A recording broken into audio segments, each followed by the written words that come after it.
has got no money.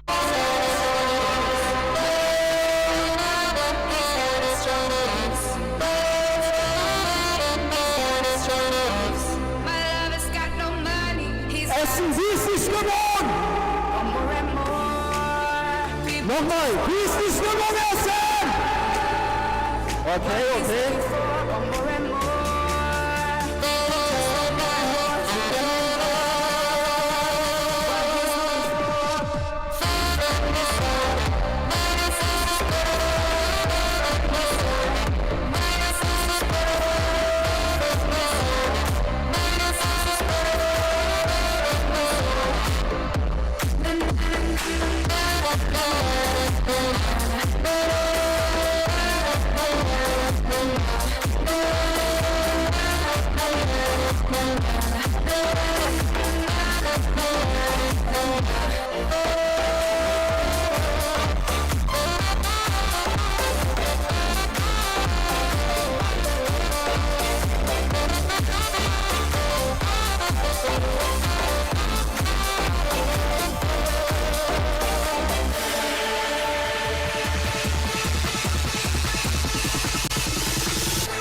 Dank. Wir sehen uns gleich noch mal in ein paar Minuten wieder. Leute, ich finde es total cool, was es hier... Ich wusste gar nicht, dass es sowas gibt hier mitten in Essen. Wer von euch hat Bock auf die kleinen Fußball-WM? Vielen Dank, bis gleich.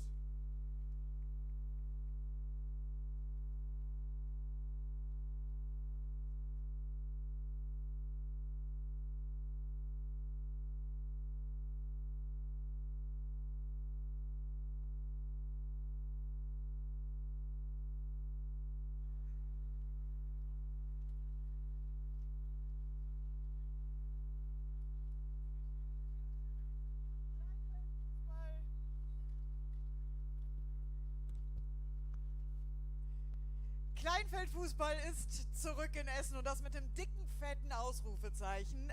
48 Nationen, 96 Spiele, das Ganze an 10 Spieltagen. Das ist die größte Soccer-WM aller Zeiten. Und das hier zurück im Ruhrpott und damit ein ganz herzliches Hallo hier vom Kennedyplatz aus dem Herzen der Stadt Essen. Nach 2023 sind wir wieder zurück mit der Natural Elements Socca World Cup 2026. Vielen Dank an der Stelle natürlich erstmal an unsere Soccer Dance Crew und an André Schnurer, der bestens bekannt ist unter Fußballfans für dieses fantastische Opening. Jetzt möchte ich meinen, kann es eigentlich nur noch an uns scheitern, Köchi. Wir geben uns Mühe. Und damit auch an dich ein ganz herzliches Hallo. Der Präsident von der International Soccer Federation ist an meiner Seite. Ich vermute, die nächsten 10 Tage ziehen wir gemeinsam hier durch. Christoph Köchi, ich weiß, ich kenne dich gut aus der Icon League. Für den Ruhepuls, vor allem wenn der Ball rollt, bist du nicht unbedingt bekannt. Deswegen, ich weiß, wie intensiv die letzten Wochen für dich waren. Jetzt, dass es endlich losgeht. Wo liegt der Puls heute? Ja, es ist schon was Besonderes. Also generell überhaupt wieder an dem Ort zu sein hier, wo wir Geschichte geschrieben haben 2023. Ne? Es waren einfach unfassbare Tage, die jetzt vor uns liegen. Aber natürlich vor so einem Turnier, da ist einiges zu tun. Da ist wenig Schlaf. Aber wir sind super, super happy, wieder hier zu sein. Auch wieder so viele Leute hier im Rund zu haben, 48 Nationen, also diesen Rekord auch zu brechen, einfach für uns zu zeigen, dass das auch international einfach wahnsinnig wächst. Also absoluter Wahnsinn. Heute dann der Auftakt fürs deutsche Team gegen Argentinien, das Ganze vor ausverkauftem Haus. 2500 dürfen wir heute im Laufe des Abends begrüßen. Da freuen wir uns natürlich sehr drüber. Du hast es gerade gesagt, zum zweiten Mal nach 2023 sind wir zurück hier in Essen. Welche Bedeutung hat das für dich als Präsi, dass wir wieder Gastgeber sein dürfen? Naja, es ist eine besondere Stadt und auch eine besondere Region für Fußball. Ne? Also Ruhrpott, ne? Hier schlägt das Herz des Fußballs. Wo sind so viele große Clubs auf einem Haufen? Und das ist einfach besonders und die Leute leben es dann einfach. Ne? Und das macht den Support aus. Es macht es eben auch aus, dass nicht nur Deutschland hier supportet wird, sondern eben ganz viele andere Nationen. Wir sehen morgen Albanien, wir sehen Marokko. Es sind nur ein paar von denen, die hier Support haben. Ich würde sagen, 20 Länder haben Heimspiele. Und das ist natürlich ein Traum für die ganzen Nationen, die hier um die Welt geflogen sind. Welchen Rückenwind kann das auch sportlich geben, dass man hier quasi vor heimischer Kulisse auflaufen kann? Also es ist ja immer so ein bisschen so für den Amateurfußballer, dass du normalerweise für so 1, 2, 300 Leuten spielst. Ne? Das heißt, es kann dich beflügeln. Es kann natürlich auch mal so ein bisschen Druck nehmen. bedeuten. Wir gucken mal, ob es Druck oder Spaß auslöst. Ich bin für Spaß, weil wenn Spaß macht, wird es meistens gut.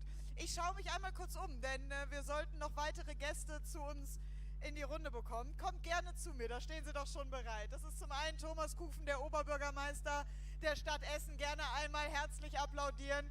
Sowie Thanos Papadopoulos, CEO of ISF. Nice to meet you, hallo. Hallo, schön, dass Sie da sind. Hallo. Thomas, ich fange mit Ihnen an. Ich komme einmal gerade zu Ihnen, weil wir beim Standort Essen waren, quasi Ihrer Heimat hier. Was bedeutet es Ihnen auch, dass wir zum zweiten Mal mit der Soccer-WM zu Gast sein dürfen und Gastgeber sein dürfen? Ja, vor allen Dingen haben wir wirklich das tolle Sommermärchen von 2023 noch gute Erinnerung und haben gesagt, diesen Schub, den wir dem Kleinfeldfußball gegeben haben, wollen wir in die Welt tragen. Deshalb eigentlich nicht vorgesehen, dass wir 26 hier wieder sind. Aber ich kann sagen, welcome home. Wir sind wirklich sehr, sehr stolz, dass wir hier die Soccer WM 2026 durchführen können, weil beim letzten Mal waren es 130.000 Besucherinnen und Besucher. Wir haben davon gesprochen, was für eine großartige Kulisse. Und wir werden das ähnlich in diesem Jahr erleben. Ja, fast 50 Mannschaften, 10 Tage lang. Und es kommt die Welt zu Gast nach Essen. Und die Wahrheit ist, die Welt ist ganz oft schon hier. Die Fangruppen sind vorbereitet. Es ist ein großes Fußball-Event. Für die ganze Familie, es ist alles sicher. Es ist getragen von Respekt. Und das ist wirklich auch euer Verdienst, dass hier das Fußball, wie ihr es hier pflegt, auf jeden Fall auch Vorbild ist für die ganz Kleinen, die das mit großer Spannung auch sehen werden. Köche jetzt gerade schon angeschnitten, der Ruhrpott trägt wirklich den Fußball im Herzen. Warum ist Essen der perfekte Austragungsort für diese Kleinfeld-WM? Ja, Sport insgesamt ist für uns ein großes Thema. Vor allen Dingen bei Sport geht es ja nicht nur um Bewegung und das Messen von sportlichen Leistungen, sondern es geht um Respekt, es geht um Fair Play, es geht um Miteinander, gemeinsam zu gewinnen, ja, und wenn man mal nicht gewinnt, dann auch gemeinsam zusammenzustehen. Und das ist wichtig für die Gesellschaft, gerade für das Ruhrgebiet, ja, wo eigentlich völlig egal ist, wo man herkommt, denn ob hier jemand Einheimischer ist oder Zugewanderter, es ist immer nur eine Frage des Zeitpunkts. Irgendwann ist jeder hierhin eingewandert und das macht auch den besonderen Menschenschlag hier in der Region aus. Schön. Dann abschließend noch, natürlich werden Sie Deutschland die Daumen drücken. Wie werden Sie die WM jetzt hier verfolgen, die nächsten 9 Tage? Was lässt der Terminkalender zu? Also spätestens bei Siegerehrung bin ich wieder hier. Ansonsten sind wir Zum Finale sehen wir uns dann wieder, ne? Ich würde aber nicht sagen, wer drin ist. Ja, letztes Mal super spannendes Finale. Es war Kasachstan, Ukraine. Es war wirklich auch auf den Rängen wirklich großes Mitfiebern und große Leidenschaft, große Emotion. Ja, ansonsten, ich bin Nachbar hier, ja. Rathaus und hier, das ist nah beieinander und wir freuen uns wirklich sehr. Aus dem Fenster der Blick aufs Kleinfeld. Mehr geht nicht, Köchi, oder? Vielen Dank, Thomas. Ich darf das Mikro einmal weiterleiten. Mir wurde gesagt, wir sollen einmal wechseln. Wurde mir von außen signalisiert. Fliegender Wechsel der Mikrofone. Okay, dann machen wir es so rum. Thanos, nice to see you, nice to meet you. So let's have a broader perspective on soccer. How did it develop internationally over the last couple of years? First of all, it's a great pleasure to be here again. Big thank you to the city, big thank you to Mr. Thomas Kufe, the mayor, who hosts this event for second time. Big thank you to the local organizing committee that offers the possibility to the international, the big community of soccer to experience an event like this with this amazing audience that is multicultural, coming from all over the world. It's something amazing. About the development of the sport, as you asked, well, this sport is the future of football because it's fast, it's exciting, it has many goals, many highlights, it fits to the new era of sports. So I think that we move together with this trend, and you can see also from the reactions of the people offline and online. And saying about the online community, I want to welcome also for first time the very big creator squad that we have here in Essen. We have about 35 big influencers, creators from all over the world that will transfer the message of soccer in 5 continents. As you said, it's the perfect sport, especially when looking to the future. In a perfect world, what would be the ultimate goal for soccer from your point of view? Well, the ultimate goal is always to increase your base, so to be able to cover, in this moment we have 85 country members, so our goal is to cover every country in the world, to be able to even develop it year by year on technical level, on infrastructure level, on visibility level, so we just try to become better and bigger. Thank you, Thanos. Thank you, Thomas. Wir werden euch bestimmt noch mal... Finales Foto noch? Finales Foto machen wir gerne noch. Wo haben wir denn einen, der ein Foto macht? Okay. Hat er die Weitlinse eingestellt, ja?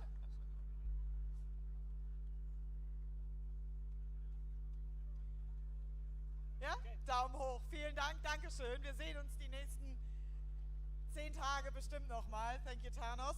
Maybe at this point for you guys on stream. This will happen mostly in German, but the main point of this event is playing soccer, and soccer is a language we all understand, so don't worry if you don't understand German, it's not that deep. The main part, you will understand that. Okay, gut, dann dürfen wir wieder ins Deutsche switchen. Ich gucke mal kurz, ob ich André noch finde. Ja, wunderbar. Ich hatte mir gewünscht, dass er noch mal gerade zu uns stößt. Wir haben uns schon mal irgendwo gesehen. André, gerne noch mal einen Applaus. Danke dir. Hi. Hi, wo haben wir uns schon mal gesehen? Ich glaube, Icon League kann das sein? Was bei Wer? Icon League mal am Start? Ja. Ja, siehst du, dann haben wir uns da mal gesehen. Ich habe auch hier in Essen mal jemand gedatet, aber das warst du nicht, glaube ich. Daran könnte ich mich, glaube ich, erinnern, ja. Nee, das war jemand anderes. Also so wild war meine Jugend dann jetzt nicht, dass ich das komplett vergessen sollte. Wovon warst du eigentlich abhängig, welche Farbe dein Saxophon hat? Ich kenne dich meistens mit einem schwarzen, glaube ich. Ja, ich habe ja eine eigene Firma, wir stellen die selber her. Wir haben die auch in Pastellfarben, in rosa, in alles Mögliche. Ich gucke mal so, wie ist mein Mut. Und bei Fußball-WM hatte ich ja immer das Schwarze und Fußball besteht ja aus Weiß und Schwarz. Und dann dachte ich jetzt mal hier Kleinfeld-WM, ey, sind wir mal ein bisschen freaky, machen wir mal das Weiße. Ganz verrückt. Also Weiß ist wirklich, also Endstufe crazy, würde ich sagen. Ja, okay. Du hast schon so viele Fanmengen erlebt. Ja, du stürzt dich ja wirklich immer mitten rein. Deswegen, was macht für dich denn so Ruhrpott-Energie aus? Also Ruhrpott, ich komme selber aus dem Ruhrpott. Ruhrpott ist eigentlich immer ein bisschen assi, aber das finde ich geil. Und hier, ich muss wirklich sagen, ich wusste nicht, dass es so ein geiles Event hier gibt. Ne? WM ist jetzt auch einen Monat schon wieder her und jetzt wieder hier diese Fußballstimmung. Genial, Hammer. Was liebst du an deinem Job am meisten? Am meisten die Energie der Leute. Gerade wenn man so mit Leuten irgendwie auf so einem Fleck ist und man tanzt und dann kommt so Energie zurück, das ist eigentlich der Lohn eines jeden Musikers, würde ich sagen. Sehr schön.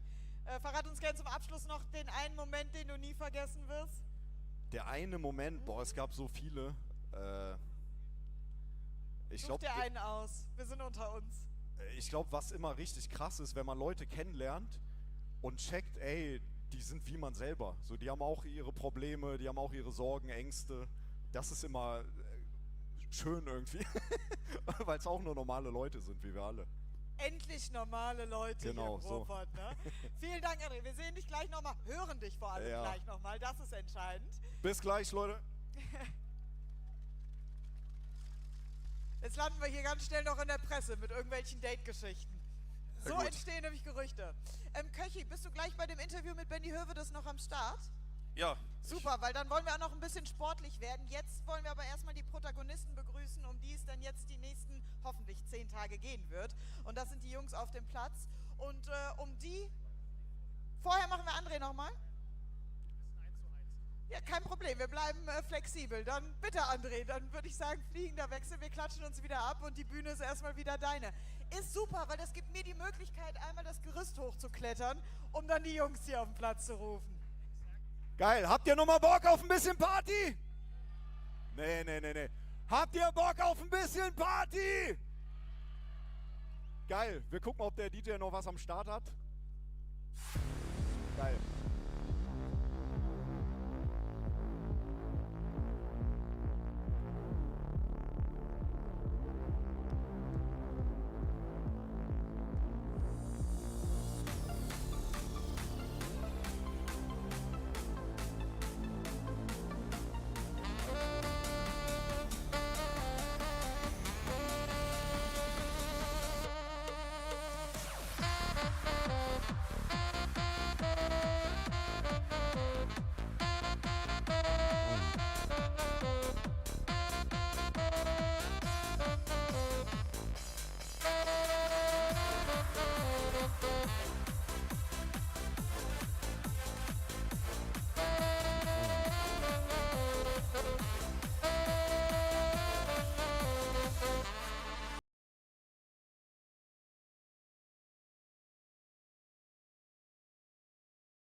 So Leute, wir stehen mal alle einmal auf. Alle einmal aufstehen. Okay, geil. Aufstehen. Und während wir stehen, gehen wir einmal alle in die Hocke. Alle in die Hocke gehen. Hocke. Nicht hinsetzen, nur in die Hocke gehen.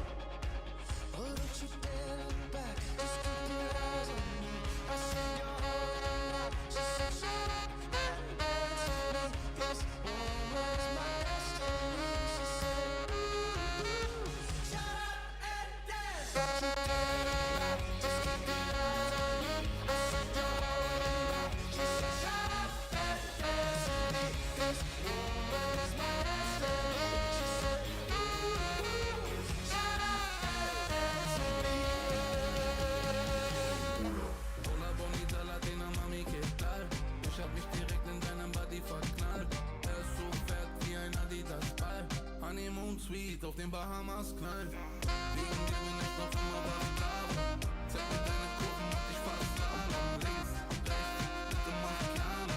Baby, kletter hoch, Kilimanjaro. Wegen dir bin ich noch immer Bravo. Zeig mir deine Kurven und ich fahr Slalom. Links, rechts, bitte mach gerne. Baby, kletter hoch, Kilimanjaro.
Touching hands, reaching out, touching me, touching you.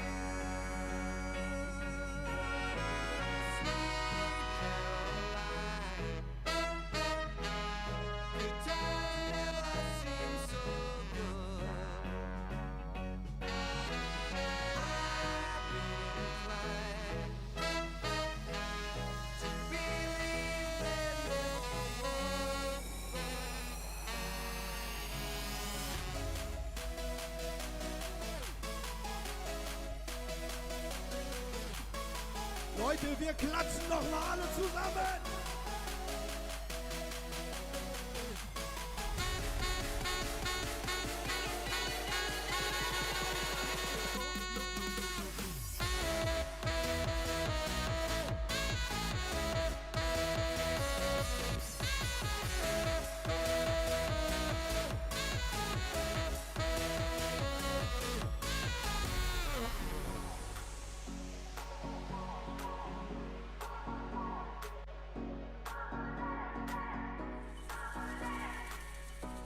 Leute, gebt eurem Partner oder Partnerin mal einen dicken Kuss, wenn ihr mit dem zusammen hier seid.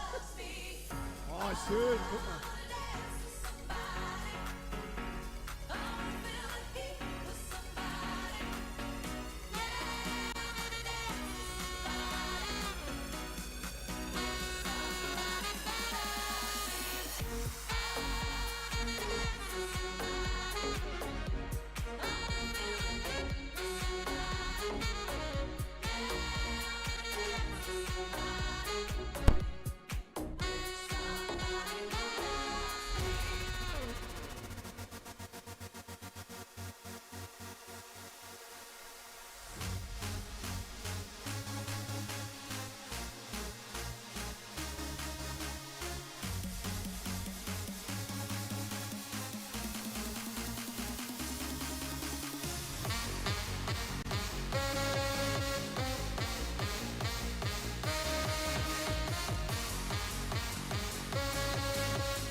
Und hebt mal die Hand hoch. Ja, schön. Guck mal, jeder nimmt mal einen an die Hand.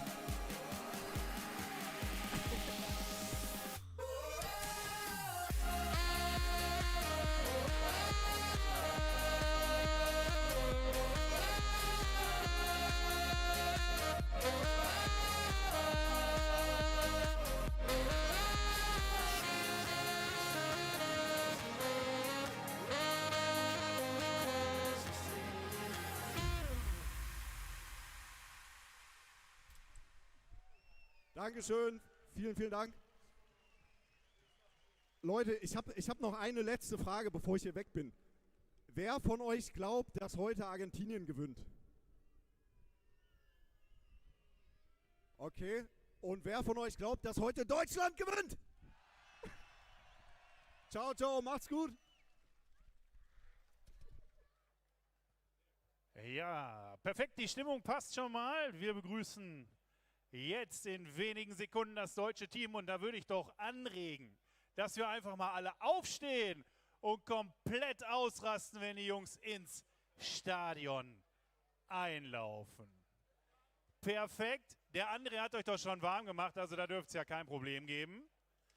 Und dann würde ich sagen, versuchen wir es im Duo heute, Jana, oder?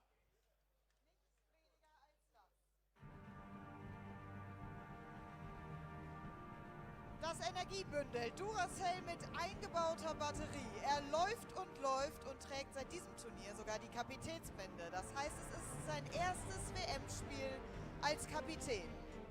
EM-Erfahrung hat er auch schon, traf bei der letzten WM auch in Cancun. Wir begrüßen mit der Nummer 7 unseren Kapitän Konstantin Fries.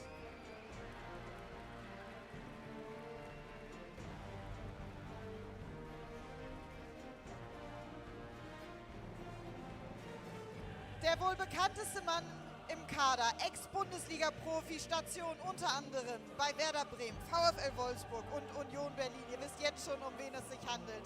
Hat sich für diese WM nochmal richtig fit gemacht. Das heißt, ein Comeback aus dem Ruhestand ab aufs Kleinfeld. Unsere Nummer 10, Max Kruse.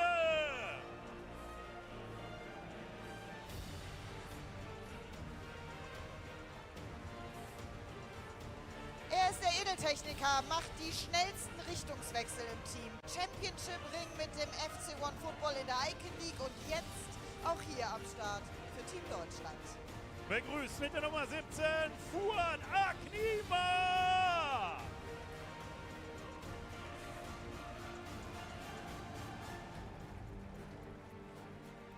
Er ist nicht nur der Partyminister, sondern gleichzeitig auch der Zauberer im Mittelfeld. Er sieht Räume, die anderen, Gott sei Dank, aus unserer Sicht verborgen bleiben. Mit der Nummer 18 begrüßen wir Hichem Metici.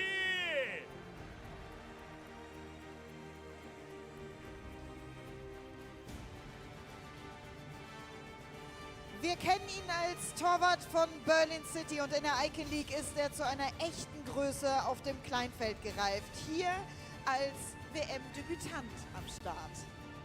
Die Nummer 20, Antonio Brandt.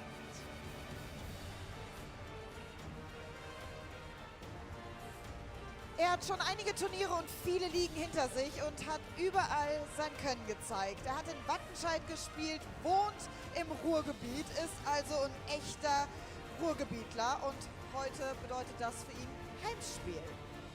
Begrüßt mit einem Riesenapplaus Iyas Anand.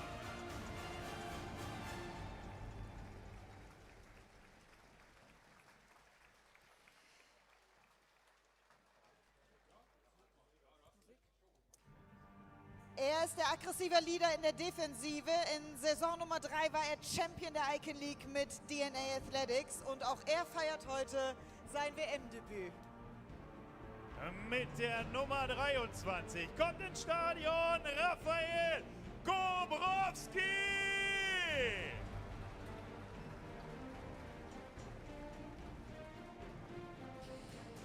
Er ist der Rückkehrer, er ist nämlich einer vom Weltmeisterjahrgang. Von 2018 bis 2022 war er schon dabei. Jetzt nach einer kurzen Pause ist er zurück im Kader.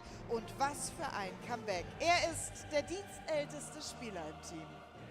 Und hat nur die 25 dann bekommen. Wir begrüßen Finn Hanke.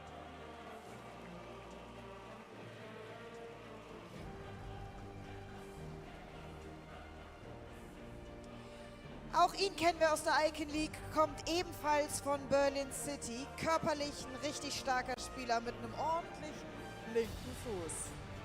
Mit der Nummer 27 läuft ein Joshua Sombunu.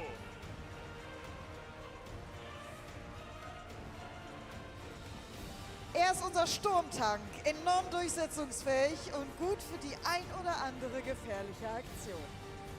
Wir begrüßen mit der Nummer 28 Gaspar Fehlinger.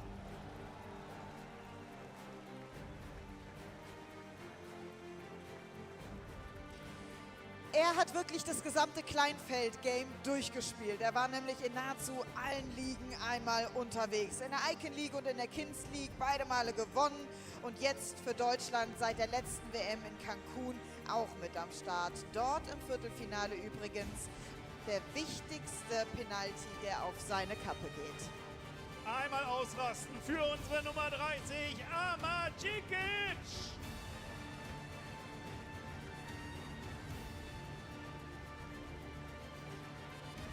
Er ist kurz gesagt die Wand. Der Keeper, der auf der Linie jeden Angreifer verzweifeln lässt. Geht heute gegen Argentinien als unsere Nummer 1 ins Spiel. Sagt Hallo zur Nummer 33, Niklas Reichel.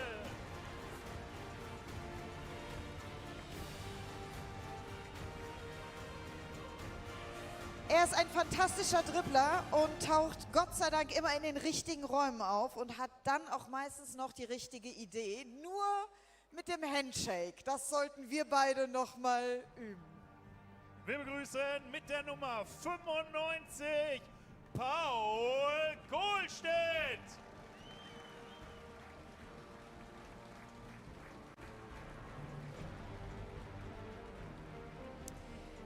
Er ist ein unglaublicher Tempodribbler und vor allem auch dafür in der Icon League bekannt. Er kann extrem viel mit dem Ball anfangen und er ist die größte Beschleunigung im gesamten Team. So, jetzt rastet nochmal aus. Der letzte Feldspieler kommt auf den Platz. Kajen es allesamt!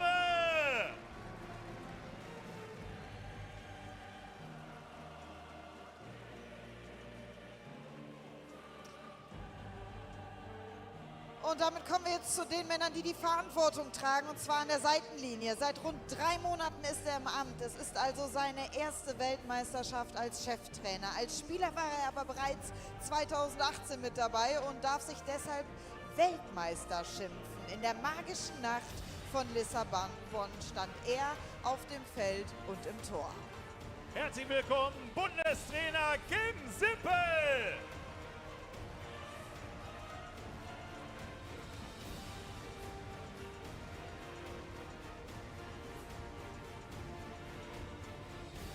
Er gibt an Sippels Seite sein Debüt als Co-Trainer im Verein. Als Coach in der Kings League ist er aber auch schon unterwegs. Begrüßen wir Co-Trainer Sebastian Sander!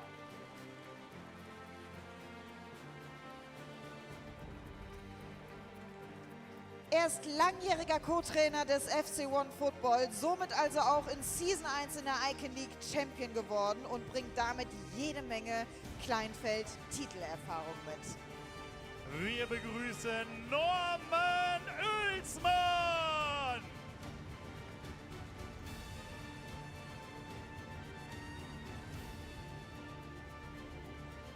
Ja, das ist unsere deutsche Nationalmannschaft, die hier in Essen antritt, um den Titel zu gewinnen. Heute geht es gegen Argentinien. Begrüßt das Team nochmal mit einem Riesenapplaus, damit sie sich gleich nochmal richtig reinhängen.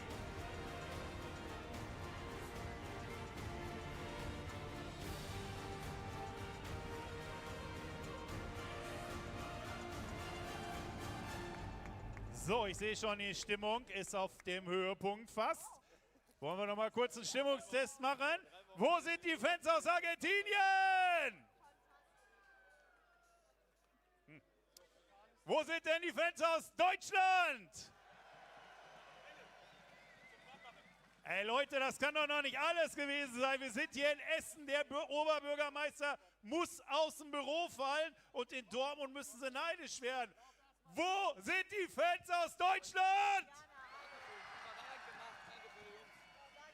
Ja, geht doch! Ihr seid ja schon richtig gut drauf. Perfekt.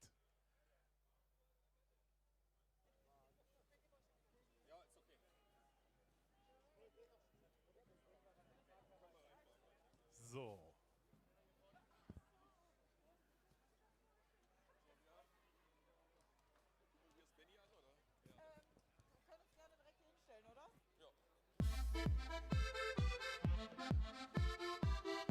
Ja, dann lasst uns schon mal den Rhythmus aufnehmen, damit wir auch nicht kalt werden. Das seht ihr jetzt schon etwas frischer.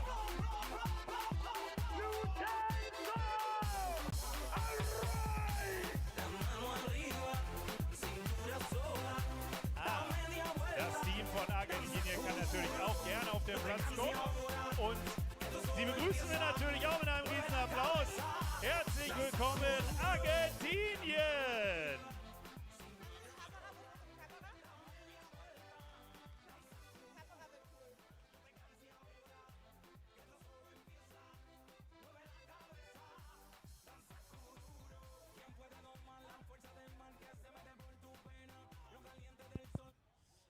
So, während sich die Jungs jetzt hier hinter uns schon mal warm machen, Vorsicht Männer, wir stehen verdammt nah dran, habe ich einen neuen Gast bei mir am Tisch. Ein sehr, sehr mir bekanntes Gesicht aus der Icon League, aber vor allem auch bekanntes Gesicht hier im Ruhrpott. Schalke-Legende, darf man sagen, oder? Bei den vielen Jahren, die du für den Verein gespielt hast.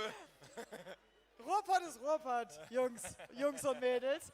Vor allem aber natürlich auch Weltmeister von 2014. Darauf können wir uns, glaube ich, alle einigen. Ein bisschen Weltmeisterenergie, die brauchen wir bei diesem Turnier.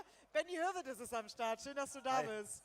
Benny, wir kennen uns vor allem aus der Icon League. Deswegen schön, dass du auch hier auftauchst. Was begeistert dich an diesen zahlreichen Formaten abseits vom klassischen Fußball?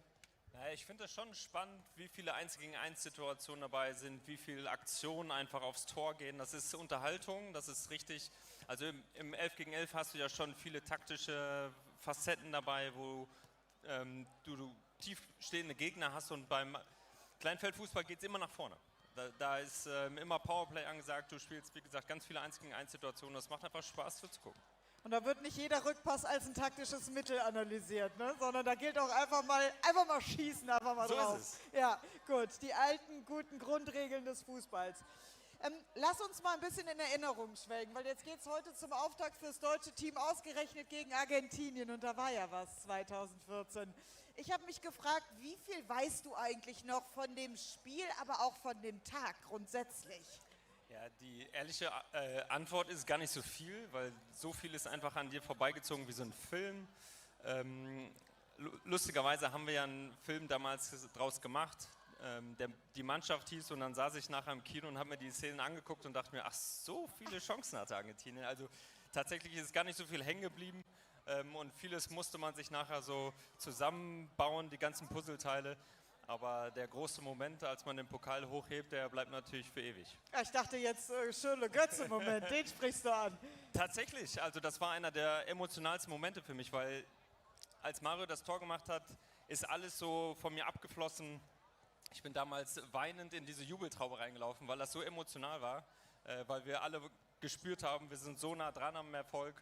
Und das wird ein Moment sein, den ich ewig im Herzen trage.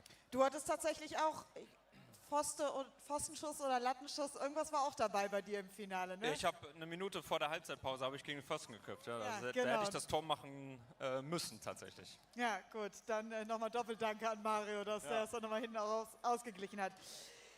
Dann deine vielen Jahre auf Schalke. Wir haben eben schon über diese Energie hier im Ruhrpott, was Fußball angeht, gesprochen. Was macht für dich diese Region hier mit Blick auf den Fußball aus? Warum ist die so besonders? Ja, ich bin ja auch ein Ruhrpott-Kind. Ich bin in Haltern am See groß geworden und im Ruhrgebiet leben alle den Fußball. Es ist egal, ob du jetzt Dortmund-Fan bist, so wie offensichtlich ganz viele hier im Stadion, ob du es mit Rot-Weiß Essen hältst oder mit den Schalkern. Das wird einfach unheimlich gelebt. Du siehst es in jedem Vorgarten, irgendeine Fahne hängen. Es ist bei jeder Bäckerei, an jeder Tankstelle ist es ein Thema und das macht die Menschen hier aus. Was würdest du sagen in 3 Worten, Ruhrpott? Ja, die sind grundehrlich, das liebe ich, deshalb finde ich die Pfiffe, die ich gerade auch kassiert habe, okay. Ich finde, die Ruhrgebietskinder tragen das Herz am richtigen Fleck. Das finde ich auch immer sehr gut. Und wir stehen zusammen. Schön, das klingt wirklich schön. Ja. Dann lass uns einmal kurz auch ein bisschen sportlich sprechen. Da sind wir noch gar nicht zugekommen heute. Du kennst einige der Jungs aus der Icon League. Die haben wir schon oft kicken sehen. Manche sogar in deinem eigenen Team So ist es. bei One Football. Deshalb gib uns mal eine Einschätzung aus deiner Sicht zum Kader. Was ist die Stärke dieser Mannschaft? Also, es wäre jetzt gelogen, mich als Experten darzustellen, weil so nah bin ich dann auch nicht dran. Ein paar Jungs kenne ich natürlich aus der Icon League und da sind einfach großartige Fußballer dabei, die technisch hervorragend sind. Und wenn ich so Fuhrt oder so sehe, dann gebe ich schon das Herz aus, wenn der am Ball ist. Auf Max bin ich mal gespannt. Max habe ich jetzt schon lange nicht mehr gesehen. Wo ist Also ich habe mir sagen lassen, er hat sich nochmal extra vorbereitet. Jetzt hat sich nochmal in Form gebracht. Aber eben kam er erstmal auf dem E-Scooter hier angefahren, weißt ist du? auch okay. Ich weiß es ja nicht so ganz genau. Was würdest du denn sagen? Worauf kommt es an in so einer Truppe beim Kleinfeldfußball? Wie würdest du deine optimale Mannschaft zusammenstellen? Mehr individuelle Qualität, mehr mannschaftliche Geschlossenheit? Du brauchst ja von allem etwas. Also erstens brauchst du immer ein gutes Team, das heißt eine gute Teamchemie. Die Jungs müssen Bock aufeinander haben und sie müssen alle einem Ziel nachjagen und da müssen sie schon wissen, was das bedeutet, Sachen dafür aufzuopfern, mehr zu machen als anderen, einen Schritt mehr zu gehen. Du brauchst natürlich die Edeltechniker, du brauchst die Teamplayer, du brauchst diejenigen, die hinten ackern und alles wegverteidigen. Das heißt, du brauchst eine gute Mischung von allem und dann kann es was werden. Gerade in so einem Turnierverlauf entstehen ja nochmal besondere Dynamiken. Vielleicht jetzt auch nochmal so mit der Erfahrung, die du gemacht hast, 2014. Was sind so die entscheidenden Momente über so eine gewisse Zeit, wenn man dann zusammenspielt, wo man sagt, das entscheidet dann am Ende vielleicht über Erfolg oder Misserfolg? Ja, meistens sind es ja so enge Spiele, die man als Mannschaft durchsteht, wo man vielleicht auch eine Portion Glück hat, die einen noch enger zusammenschweißt und man wirklich glaubt, so, hier geht was. Wir hatten damals 2014 zum Beispiel das Algerien-Spiel, da hätten wir ja auch ausscheiden müssen. Algerien war deutlich besser. Und trotzdem hatten wir alle danach das Gefühl, ey, wir können hier nicht mehr verlieren. Also wir sind so eng zusammengewachsen und wir haben einfach so groß an diesen Titel getraut, dass wir geglaubt haben, wir sind endlich dran. Und dieser Moment, schwierige Phasen zu überstehen, der kann extrem Kräfte frei lassen. So eine Wagenburg-Mentalität, die sich dann irgendwie nochmal implementiert. So, dann schaue ich einmal kurz, da hinten funkelt und glitzert es. Den bitte einmal 2 starken Männer hier mit zu unserem Tisch bringen. Dominik Reinhold, Torben Götz, die beiden Männer dürfen den Pokal anfassen, weil die haben ihn schon gewonnen. Wir sehen es, wir haben es eben schon gehört, die Nacht von Lissabon 2018, World Champion. Wie viel wiegt das Ding? Ich habe keine Ahnung, es hatte auf jeden Fall einen eigenen Flieger, einen eigenen Platz im Flieger, genau. Also wie schwer es ist, keine Ahnung. Okay, also man braucht auf jeden Fall schon mal 4 starke Hände dafür. Also habt ihr euch nicht lumpen lassen, was den Pokal angeht. Ja, erzählt uns gerne mal ein bisschen was von 2018. Was glaubt ihr, was hattet ihr am Ende dieses Turniers, was die anderen Mannschaften nicht hatten? Ich glaube, das Wichtigste war einfach, wir waren eine Einheit. Es hat sich eine Einheit gebildet. Wir haben damals alle in so einem Apartment gelebt und ja, da mussten wir uns auch schnell finden und es gab ein paar Rückschläge auch innerhalb des Turniers, auch schon in der Vorrunde. Aber wir haben uns schnell als Einheit gefunden. Jeder kannte so ein bisschen seine Rolle, seinen Rang im Team und das hat letztendlich zum Erfolg geführt, denke ich. Ein bisschen ähnlich zu dem, was du gerade sagtest. Enge Spiele, die man dann vielleicht auch mit ein bisschen mehr Glück als Verstand dann doch gewinnt. Oder eben auch mal Rückschläge, die dabei sind, die einen dann noch mal mehr zusammenschweißen. Gerne auch von euch einmal eine Einschätzung zu der Mannschaft, mit der wir hier an den Start gehen bei diesem Turnier. Was ist drin für Deutschland? Ja, ich glaube, es ist ganz viel drin. Es sind ja ganz viele Spieler, die in der Icon und Baller League am Start sind. Und ja, Kim als Weltmeistertrainer hat sich sicherlich sehr gut eingestellt. Und wir wünschen unserer Truppe natürlich ganz viel Erfolg. Erzähl mal ein bisschen was über Kim. Ich meine, ihr kennt ihn ja dann wohl bestens, noch in anderer Rolle zwischen den Pfosten, aber auf jeden Fall kennt ihr ihn gut. Was macht ihn aus? Ja, Kim ist sehr emotional, aber trotzdem sehr professionell, arbeitet auch beim DFB, da muss er ja auch professionell bleiben, aber generell ist er ein emotionaler, impulsiver Typ, der bei einer Mannschaft immer extrem viel Energie geben kann und ich glaube auch mit den Fans im Rücken, wie auch schon vor 3 Jahren, kann hier schon einiges gehen. Gut, dann machen wir das noch einmal zum Abschluss konkret. Einiges gehen, was heißt das? Ja, ich denke, Weltmeister muss man schon in meiner eigenen Land werden. Okay. Gut, das lasse ich gerne so gelten. Wunderbar, vielen Dank euch dreien. Benni, schön, dass du vorbeigekommen bist. Ich krieg Daumen hoch von der Seitenlinie. Ich sehe vor allem, der Platz ist leer. Das bedeutet, ich darf so langsam mal abgeben an unseren Kommentator bei dieser Soccer-WM. Und den kennen wir auch gut aus der Icon League. Ich freue mich sehr, dass wir wieder zusammen am Start sind. Flo Malburg, übernehmen bitte.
This is the one they've been waiting for.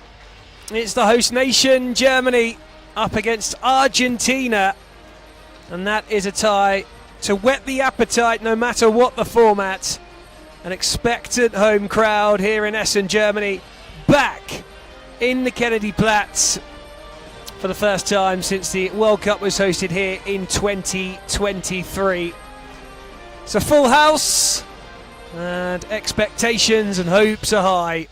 We'll have a little chat through them both shortly, but first, as ever, will be the national anthems of both Germany and Argentina. Argentinian. Ladies and gentlemen, please stand up for the national anthem of Argentina.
Dann bleibt stehen und erweist der Hymne der deutschen Nationalmannschaft.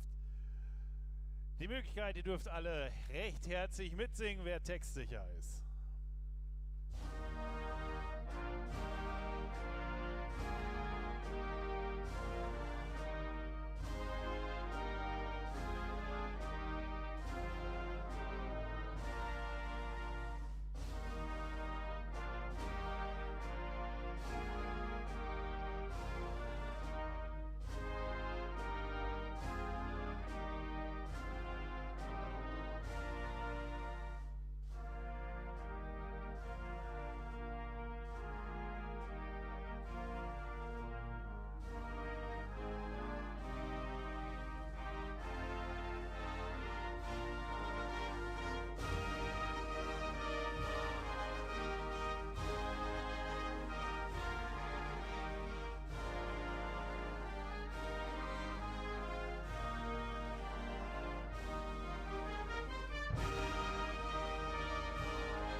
Rapturous applause for the German national anthem.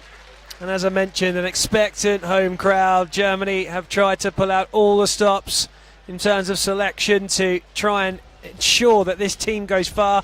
That's how Group A stands. Czechia top after their victory over Indonesia earlier on this morning. They beat them by 7-1, and it is going to be a tough group, this one. Czechia are a really, really formidable side.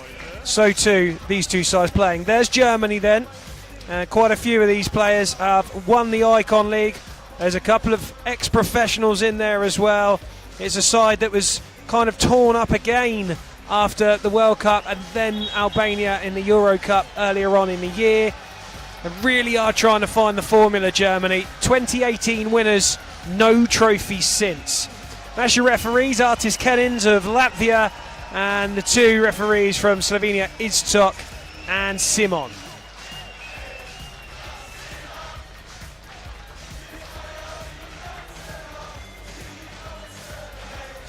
The Argentina side is another one that has got a little sprinkling of ex-professionals and some familiar soccer names.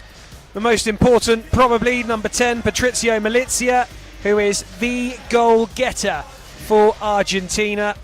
In between the sticks is Nicolas Brandamati, back in the side after missing out on World Cup 2025 in Mexico. There's your weather. It's dry at the moment. blue skies with a sprinkling of a few aggressive grey clouds in the distance. We've had some torrential rain at stages today. The game between Latvia and Australia was particularly soggy. This one, for now, is dry. This is the weather we want. It's certainly the weather the fans want. As you'll notice in this stadium, it's ruthless. And so too may well be the football. Argentina have got a bit of a reputation.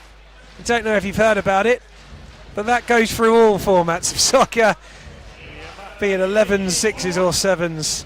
They will get stuck in and they will fight to the very end. A proud nation, Argentina, who do not like losing games of football. This one could be a cracker.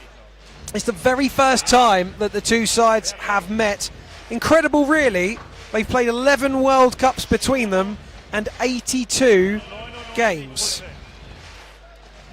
Germany, if you haven't guessed, are all in white. Argentina in their away strip. And they've swapped out the blue and white stripes for a solid blue jersey. Malizia gets us off and running. It's Germany against Argentina in Group A. Game 9 of day 1. It is just a minute past 8 o'clock local time.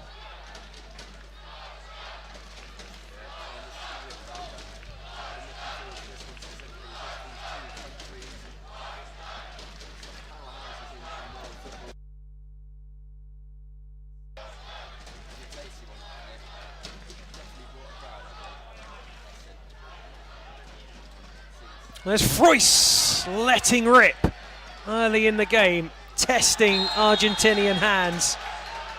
And down on the floor is Peto Malizia. And he is really the man to watch for the Argentine side. He scored against Paraguay and Poland and got 2 against Bulgaria at the World Cup in 2025 out in Cancun, Mexico.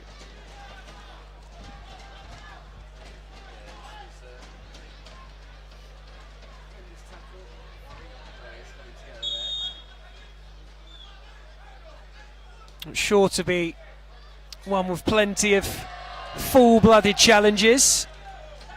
I'm sure the crowd will expect no less, and Argentina absolutely will expect it of themselves.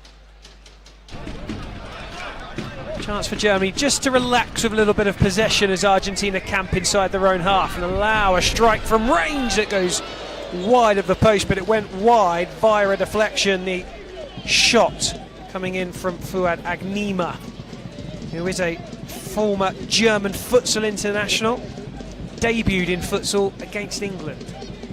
And again, this time over the top, and that's going to be harmless. Germany have Czechia up next, so this game very important and want to get something from it. A draw might not be too bad. Argentina will face Indonesia, which will be seen on paper as the easier game. The Germany game kicking off at 9 PM Sunday night. Argentina will play at 10 o'clock in the morning Sunday. Good defensive work and a free kick earned for the Germans. Foul from Ignacio Duran.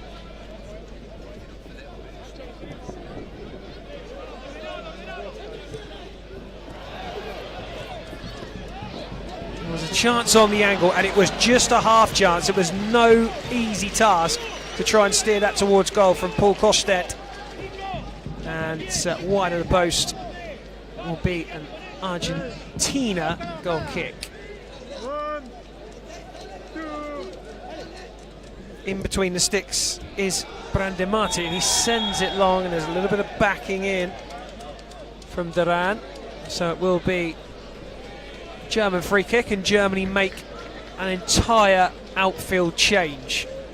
5 new players on the pitch after 3 minutes. Not unusual.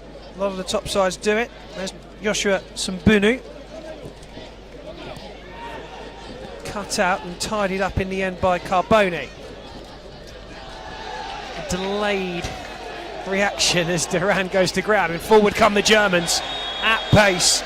And it was a decent run through the centre from Alasame. And it will be a free kick to Germany in a pretty decent position, Benji.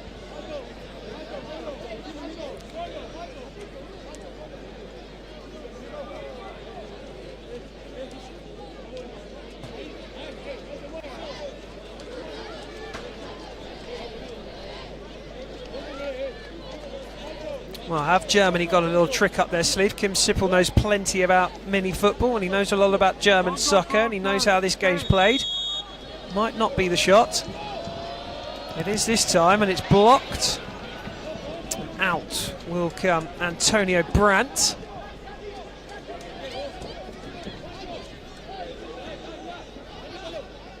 I was keen to find that opening goal. They had to wait quite a while when they were last here in their opening game. That was against Cyprus. Nicholas Kula was the man to get the only goal in the 1-0 win that night. But it was worth the wait. The Germans loved it. Some intricate play from Argentina there with the head. Shot wide, and it doesn't take a touch by the looks of things, and it's Leandro Carboni effort that is harmlessly wide of the post. Another one who's played pro futsal.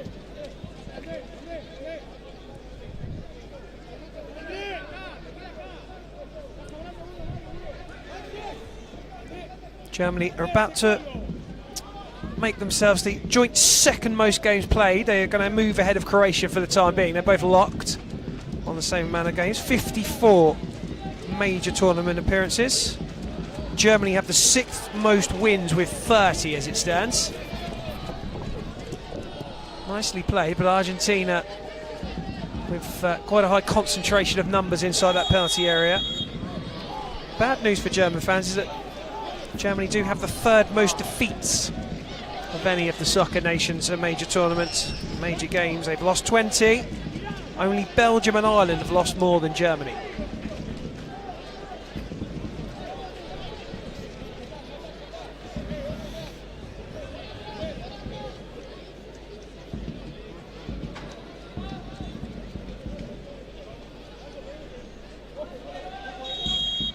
Freis rolling it back.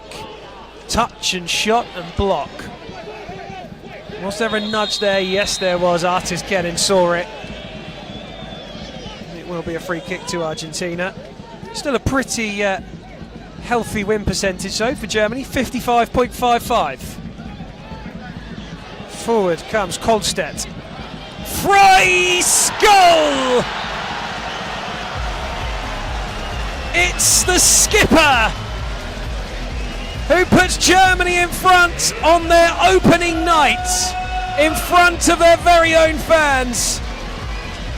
And just 6 and a bit minutes in, Germany lead over Argentina. It's 1-0.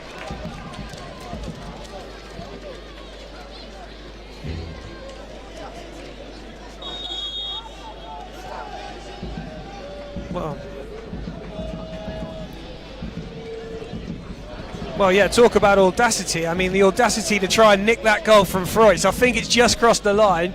He gets it from me. Well, we'll have to go down to adjudication, but right now, that's Konstantin Freus's goal.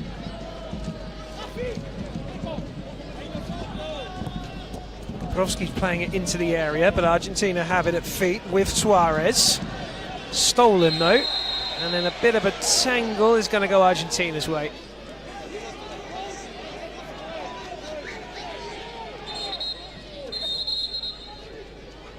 Go Argentina's way when they've been given enough room to take it. And that's a wasteful ball from Leandro. In fact, it's not Leandro Cambaya, it's Andrea Siena, who is an ex-professional in Argentina.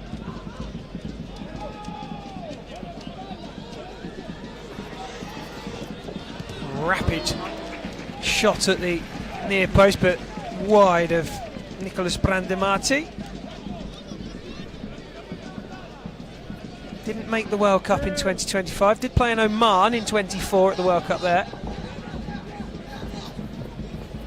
Back in for this one. That's a bad area to be given the ball away, but Germany are going to send it backwards go all the way back, in fact, to Antonio Brandt.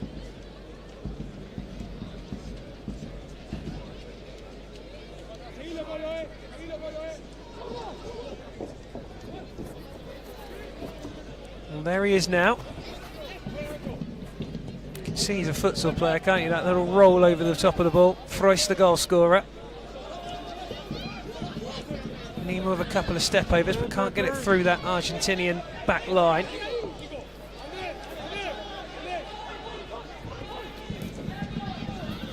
Freust again, being marshalled by Suarez. Suarez has done well, but he's still got to get it up the line, and it won't go too far, but it does find Duran. Germany enjoying large spells of possession at the moment.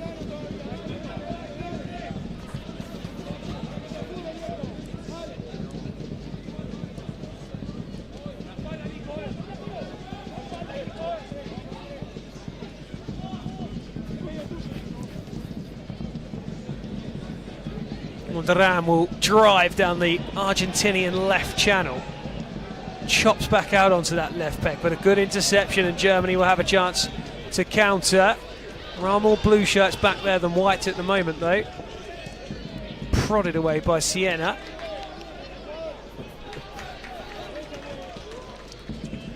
Now with Alasami. And again, Alasami for Germany. Another chance here, though. That's going to be two. And it's a man they know well around these parts. It's Ilyas Anan.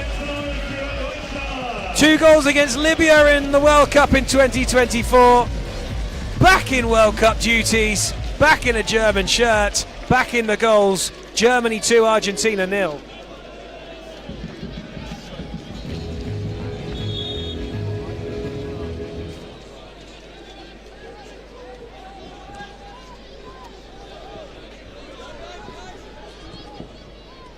Nice ball inside from Carboni, but they had their pocket picked again. This time it was Malizia who lost it. Just not been able to get much of the ball at all.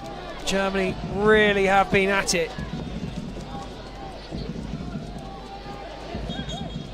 That's gone out of play. Just as well, because Sambunu's shot was tame. Argentina did move up 5 spots in the rankings. They're now in 20th, behind Belgium and ahead of Latvia. Germany ranked 6th in the world. No change from last year for them. They had a horrible group at the World Cup. They did manage to get out of the group stages last year in Mexico. Ended up getting knocked out by the Netherlands by 3-1 at the quarter-final stages. Shek equalised after 20 minutes or 27 minutes, but 2 goals in the last 2 minutes for the Dutch sent the Germans packing. They were humbled in the Euro Cup, absolutely battered by Kazakhstan in the last 16 in Albania. 4-0. It was 1-0 at half-time.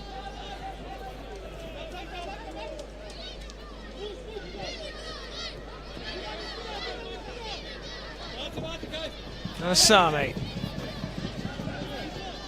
Sambunu.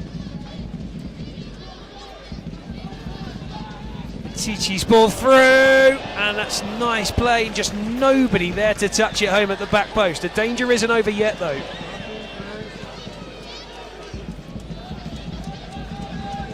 Sambunu once more. Tichi.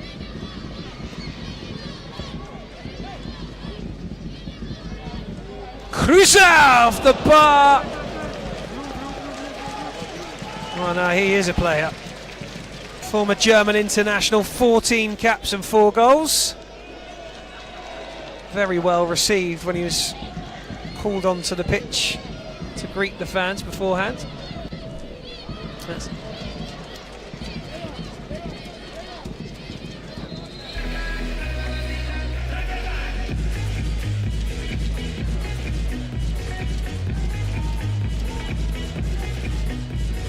Price is running back onto your screen now from the substitutes bench.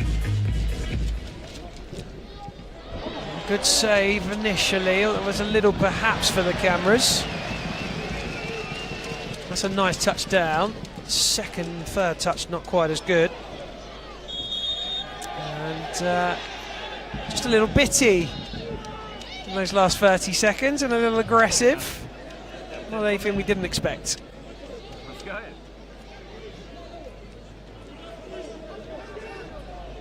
Shot taken. Keeper saving. And it was Leonardo Carboni who hit it. Hasn't been tested enough just yet though. Antonio Brandt in the German goal. Agnima.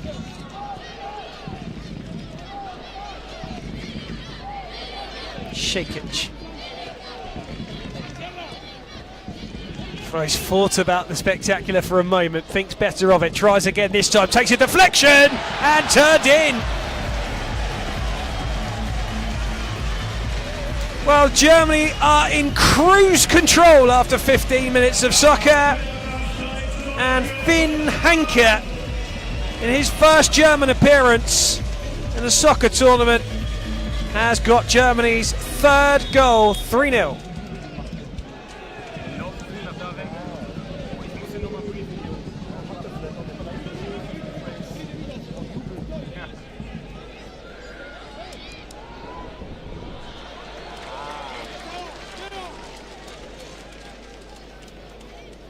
Well, they're in the mood, Germany. They were very much in the mood in Oman in 2024 as well. Absolutely steamrolled their way through the group stages. Shot from range, over the top. No touch on that occasion. Well, they won their opening game in Oman, 5-0, and that was against Bulgaria, who are no mugs. Matiji was on the score sheet in that one. So too Jakub Gurka, Marvin Fricker, Mustafa Chara and Christoph Kramer, former German international. They just couldn't stop scoring in the groups in Oman.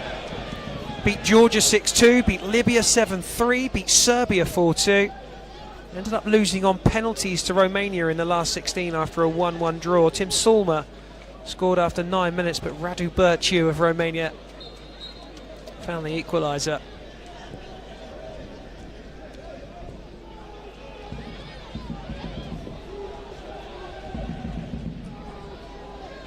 They haven't quite pieced it together. They've been finding it difficult to find time on the ball. Germany very quick in their attack. They're moving the ball fluidly, not allowing Argentina any time to rest.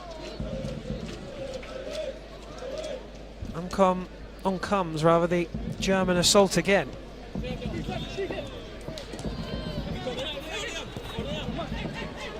Nima having a look. Shot's going to come here, is it? No, it's a pass through to the back post. It came from Paul Kolstedt.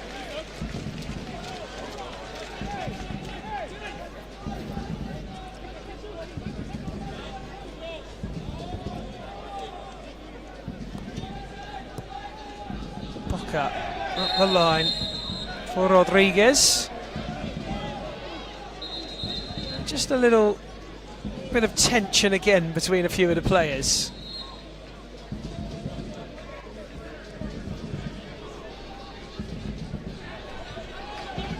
There's a chance. He finds the ball. It's Cruiser. It's saved.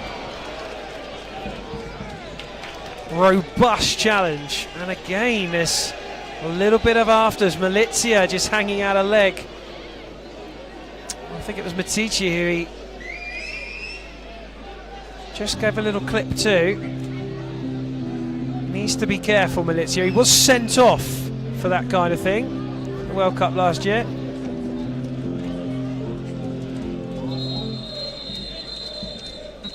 And there's going to be more conversations just off your screen at the moment on the edge of the penalty area. There's a coming together between Soleu and Sambunu. Malizia spins, Malizia shoots into the side netting. Well, that was better, and that was a little glimpse of what he's about.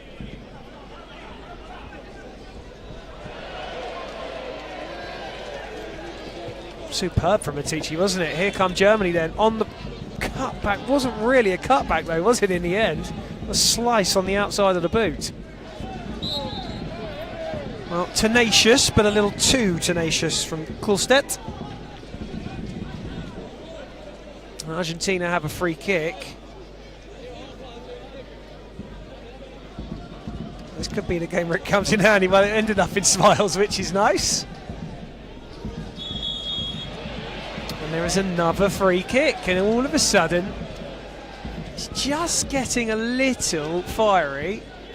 It's not quite at boiling point, I wouldn't say, but a fine simmer, perhaps.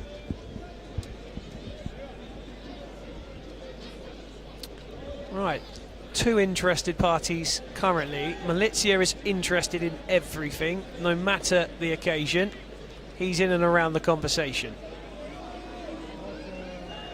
A little bit of shape to Argentina. There's a man spare on the side of the penalty area. That's a really good ball if they can play that one. Malizia hits it. That's a good save.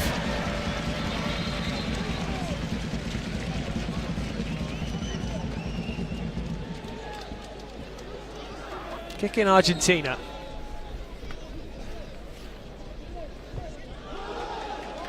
Challenge celebrated like a goal. Kick in for Germany. Sambuni plays it across. Now with Šekić. Šekić, who did play as a professional for Essen.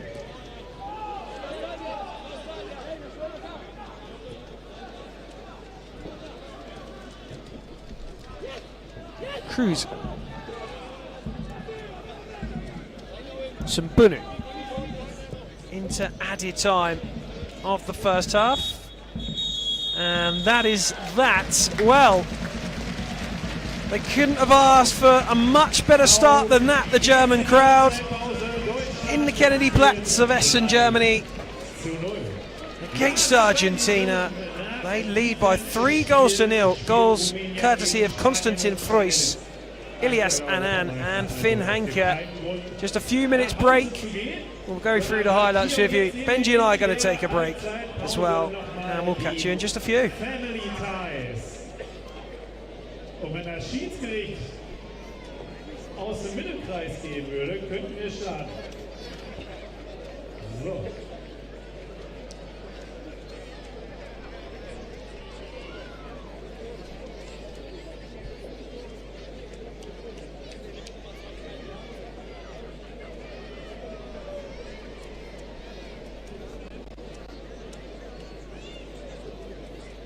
Begrüßen wir mit einem Riesenapplaus die Family Ties!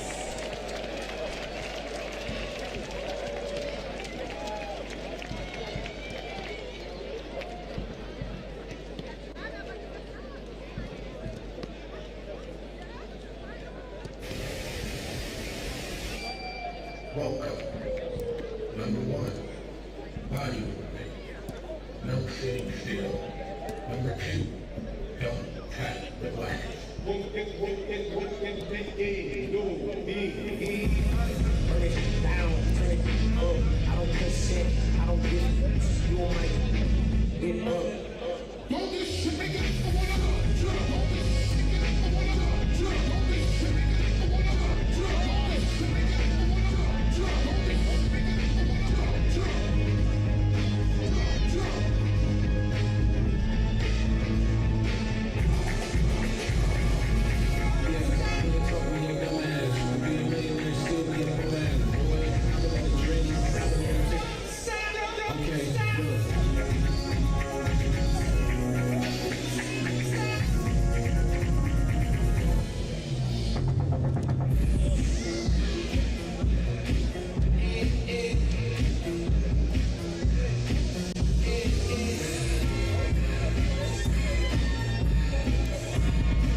Ja, vielen Dank, Family Ties, für die tolle Show.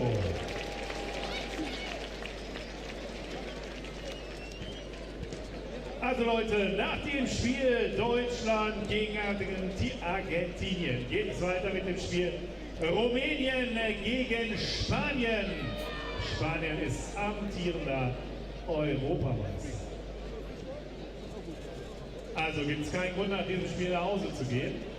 Bleibt gerne noch da.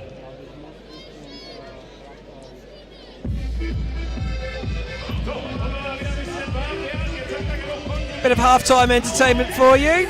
Bit of dancing in the centre circle. And Germany, as it stands, are dancing their way to 3 points with a 3-goal lead over Argentina.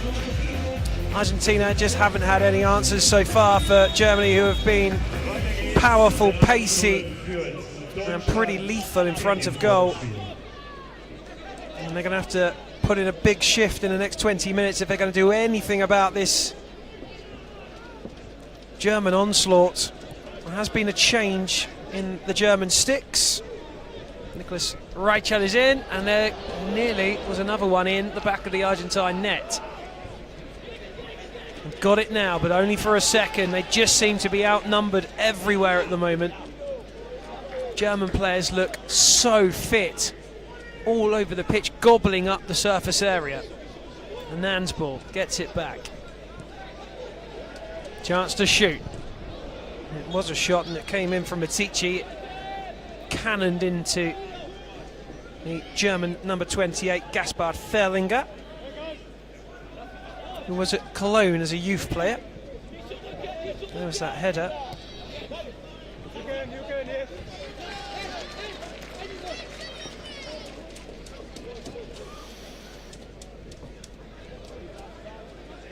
Well, they play with almost a front three, Argentina. Plenty of different ways to set up. Does leave them sometimes a little exposed at the back. A lot of sides will play a 2-2-1 or a 3 and a 2 in defensive situations.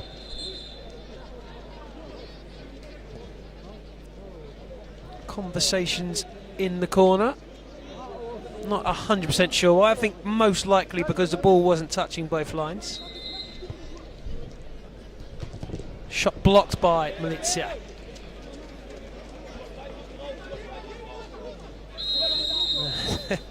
Well, again, you can't do that, so that will be an Argentina kick-in. And they've done the same thing, and it will go back to Germany. The ball must be on the line, and you must kick the ball behind the line. If you don't, it gets overturned. That's better.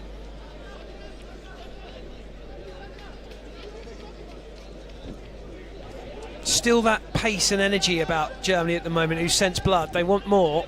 They haven't decided to slow this game out and kill it.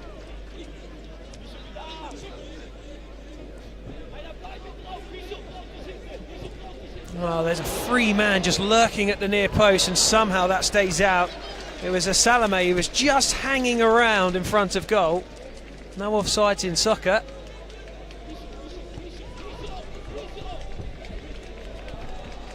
Another dangerous attack from Germany, and the shot was from Fuad Agnima, parried around the post by Nicholas Brandamati.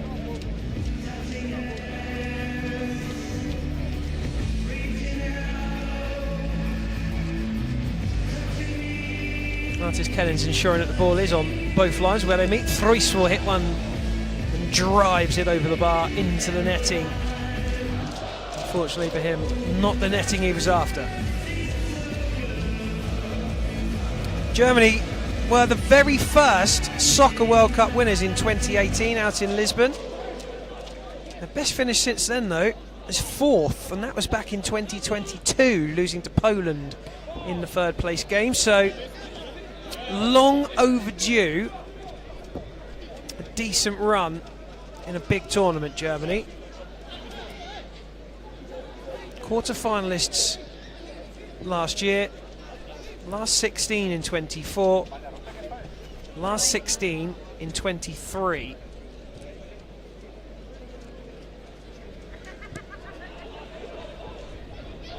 Freis. Cross it goes to Sikic. Germany force back. That will encourage Argentina just a smidge.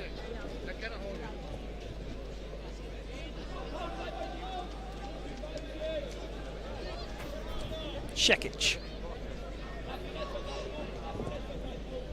It was fired across for Paul Kolstad, who had a lot of work to try and bring that under control, and he wasn't able to do so.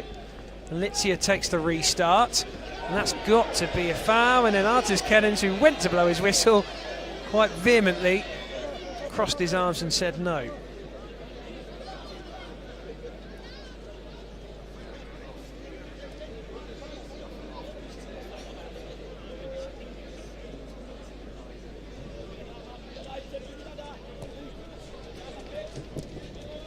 Nicholas Reichel in the goal, who was originally selected for the World Cup last year, but had to bow out with an injury before they jumped on the plane.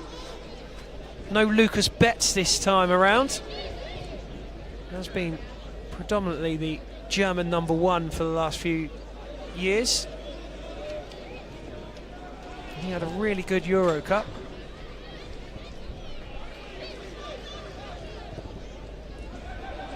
A chance for Argentina if they want to stretch those legs, but again it's brilliantly defended.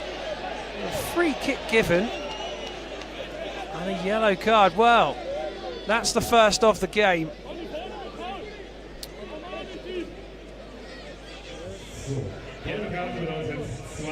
Well, that will mean that it's a 2-minute sin bin, so Argentina will have an extra man advantage for 120 seconds. They have to make those seconds count. They must find a goal.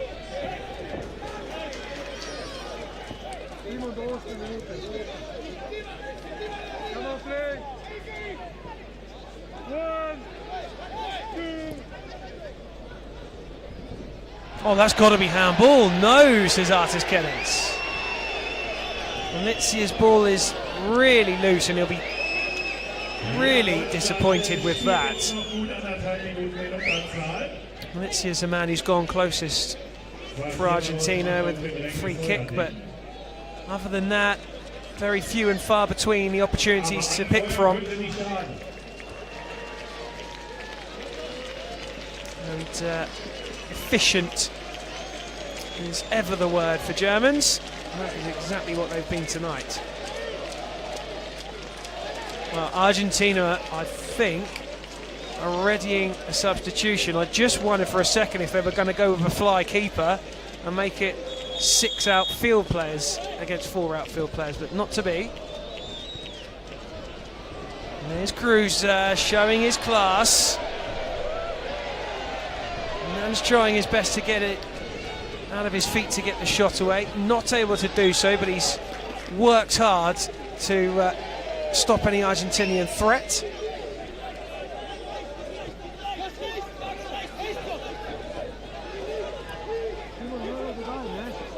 Duran hitting, Reichel saving.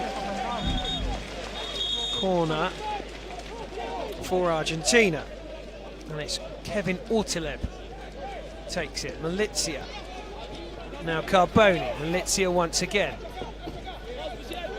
Just showing a bit of patience. They've got to try and stretch Germany open to find that space to goal with the extra man. Time is running out on that front though. Clever feet. Picked up by Malizia. Little put on his shirt and then second. And he gets this pass away, and the shot at the near post is deflected and out for a corner. And I have to say that Malizia's run, where he's been pulled back 2 or 3 times, just wondered if another yellow card was pending at the end of that move, but there isn't one, and Germany are now back to their full allocation. So the Germans have done their job. Got to get out that defensive mindset now, though. That can be something that happens in soccer. You camp in for those 2 minutes and it's hard to get back out, and the shot from Carboni is poor and it's wide of the post.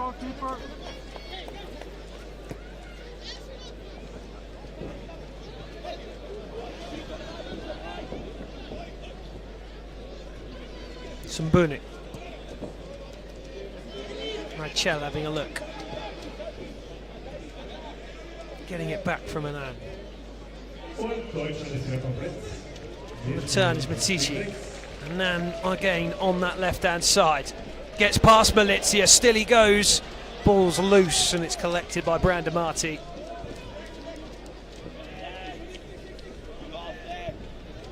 And that's a decent long ball and it required a flick rather than a little nod down. It was neither really. It's almost a 11-a-side header across the 18-yard box.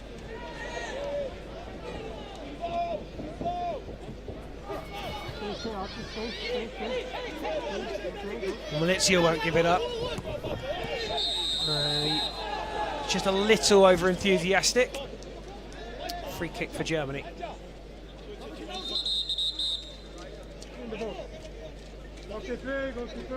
Still haven't quite figured out what the change has been at the break for Argentina, what they're trying to do differently. Don't know if that's them or it's just the fact that Germany have made it so tough for them. That's good defending from Carboni. And he gets a free kick and then 3 players end up on the deck. It's going to end amicably. TG claiming that he was fouled. Rodriguez to Malizia. Intercepted on the ball forward. Here's a chance for Germany. And a tumble to the ground, which was reeking a little of desperation from Agnima.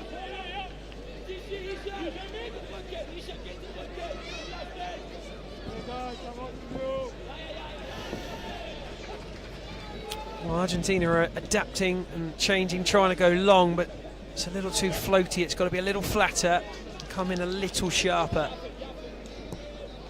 Plenty of room out there for Matici. Still he goes. Kick in for the Germans.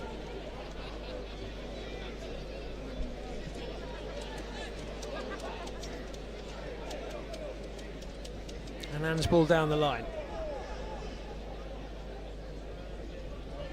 Well, that looked like a push from Malizia. He's got away with it.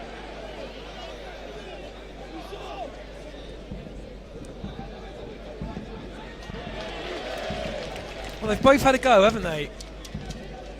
On either side, being bullied.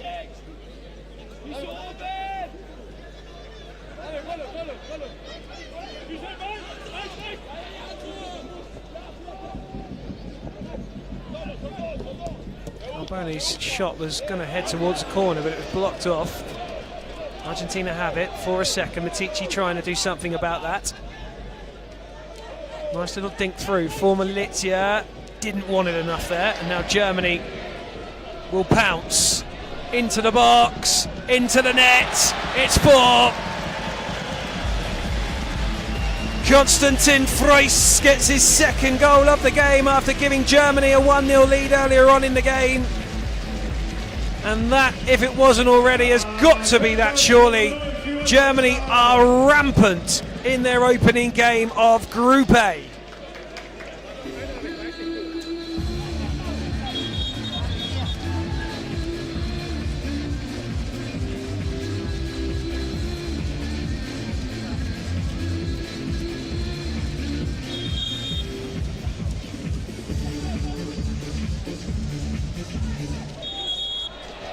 Whistle blown.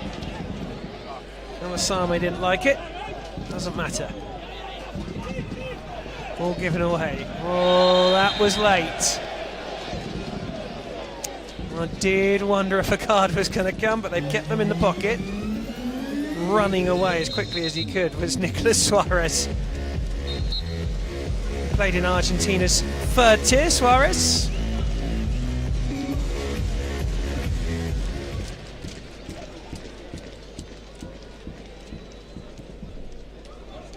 Kulstedt.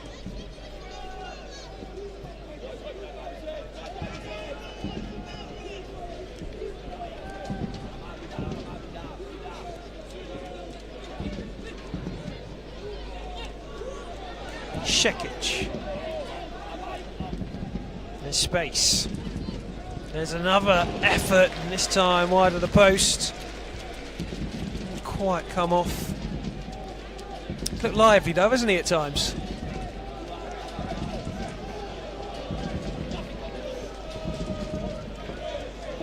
Keeper calls, he doesn't quite claim it. Wasn't sure if he could kick that ball away or not. And I think in the end he's been awarded a free kick, which for me is a little soft.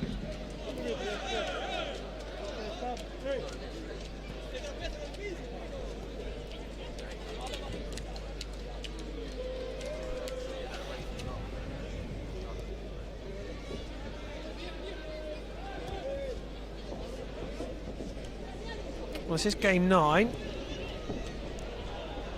I'm looking for another. It was Freus lurking. 9 games in, and we've had 55 goals. Well, before this one kicked off, we were averaging over 6 a match, so we're not quite there yet on this one, although that was helped somewhat by Kazakhstan's 13-1 win over Iraq, which was a bit of a walk in the park for former world champions and the #1 ranked side. Shot blocked.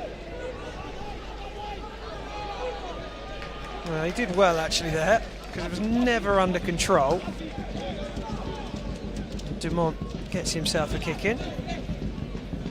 Well, that's good play from Argentina. That's got to be a slide as well, it is. I think the slide was outside the area, so it will just be a free kick. But that was Kobrovsky, who was yellow carded earlier. And maybe he's not quite got to grips with the rules at the moment.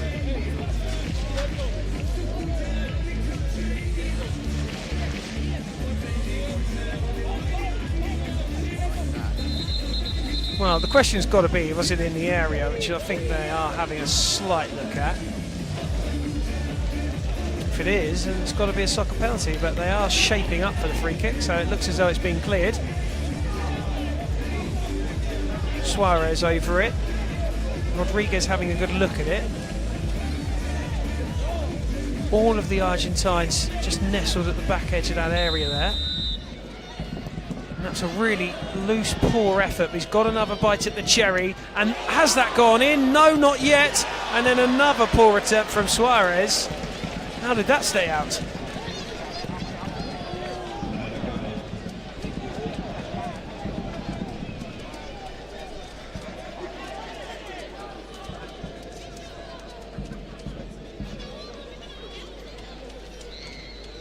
Kick in for Germany. 3 minutes left to go, and it's been comfortable, no question about it. Germany have been in full control all game.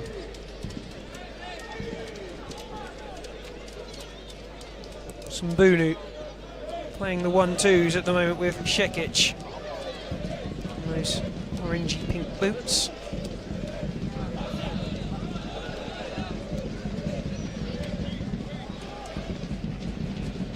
Reichel, who doesn't have a lot of blue shirts ahead of him to concern him at any point at the moment. Might be a little bit more concerned now as Argentina drive towards goal, but only for the moment as they turn around and have it with Cavacho. Now Suarez out to the right-hand side. Shot was a much better one from Carboni this time, and it was a decent hand from the German shot stopper Nicholas Reichel.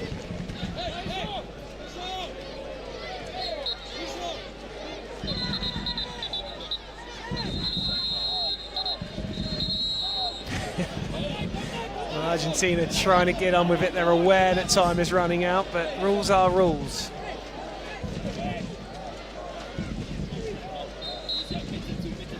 Germany heading to 3 points and second in Group A.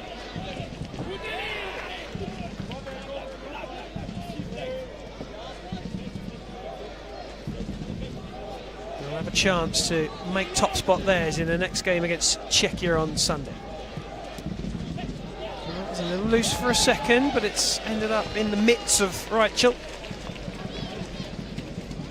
Annan. Sumbunu.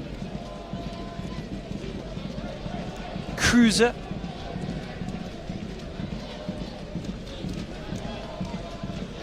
Here's a great opportunity, but that's excellent defending. Carboni. Suarez. Whistle blows. It's not Milicic saying, well, that's a straightforward one. Shrugs his shoulders again. Always referee was with that cool, calm attitude. Malizia tried his luck with the toe poke.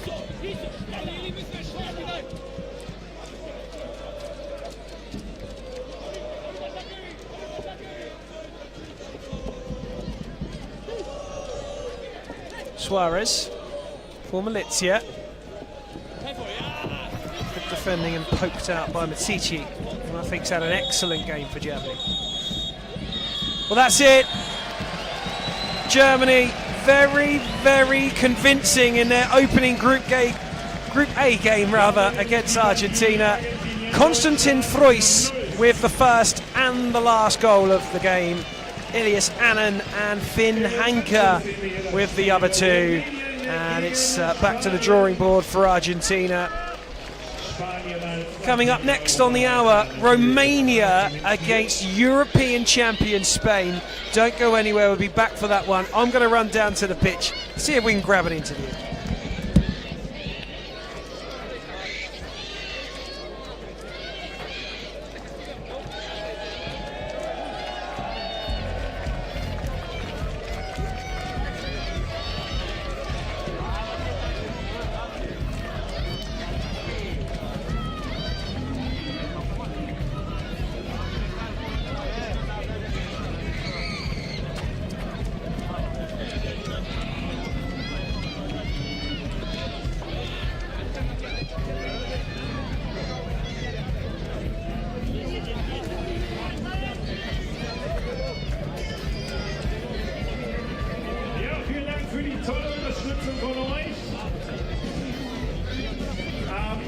Sonntag spielt Deutschland wieder. Ich gehe davon aus, dass wir uns dann hier alle wiedersehen. Ansonsten bleibt gerne noch da. 3 Spiele sind im letzten Drittel noch zu sehen. Heute geht es hier bis 0 Uhr.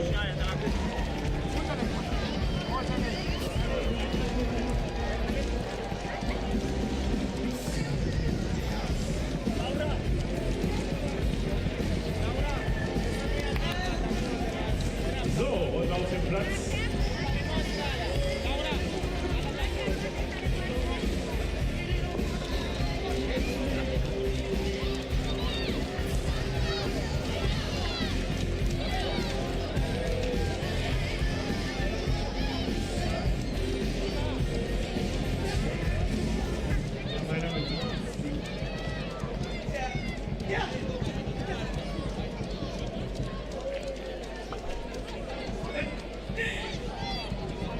Ich darf an der Stelle erstmal gratulieren. Sehr, sehr guter Auftaktsieg, 4:0 am Ende war das jetzt souverän, gut, sehr gut, fantastisch. Wie ordnest du es ein? Also als allererstes fällt mir ein riesengroßer Stein vom Herzen.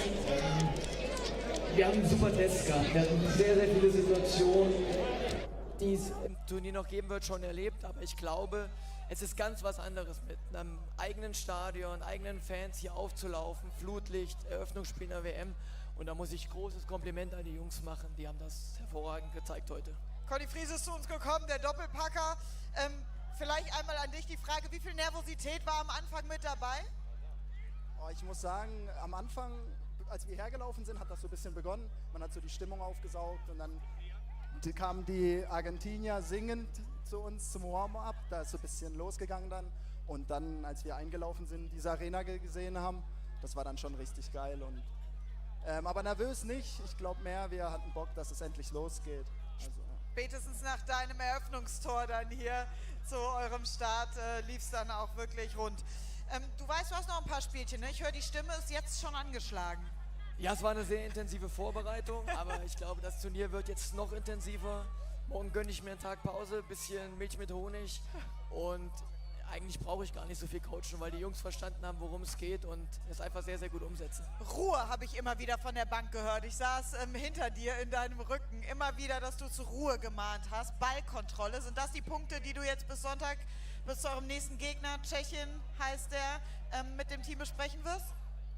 Ja, wir haben sehr, sehr viel offensiv denkende Spieler und ein Schwerpunkt unserer Vorbereitung war auch in der Defensive zu arbeiten, Ballkontrolle zu haben und nicht immer zu gierig aufs nächste Tor zu sein. In der Regel fallen nicht viele Tore im Soccer. Ja, und deswegen versuche ich das immer so ein bisschen reinzubringen. Ja, aber die Jungs kannst du am Ende nicht halten und dann dürfen sie auch gerne 4 Tore schießen. Muss man die jetzt heute Abend ein bisschen einfangen oder regeln die das untereinander nach so einem 4:0 Auftaktsieg? Nein, ich denke, also wir haben eine super Stimmung. Wir gehen jetzt zurück ins Hotel, spielen ein bisschen Karten und schauen uns das Spiel vielleicht nochmal an, aber ist jetzt noch kein Grund durchzudrehen. Was macht eure Truppe aus? Was habt ihr für eine Energie als frisch gebackener Kapitän dieser Mannschaft? Ich würde sagen, wir sind einfach eine richtige Einheit. Also ich sag, flache Hierarchien, jeder sagt, was er fühlt, was er denkt und bringt sich ein und das macht uns eben zu einem besonderen Team. Zu 0 dürfte dir doch eigentlich besonders gut schmecken, oder? Bei deiner Position, die du selbst als Weltmeister hier gespielt hast. Ja, wir haben ja 2 Icon League Torhüter, oder beziehungsweise ein Icon League Torhüter und Antonio einen, der aus der Kings League auch sehr offensiv kennt. Und das war auch in der Vorbereitung Thema, die Jungs ein bisschen einzufangen, nicht immer mit nach vorne zu gehen, über die Mittellinie und ins Spiel offensiv einzugreifen, weil ist eine Phrase, aber wenn wir kein Tor fangen, dann werden wir schon mal nicht verlieren. Und mit der Qualität offensiv schießen wir immer ein Tor. Und wenn wir das weiter so umsetzen, dann wird es ein guter Weg für uns. Du hast dich doch dazu entschieden, einen Reichel reinzuwerfen in der zweiten Halbzeit. Torwart nochmal gewechselt, obwohl er eigentlich ein bisschen angeschlagen war. War das geplant? Das war geplant. Wir hatten erst überlegt, Niklas gar nicht spielen zu lassen, aber ja, Eröffnungsspiel will jeder auf der Platte stehen und er hat sich das maximal verdient und hat es auch herausragend gemacht in der zweiten Halbzeit. So, ihr werdet es erahnen. Ich kann euch natürlich nicht aus diesem Interview entlassen, ohne euch auch mal gefragt zu haben, was ist denn das Ziel? 4:0 seid ihr jetzt reingestartet in dieses Turnier. Was ist intern das ausgerufene Ziel und was kommuniziert ihr mir? Also ich habe den Jungs intern gesagt, ich möchte die ersten 2 Spiele im Turnier gewinnen und die letzten beiden Spiele im Turnier. Könnt euch ausrechnen, was dann passiert. Gut, ist die Mannschaft mit einverstanden, denke ich, ja? Ja, auf jeden Fall. Vom Kapitän abgesegnet. Wunderbar, dann jetzt bis Sonntag nochmal eine kurze Analyse, wie du gesagt hast. Genießt den einen Tag Pause und dann sehen wir uns am Sonntagabend gegen Tschechien hier wieder. Vielen Dank. Wir freuen uns, danke. Glückwunsch nochmal. So, und damit, zack, beim Stoppen kriege ich auch noch hin. Gut, gehen wir wieder zurück zu Flo, ne? Ab nach oben, Ball gepasst.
Guten Abend, Essen!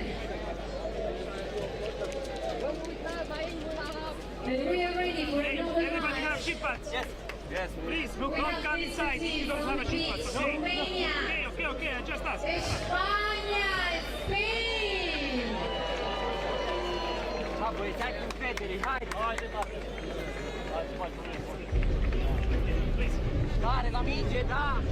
And we are ready. Please welcome these two teams for another match. Day 1. Socca World Cup 2026.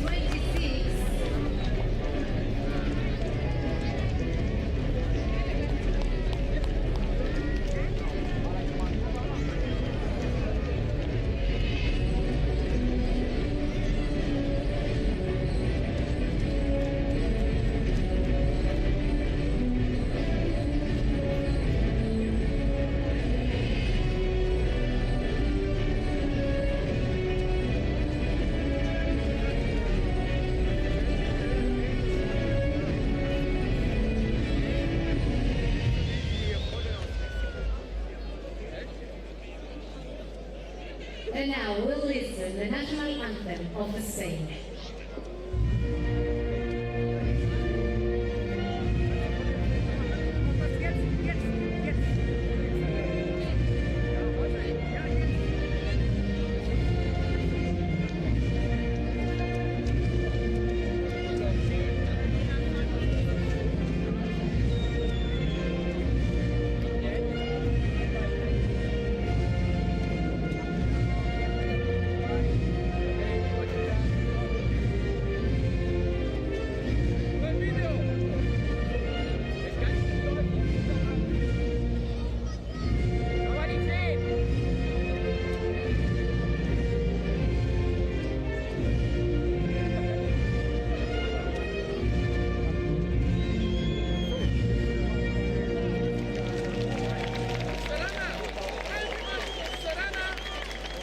And now, please remain standing for the national anthem of Romania.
Yeah, good evening, Benji. Well, this one is quite a mouth-watering fixture, actually. Romania have got previous. They have changed their squad up quite significantly from their glory days, if you will, but they are former European Cup runners-up and have finished inside the top 4 at the World Cups as well. They had a really impressive run at the World Cup in Oman in 2024. I think they just ran out of steam after an incredible quarter-final, knocking out Poland, who looked like they were going to win it that year. They looked okay in Euro Cup. I mean, Romania always good mini football players. They know how to play the game. It's the know-how really that gets them through a lot of the time. And Spain, of course, European champions now, beating Kazakhstan in the final. And you know, they looked a good side. They were beaten by Czechia in the group stages out in Moldova, but they got past Croatia, who are a really good side. Croatia didn't get out of the groups because of that. They went through with Czechia. And they had England as well. They got past them. So they're a decent team, Spain. And now the challenge for them, of course, is to move on from the European glory and show what they can do on the world stage. They had a decent team in Mexico, but they blew it really on their opening night. The very first night they drew against Colombia, and that really led to the fact that they couldn't really progress with the games they had left at the World Cup because they were really tough fixtures. They had Germany and then they had Ukraine, so it was a very tough group. So a lot to be desired still from Spain on the world stage, but when you come into it as European champion, surely you've got every chance.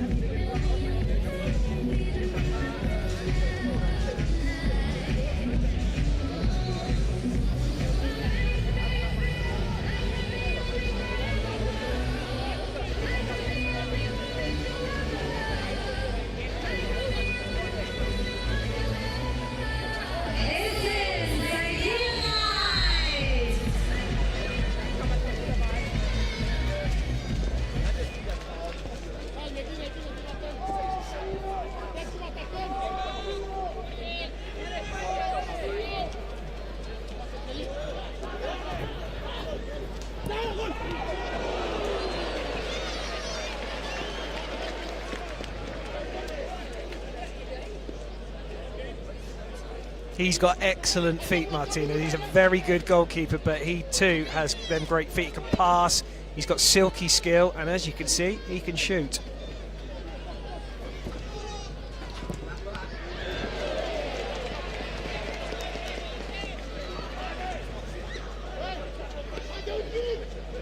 Smart save as well, that, wouldn't it, from Marian Wojciech? To get right underneath his crossbar and palm it over the top.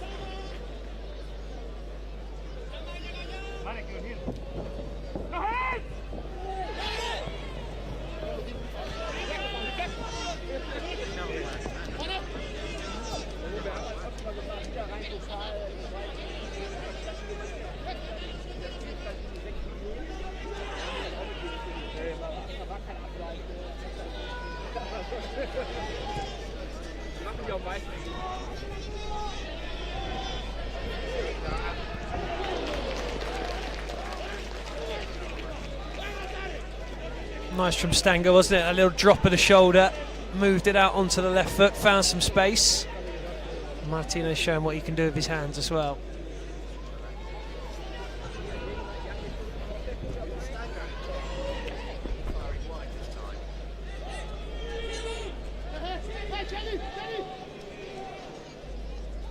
Well, if first 2 minutes are anything to go by, Benji, we're in for a good one, aren't we?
I think he's got a score there, Benji.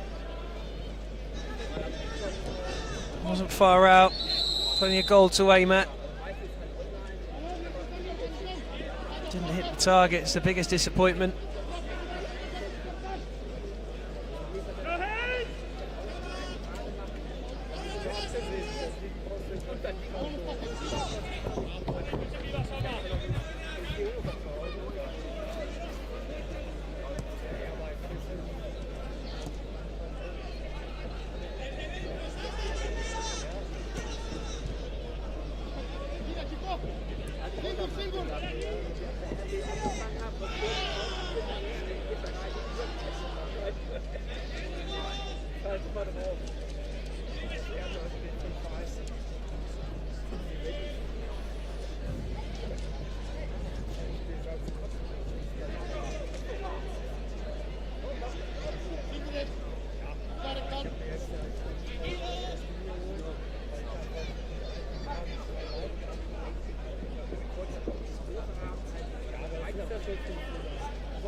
I think you got it right, Benji. I think it's pretty square, isn't it? Pretty even. Both sides can play, we can see that. Here's a chance.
Well, the kid in the crowd thought he might have been keeping that ball. I don't think there was much chance of that.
You can guarantee that Romania have watched tons and tons of video of Spain at that Euro Championship. And they were obviously pretty adamant that closing down the keeper is not the way to go. I think that sticking to their man is the better of the two options.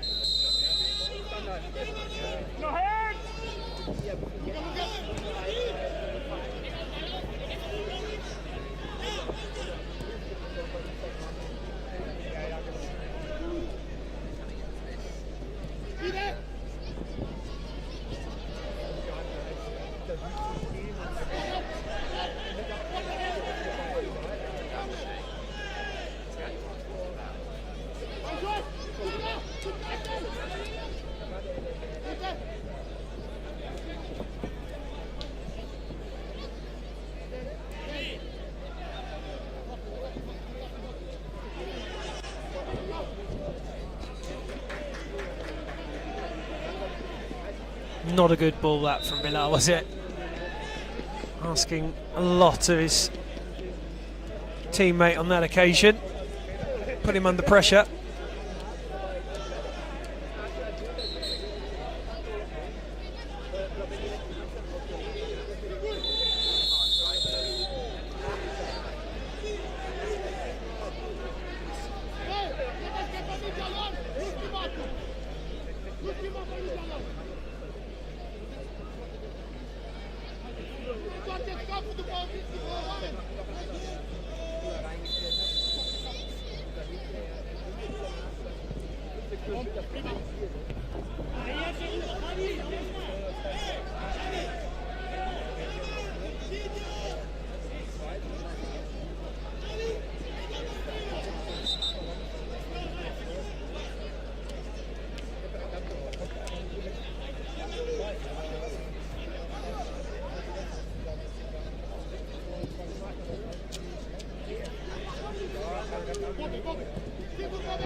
Didn't work, but I applaud it. You know, he's had a go. The goal was open, and it just makes Martinez think a little bit, doesn't it?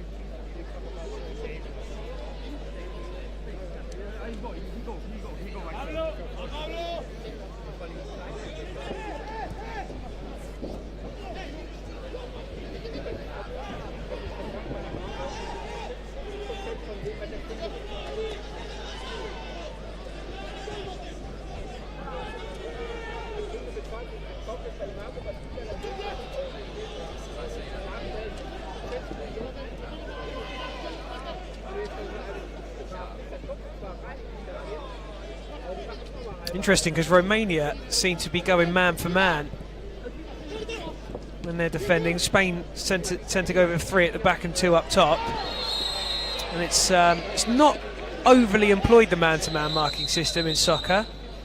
Well, I think they've done pretty well with it so far.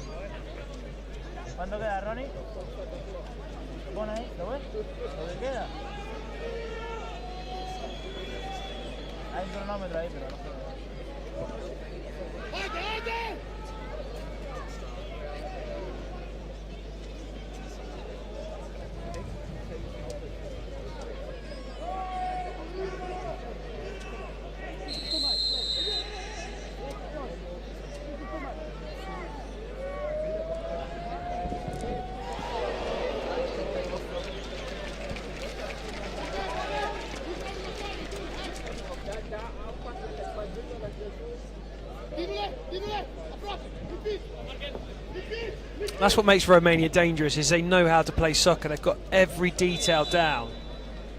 Little set pieces, defensive play, everything's mastered with Romania.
Well, we know what he was trying to get and what he was trying to do.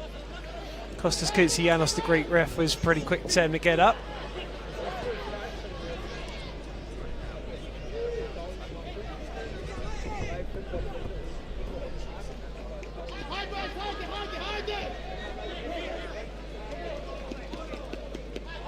Compelling game, this, Benji. I'm not quite sure which way that pendulum's going to swing just yet.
Well, Corral shaped himself, he waited, he got his technique spot on, and the keeper's save is really good.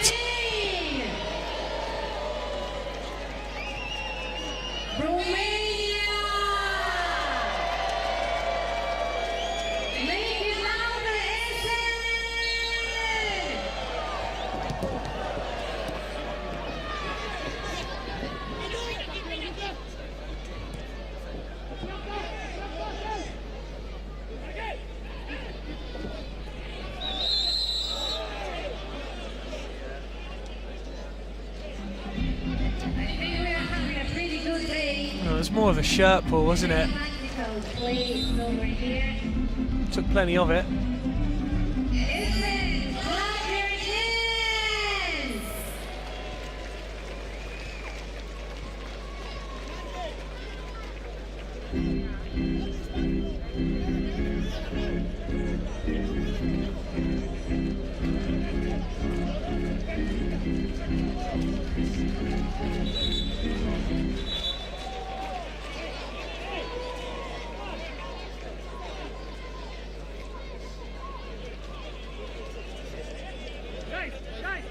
Easy. No hands. Okay.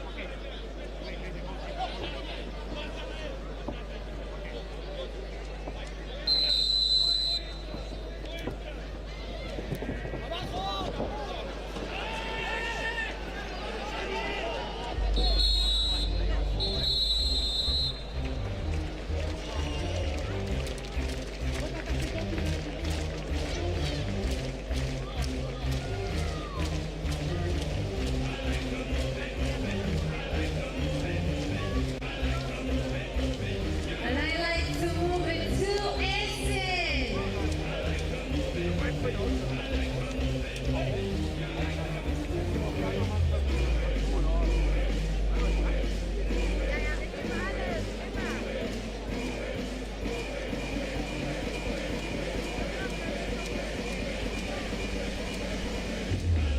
So this is halftime for this match between Spain versus Romania.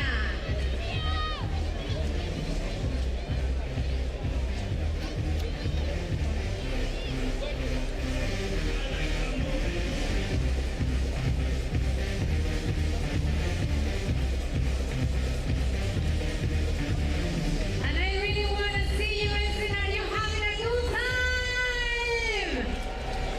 Come on, I can hear you! DJ, let's make everybody dance on this beach with me. It means Julia, Mexico!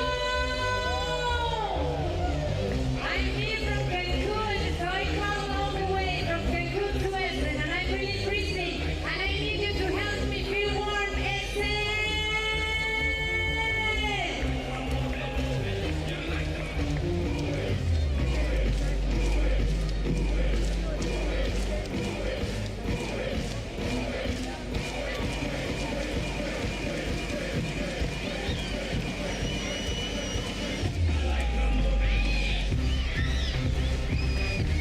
Come on, Essen, I want to hear you, I want to see you, everybody! Put your hands up in the air!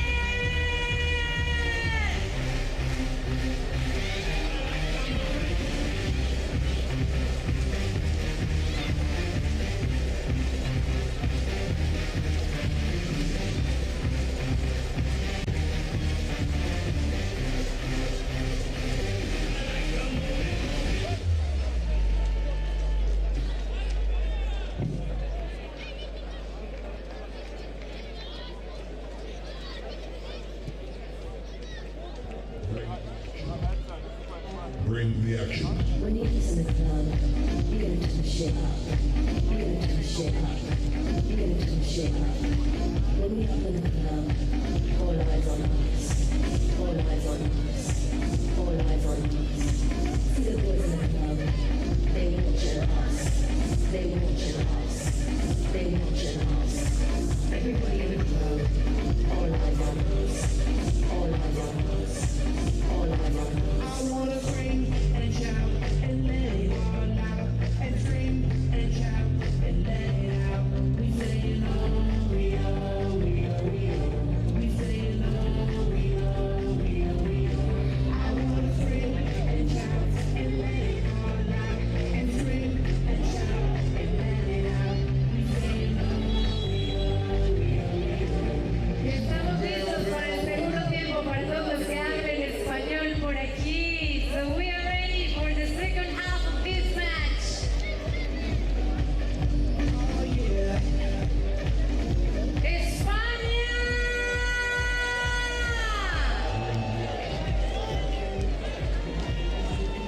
Romania!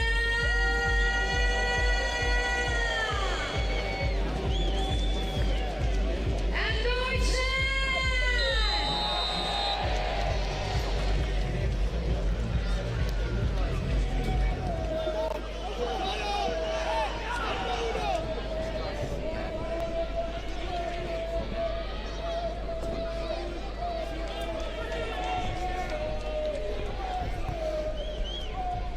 Battle of the team talks. This one, Benji. I think Romania are going to try and fly out the traps here. I think Spain actually will try and wind it down a little and come later.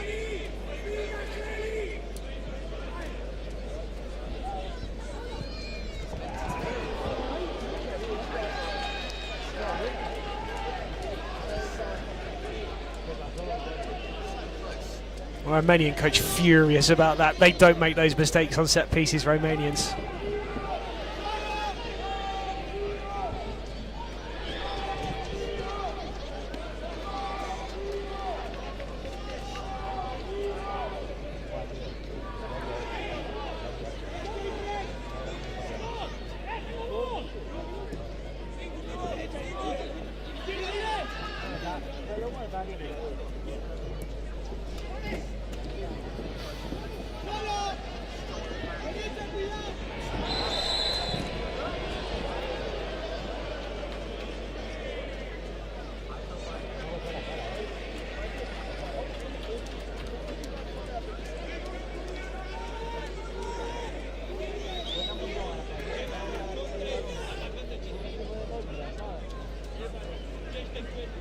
Let's go, Essen. Let them feel you. Come on, make some noise for these two teams. Who's going to score first? Spain, Romania.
Well, I said Spain might take it a little easy at the start of this second half. Not a bit of it. They've had the two best chances. They've taken the second one. We're still have time to see a great game from Romania. They know how to play it pretty tactically.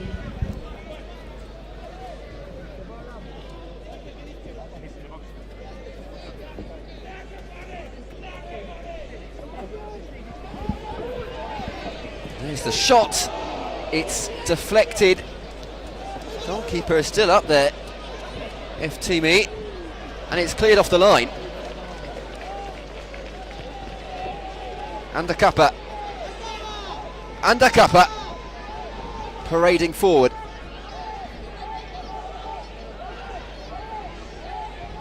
Away it goes. I would just like to apologise for the technical difficulties, the microphone only working, I think when Dan was speaking. This old box has favourites, but I've borrowed his microphone as he goes to sort it out. So I wasn't taking the nonchalant approach when Spain scored. I was actually exceptionally poetic. You just missed it, unfortunately. It's typical, isn't it? But yeah, apologies there.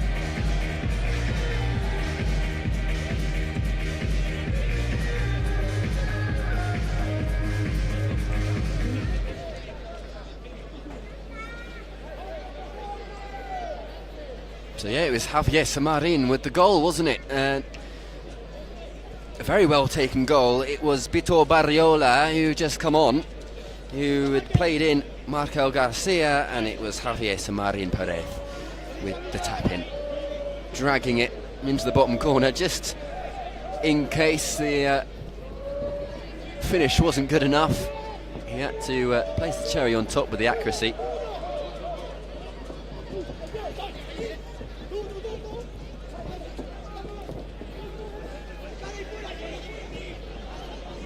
Of course, for now, as I'm borrowing Dan, his microphone, it does mean he will be mute for the foreseeable future, unfortunately. I say unfortunately, this is great. Just joking, Dan. It's Duca, and that's going to be into the gloves of Aymar Martinez.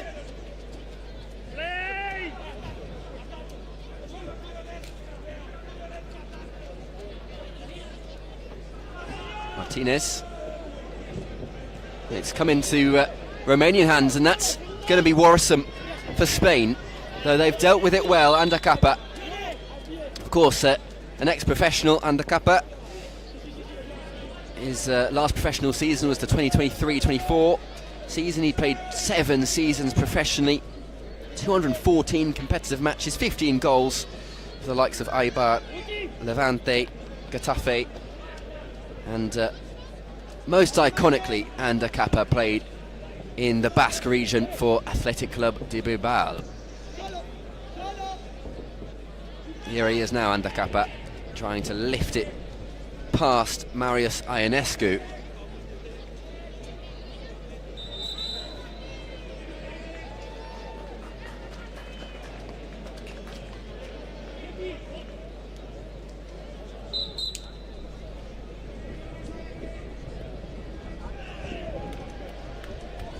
He might claim a push in the box there. Pablo Martin.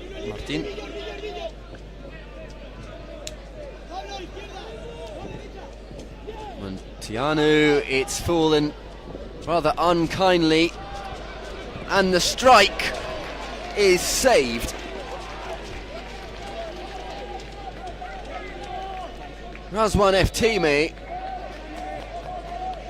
the hero for now. He's kept it at 1. The strike was Markel Garcia.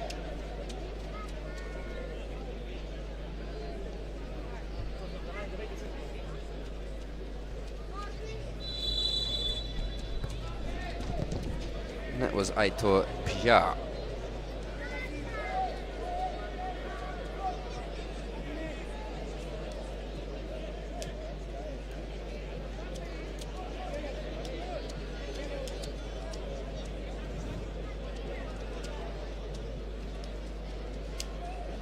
Substitution just quickly. Javier Pozo is coming back on for Spain, replacing Markel Garcia, who did have that glorious chance that he didn't quite take, and I think he's solely responsible for that.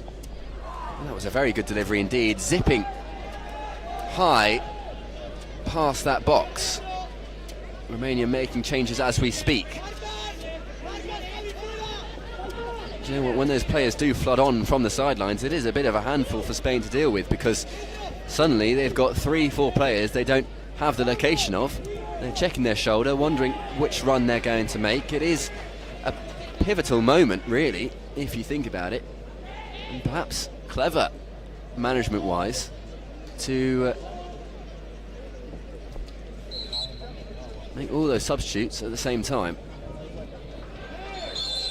It is going to be a foul the way of Javier Samarin, the goal scorer.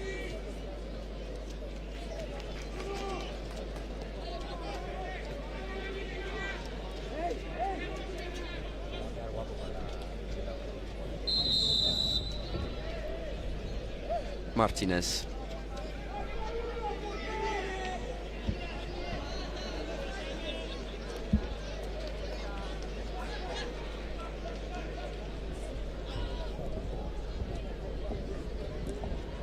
That's cut out, and it had to be Stefan Guinea, who has gone down.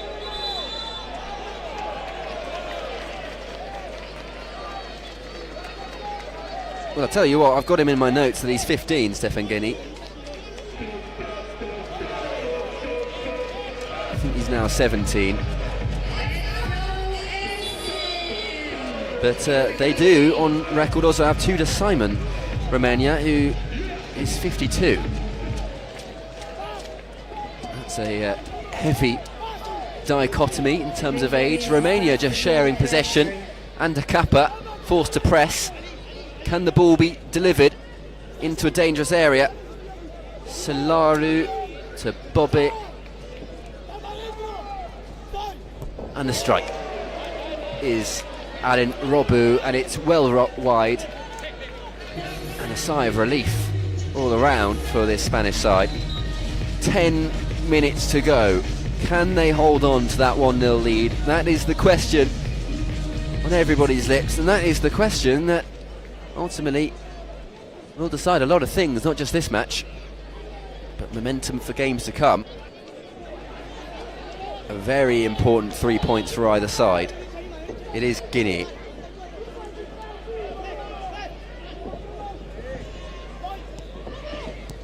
And it's a good save. Aymar Martinez, Gabriel Bobé was infringing there.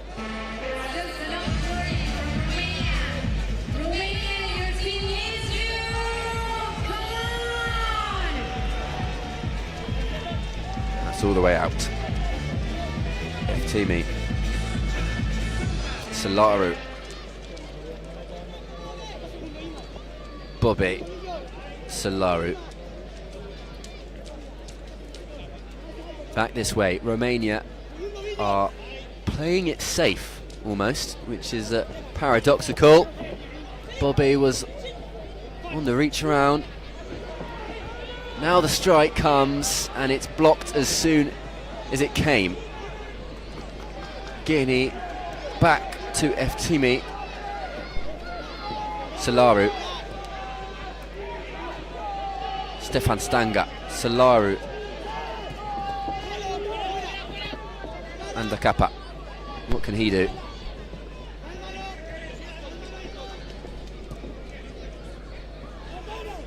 Zala.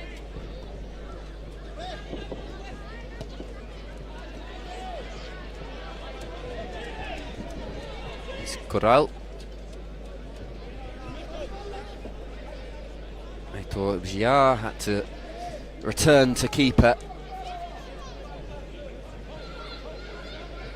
Time is running out for Romania. 3 points, of course, still on the cards, as they always are, realistically, though that probability is slipping.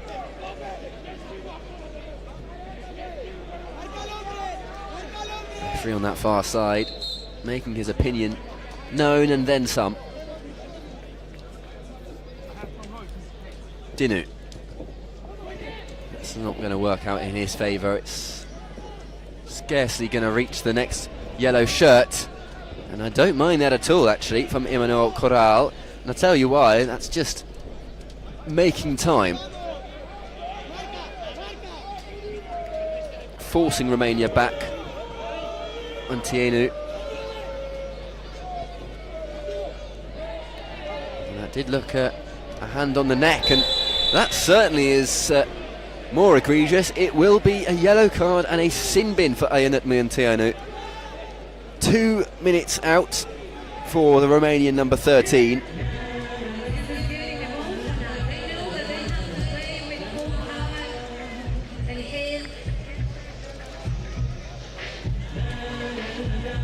Yeah. 2 hands in the back, around those shoulders, nuzzling up to him, and that's never going to fly.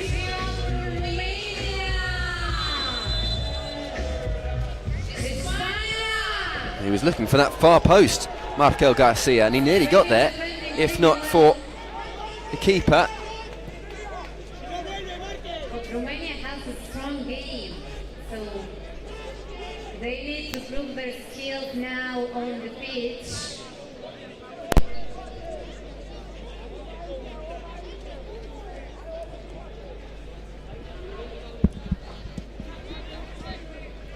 Pia, Garcia, Barriola, Pia, Barriola,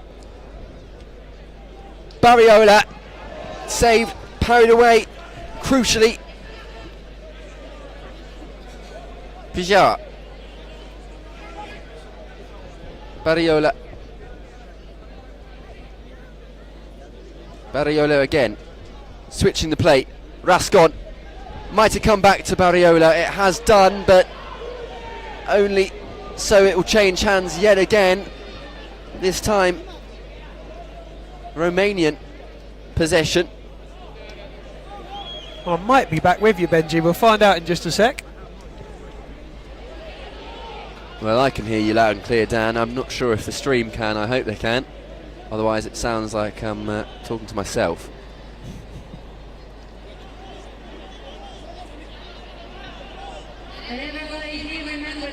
Aitor Bejar.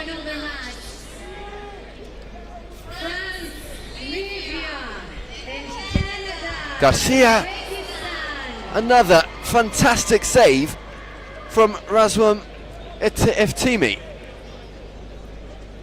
Aitor Bejar, we saw Romania just floating around the Spanish half, and now we see the Spaniards doing the same back. The referee blows his whistle. Adamant, it's a Spain ball. Yeah, I thought that was clever from Vitor Barriola there. Just waited, he just didn't quite take the touch when he would have expected him to. He just held back a second so that he could just knock it past his man and just wait for that contact. And that's really useful for Spain with just a little over 3 minutes to go in that 1-0 lead. They have been really good at this game management, Spain, of late. Now Markel Garcia, he'll leave it, it'll be Barriola. Rascon. It's not going to be enough. But Spain don't need enough in terms of scoring another. All they really care about is not conceding. Given that 1-0 is 3 points, even if it is scrappy. I think they would have taken a scrappy 1-0 against Romania, wouldn't they, opening game? Absolutely. But Romania certainly won't. Bobby trying to find a way in through Emmanuel Corral. And now look at this, a fly keeper that Romania are going to be debuting. I wondered when it would come. It's Robu, the man they've selected. We'll talk about fly. That from Munteanu, he's just come back on after his sin bin. The Romanian bench is furious, Benji, because they wanted the keeper on as a fly keeper to use him, give him that ball so that then they could peel off and try and find a man. Instead they've taken the shot. It's disappointing from their perspective. On goes Garcia down there. He's being tossed and turned.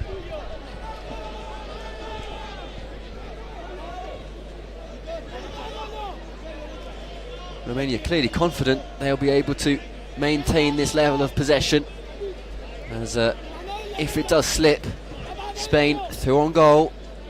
You know how that story ends. Robu then, the fly keeper, here he is with it.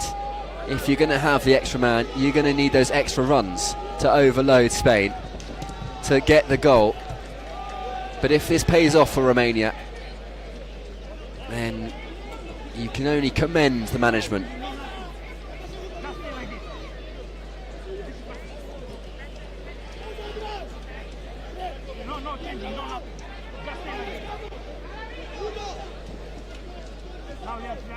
Munteanu. It's going to come over. Back to Solaru. Alexandru Solaru, the captain. Bobby. That might be stolen, but it's enough strength from Ian Munteanu to keep Vitor Barriola at bay. Bobby is going through. Romania throwing all they can at it. Will one of these darts stick? Robu. And the shot is just over, and that could have been the moment. Well, took a deflection. I'll get a corner at least, but both sides working so hard right now for totally different reasons. We've hit minute 40 as well, Dan, which does mean this will be the dying embers of the match. Robu.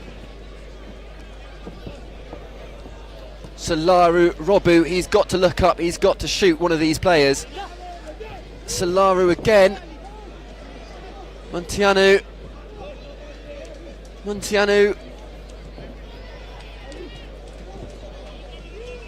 The trigger finger itching, and the shot. Corner.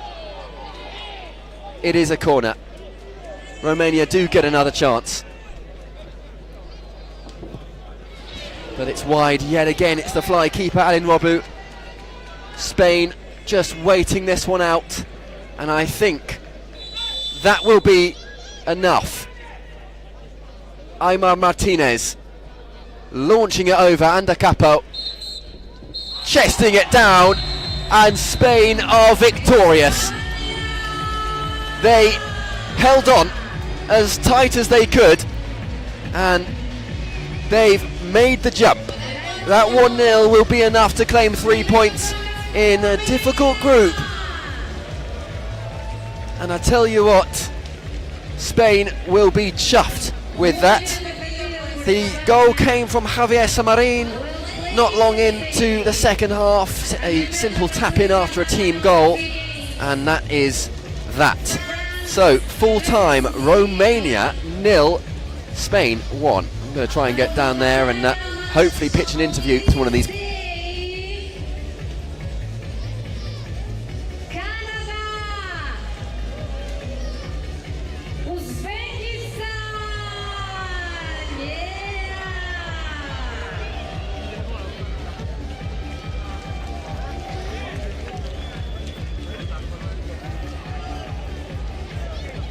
So here we go for another match.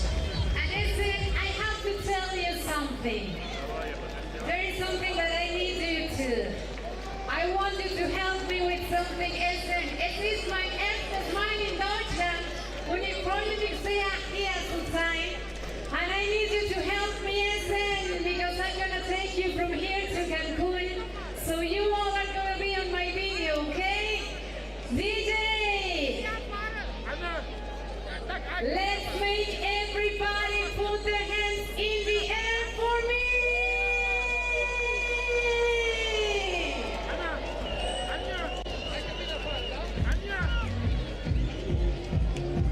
Come on, Essen!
Alors, est-ce que c'est la France? Allez, allez pour la France.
I think we are ready for this match.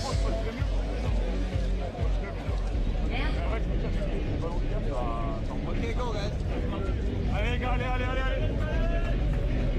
So please welcome these two teams on the pitch for another match, day 1. Socca World Cup 2026. Second last game of day 1, then it's game 11. And it's France against Libya in Group E.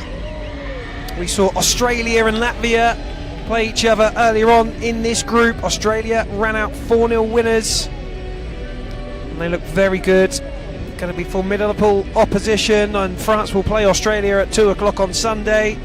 Libya's next opponents will be Latvia. We'll have a little run through these two sides shortly. First, though, national anthems. And now we will listen the national anthem of Libya.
And please remain silent for the national anthem of France.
And here we go, France, Libya.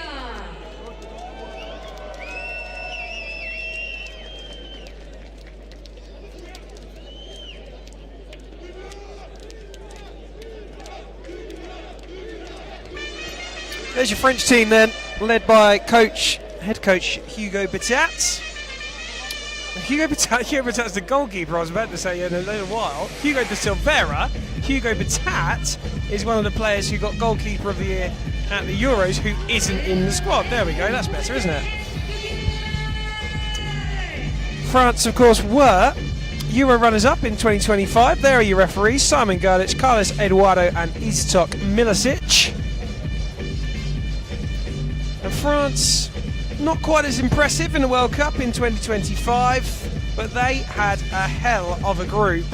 It was absolutely the group of death out in Mexico.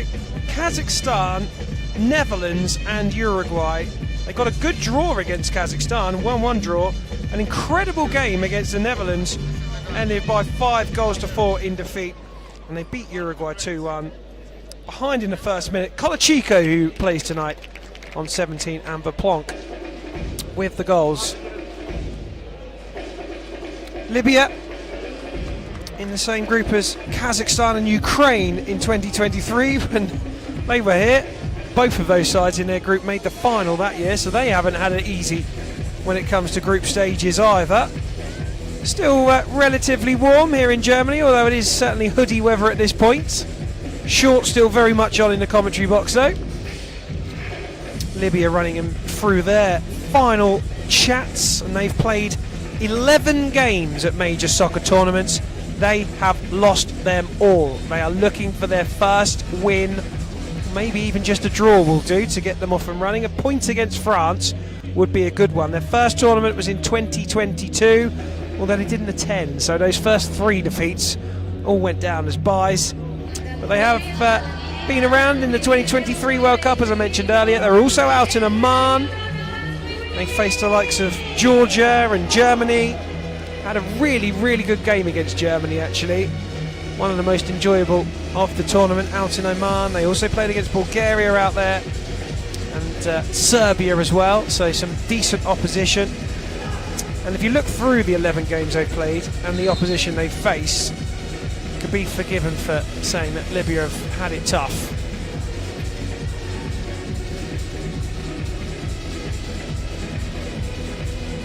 Be that as it may, 11 defeats are still 11 defeats. The heaviest defeat was here in Germany in 2023.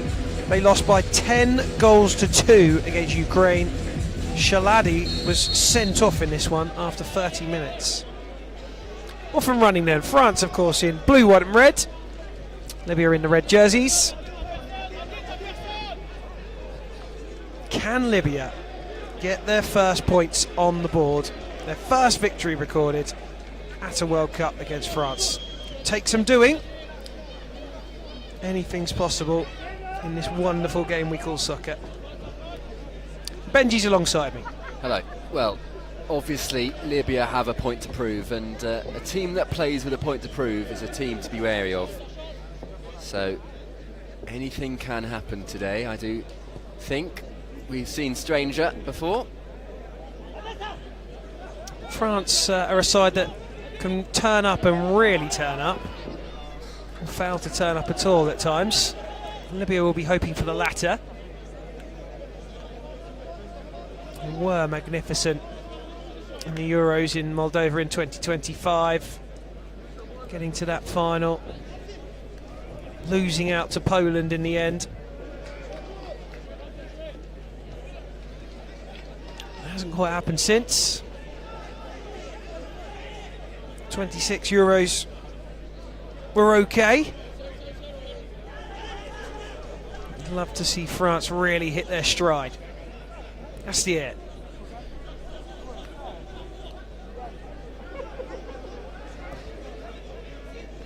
Bendali.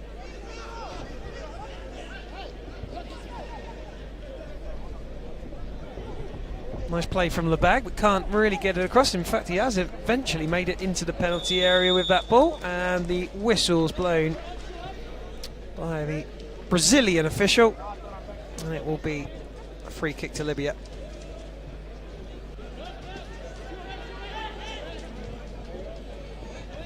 Decent ball across, sprayed to Frio. Watched out of play by Quentin Bonacer, who's been around the block in a French shirt. Played at World Cup 24 and the last 2 Euro Cups as well.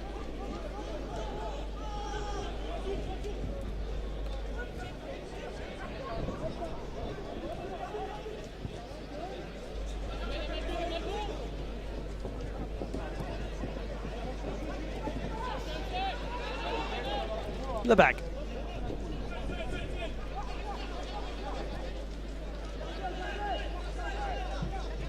Another one who's vastly experienced in a French shirt, Romain Lebag, a skipper for France now. And there's Garcia, who scored against the Netherlands at the World Cup in 25, played nicely at Euro Cup 25 as well. Vendali on the ball.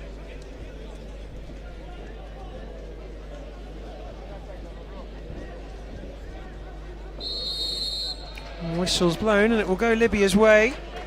Firo doing the hard work for Libya. Garcia with the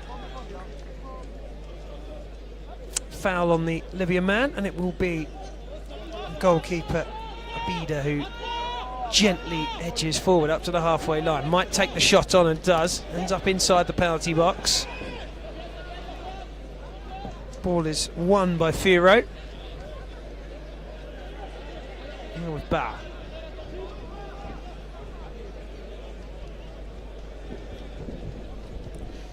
Dangerous that, but they've got away with it, I think, Libya, who have started on the back foot, as you probably might expect, but tell you what, France haven't exactly been cutthroat just yet. Still harbouring their time, I assume. Yeah, they do tend to be patient with the ball, France. They don't like to give it away, but when they do attack, they like to do it at pace, particularly on the counter-attack. Well, there are a couple of the quicker players that we've seen in French shirts who aren't in this year's squad. Max Mon, one of those. Johnson Cathay as well. They do keep their core, France, but they do also have a tinker.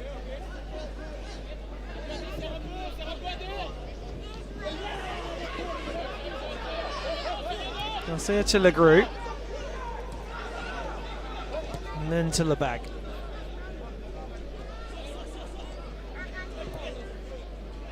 There's Johnson Cafe, who is on the pitch now.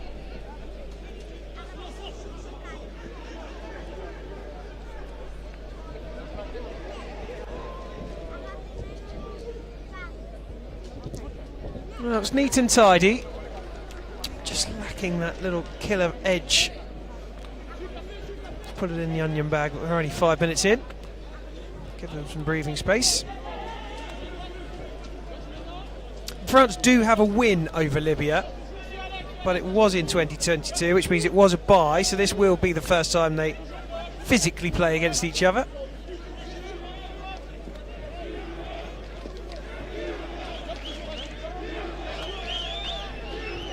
France down 2 in the rankings this year, now in 13th. They were ranked 3rd when they were last in it here in Germany a few years ago.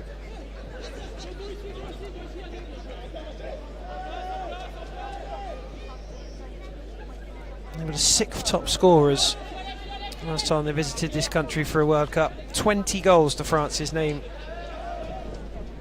in that tournament.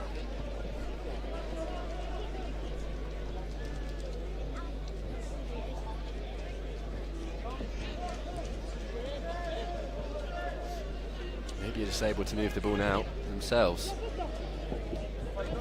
Yeah, it's quite neat and tidy. It's quite calm and composed, isn't it? Yeah, it wasn't bad at all, actually. I think that would register as a shot, so you take what you can take. Garcia takes a breather because Chico comes on. Cafe. A chance, and just wide of the post, and I think that took a Libyan touch. It did. And that was very nearly goal number 1 for France. As it stands, it remains 0-0. Well, they'll be unhappy with that. Of course, they're a patient team, but well, free kick's given to Libya. No more than that. Rosier wasn't sure that that was a foul. Just a touch there. Didn't show it on the replay, but Pierre Colachico just stacked it himself afterwards without anyone around him. Pierre Colachico scored in the Euro final in 25. He was sporting a Batman mask essentially when he was out there after an injury to his face.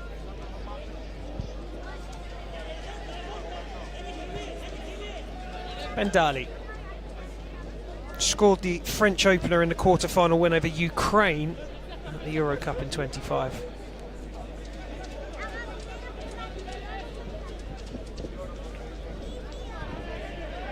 Play continues. Down to ground goes Bendali. Simon Gerlich awards the free kick on the angle.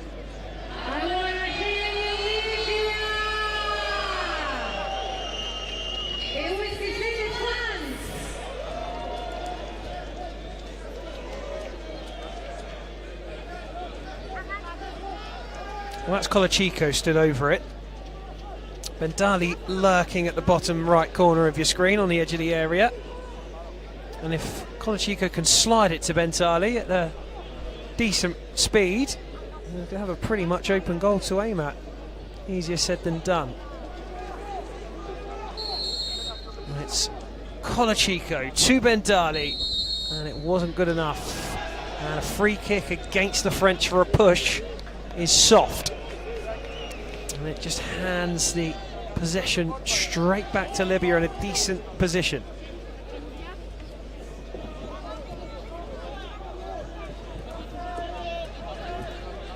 It's Bar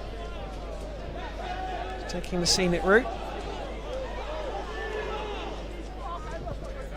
sending it long. Colachico nodding away.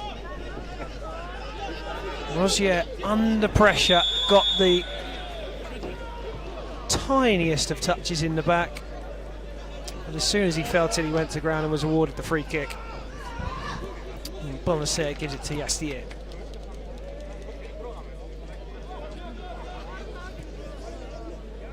Yastier again. He scored against Albania at the Euro Cup this year.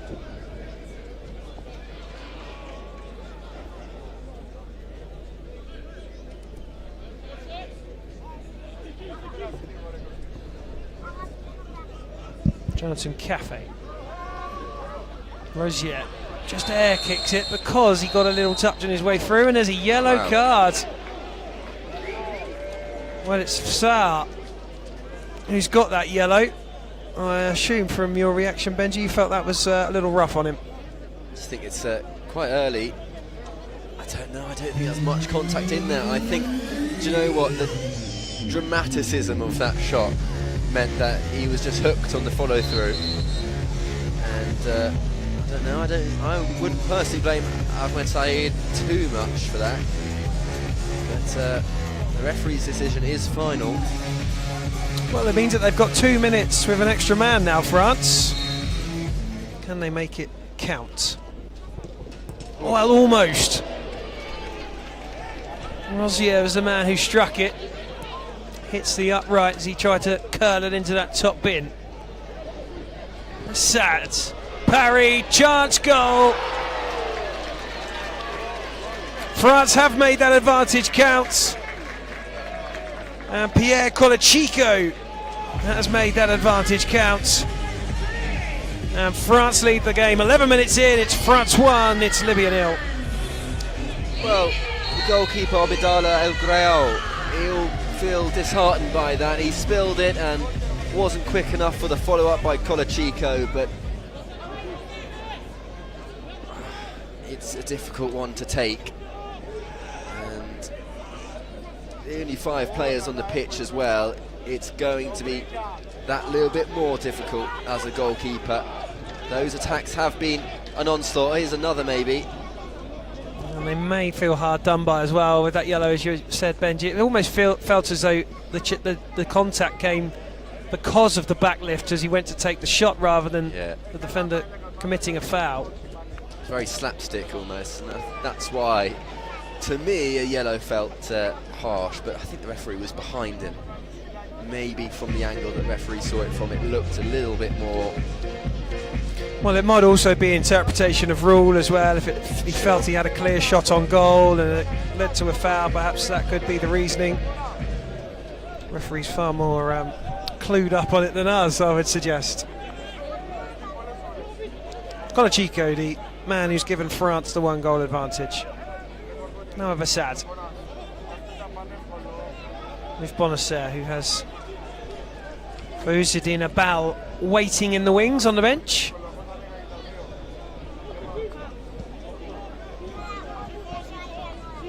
It's good from Assad. Skips past one but can't skip past the second. Jonathan Cafe looking to take it. Yassier is interested in it as well, but it is Cafe, and it will be another kick in for France. And they're back up to their full allocation, Libya.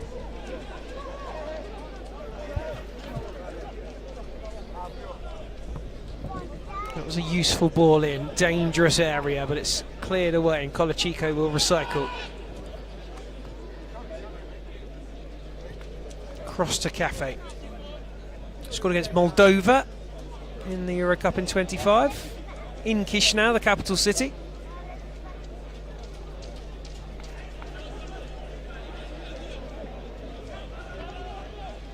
Yastier, who strikes, and that was heading goal bound. Don't think it would have made its way in, but it certainly meant that the keeper, Abida, had to dive down to his right hand side, and Assad was trying to poke it in. Yeah, Assad really could have got a heftier touch on that, I think.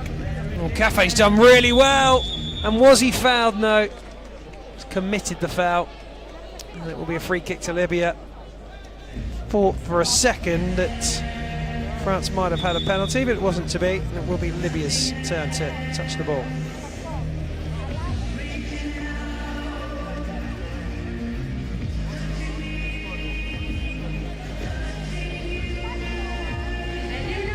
Essen, back to Abida. Colachico getting in fairly and getting into the kick in. And then steps on the pitch, so it'll be a Libya kick in. 5 minutes, a little more to go of the first half, and France have a slender lead over Libya. Libya haven't had much in the way of possession in and around that French penalty area. Knocked it about nicely. Yeah, you're right, Dan, they haven't had much, which is why I do admire the fact it's only one. I think they've defended well. Well, they might find a way through here. And it just scooped to the back post. It didn't land kindly enough for someone just to get on the end and give it a bit of the old heave-ho at the back stick. France's sheet remains clean. Shot in anger from the goalkeeper Abida, and it's wide of the post. Bonacer has had a relatively quiet evening in the opening quarter of an hour.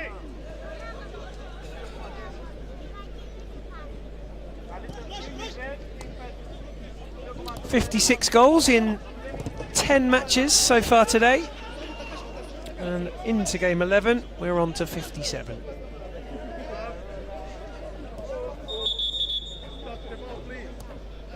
Only one draw so far today. That was between Belgium and Turkey. Turkey rescuing the game with a last kick of the game soccer penalty.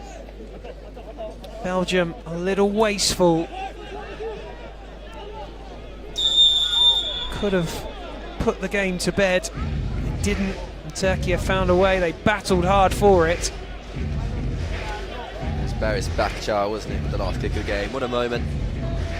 The best moments of the tournament so far for me, last kick of the game and all that. Beautiful work down the right-hand side from Libya. This time Bonacer's going to have to watch that, and he does.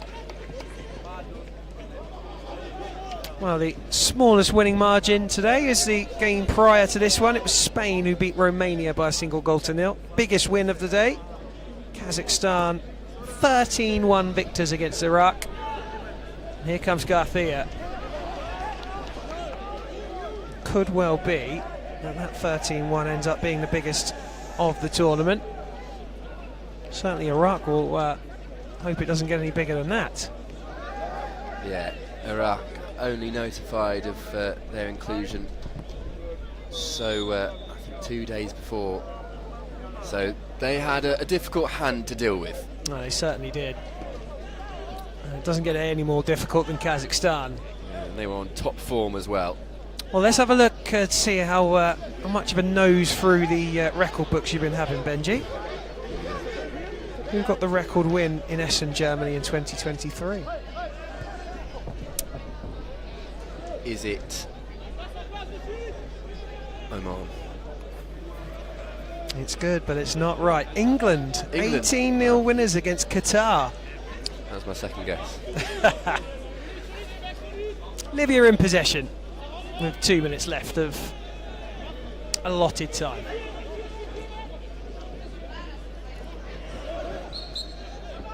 Well, that's a flick that brings a free kick. Now you might just be able to see that on the far side. There's a little call for a yellow card, which Simon, the referee, didn't take too kindly to. He's a very friendly guy. In fact, I'd say it about all of the soccer referees, all really friendly. Some of them absolute jokers, but on the pitch, real serious business. Way it should be.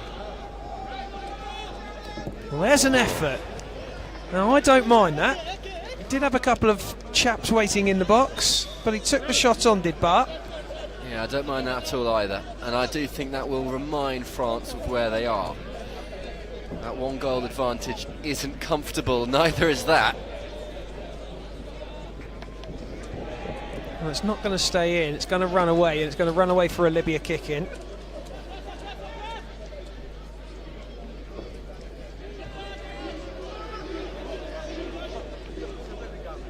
France did get a big win themselves in 2023, 10-5 against Kuwait. Here's a chance for Libya. It's into the side netting in the end after coming off the advertising boards behind. Yeah, I think he just drew himself a little too wide, Saeed, before taking that shot with his left foot. Maybe a cheeky little dink would have worked out a little better, I think. Come a little closer though, haven't they? A couple of chances on goal. Absolutely. It's positive stuff. Well, here's a chance to nick it. That's a real shame from a Libyan perspective there. Because had that touch been right, it would have been in. Labag. Ball there to be won, and it's won by Yastier, but given away. He gets a little prodded hit on the second attempt, but back at Libyan feet.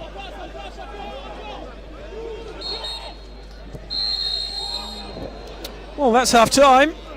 And that's France 1, Libya 0. A goal coming when Libya had a man in the sin bin. But it's a little too close for comfort still at the moment as far as France are concerned.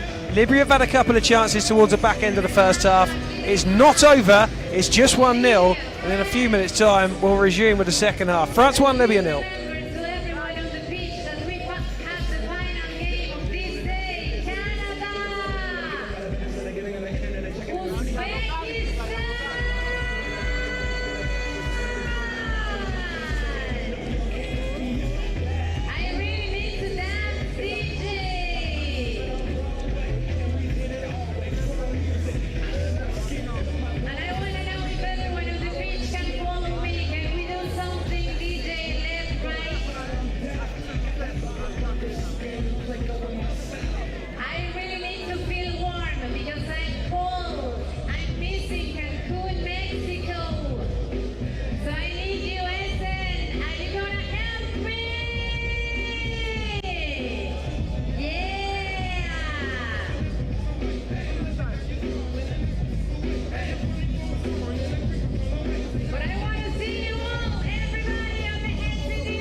And we are ready for the second half of this match. Second half about to get underway. France 1-0 up against Libya. And the most notable change is in goal for France. Fouzaddin Abal is in the sticks for Quentin Monacer. And Abal, you may or may not notice, isn't wearing gloves. Colachico heading down to Cafe. Watched out by Bendali, who just dropped the shoulder to ensure that that ball would end up out of bounds. And there is Abal, who collects the ball outside his area and gives away a free kick. Oh, and kicks the ball away. He's going to get booked for it. Well, that is the shortest of introductions to soccer for about 37 seconds. He's been sin bin, Benji. Well, showed his anger a little too early. As to say, the gloves were off. Well, there's a look of dejection. Well, he should have picked the rule book up before he came out, maybe. He's got plenty of French futsal experience. He was a French international futsal goalkeeper. But his start in soccer hasn't been the best. So Libya now have an extra man advantage and have a free kick at the end where France had theirs and took the lead.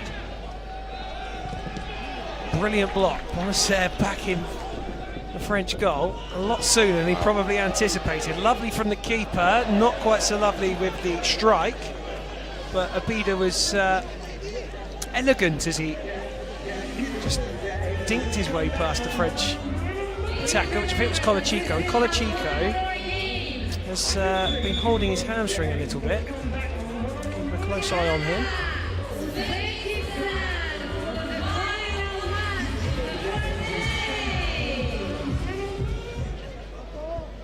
Long ball intercepted, French kick in, and it is still just a slender lead of 1 goal. And don't forget, France, as it stands, have 1 less man on the pitch. And Libya will have to come at some pace now to try and find that equaliser with the extra man. Bar into the box.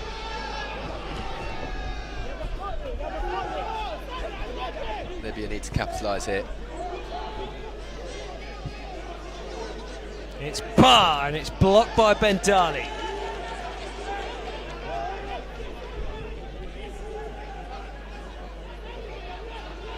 It's good feet, but they're not moving that French line around enough, are they, right now?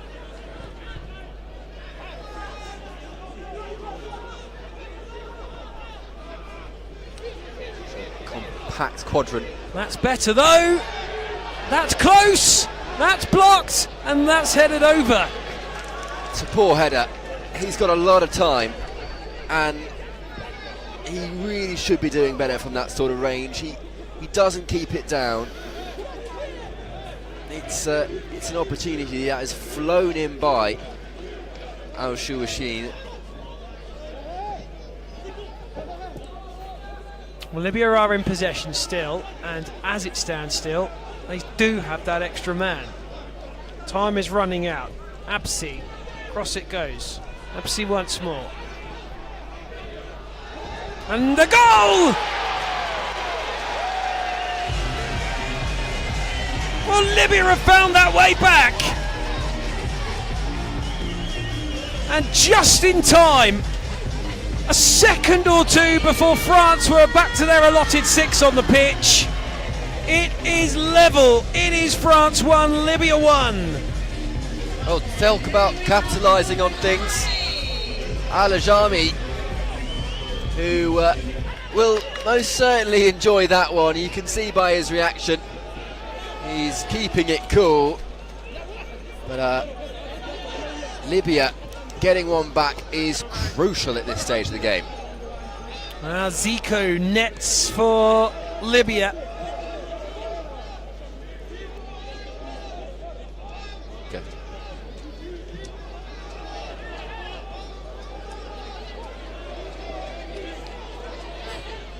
And maybe now Libya are in the ascendancy.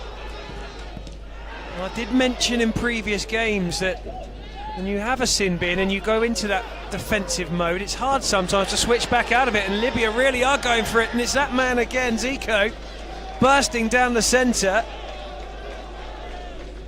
France now all of a sudden look a little troubled. Libya have always been in this game. Yeah, very much in it now. It's positive signs from Libya. Don't forget, Libya have not got a win or a draw to their names yet.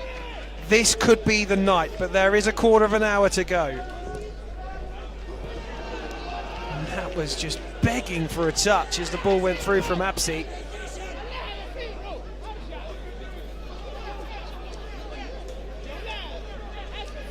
Well, he's coming back for another go, about. See if he can last longer than 27 seconds this time.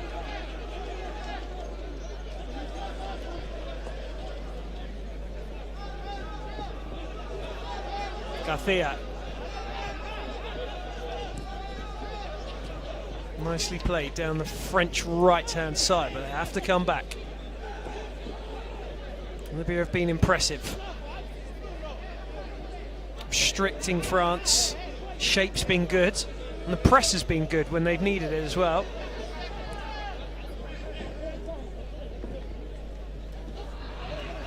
Russia doesn't get the outcome he required.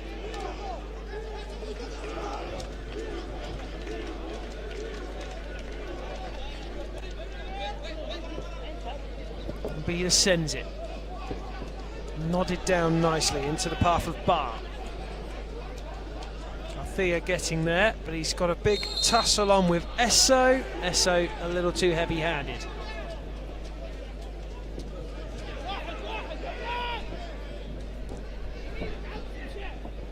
About to Bendali.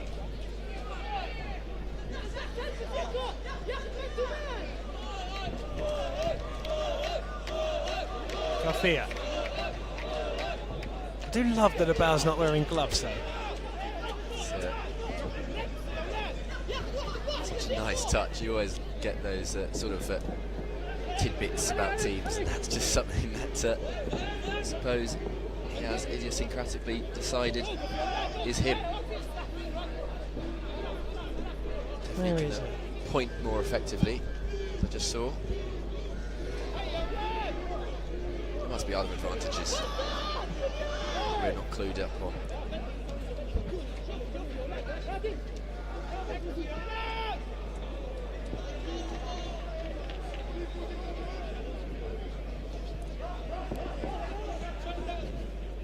Unfair down the line, but that's really good play from Zico, who's putting himself about a bit. Got the goal, back doing his defensive duties now. And a chance for France. Oh, that's beautifully finished.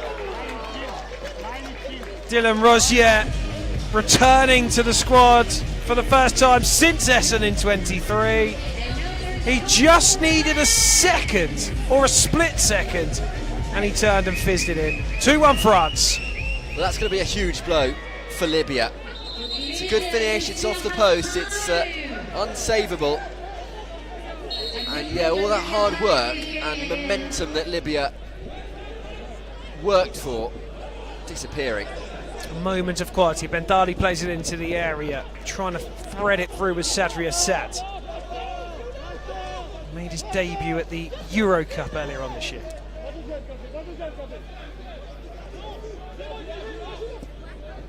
Clip to the back post, looking for Cafe, who's not going to get to that one. Well, we're back to where we were, where France had a lead that wasn't quite comfortable.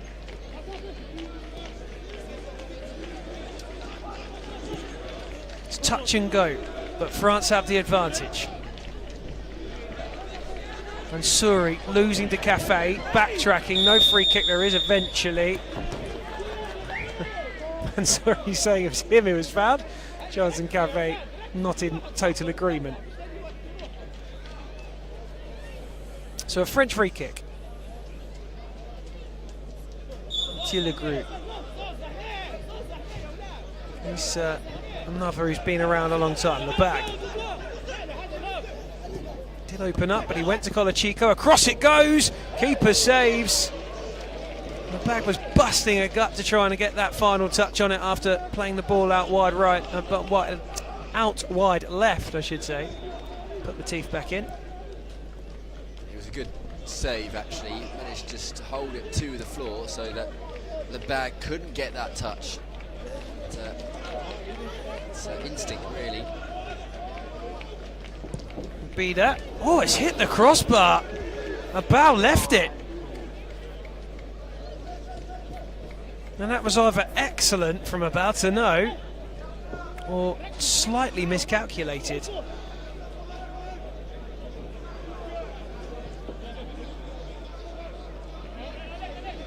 Into the final 10 minutes we go. France headed to a victory and 3 points. And it is far from over.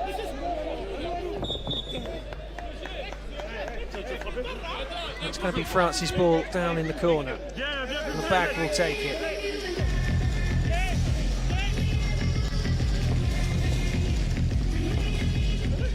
Oh, that's a nice ball across the face. And the keeper again, with the most casual of feet, wasn't bothered at all by the massive Pierre Colachico standing right in front of him, virtually on his goal line.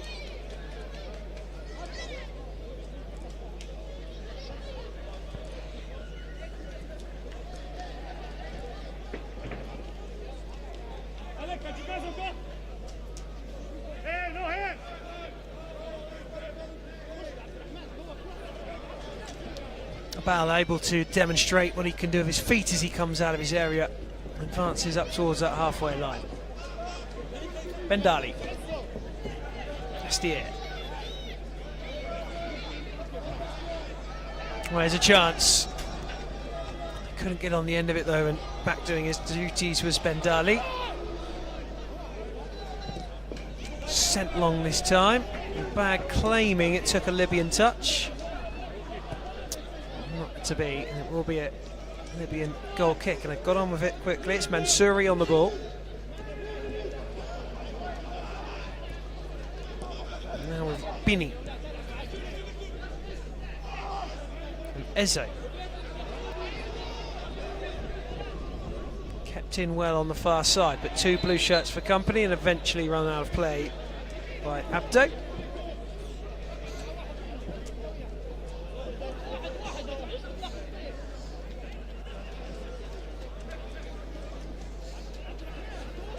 Well, Abao will take his time with his side in front. And Daly does like hitting one from range, and he does from there, puts it wide. He was looking for that space, Bendali.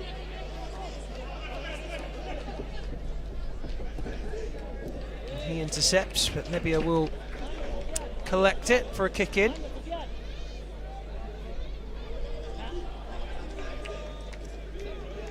Don't want to slow it down now, Libya, do they? They need to keep that tempo up. We've seen they've got the quality to do so. It's just about getting there. Another shot from the Libyan keeper, Bida. Well, his kicking isn't quite as good as his silky footwork at the moment. Can't knock the effort though. Colachico. Kicking for France.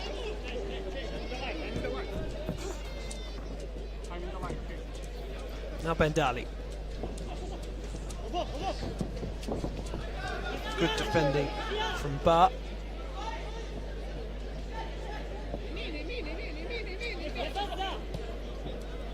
Cross to Yastier. It's a nice threaded ball through and a chance to score the third. And it was probably a little selfish from Dylan Rosier. Pierre Colachico is making the case at the back post that he was free. He wanted that ball squared. Yeah, Colachico, he's got a point, you know. Vidal doing well though to deflect that behind. Bendali. Get a little bit more sauce on it. That pass back to Bendali to really get the shot away.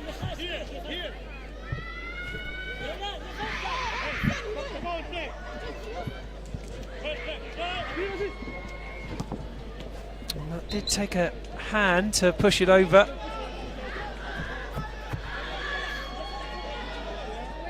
Into the last 5 minutes then.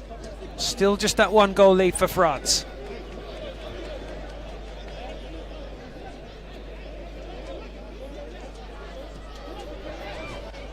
Yeah, this will be interesting if it does end like this, because France maybe will feel as if they should have done better, even if they do claim a victory.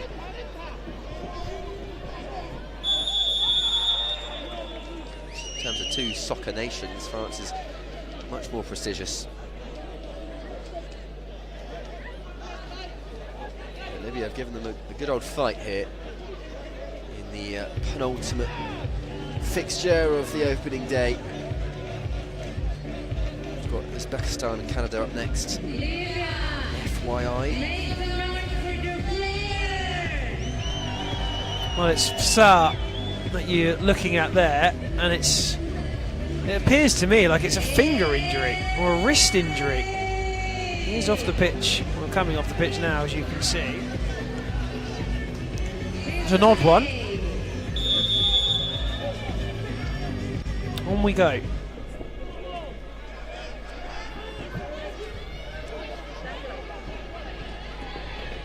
Oh, Libya putting the squeeze on now. Oh, that's a lovely turn from Assad. Might go it alone. And then there's another yell from a Libyan player as he hits the deck.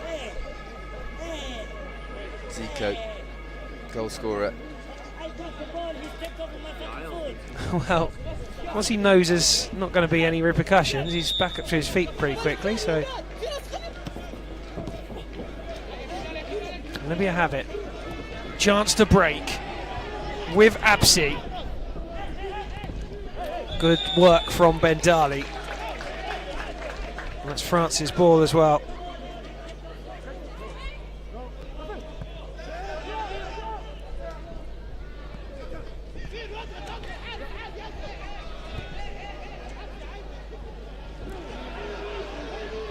Well, a stretch too far for Garcia, and that will be a kick in for Libya. But Shuo going back to Abida.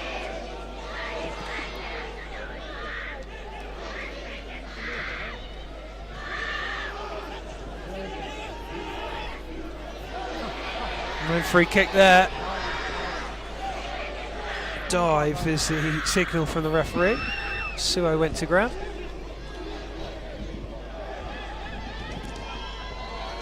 Good block from Garcia.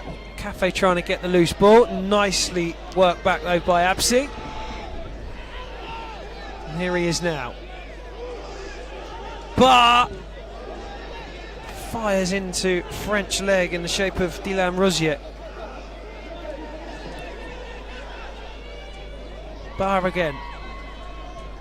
As well, gets past Assad. Lovely play! Good save! Heart in mouth moment, really and truly late on here. That could have been the equaliser. That could have been a huge moment for Zico. Assad though. Sorry, Abal, he's done well in goal. Gloves or not. It didn't need them to keep that one out. And it keeps France in front. Maybe all is forgiven from the earlier Simbin after that save. That's nicked. Didn't quite get away. And that looked late, but play on his decision. And Abida will roll it out to Mansouri.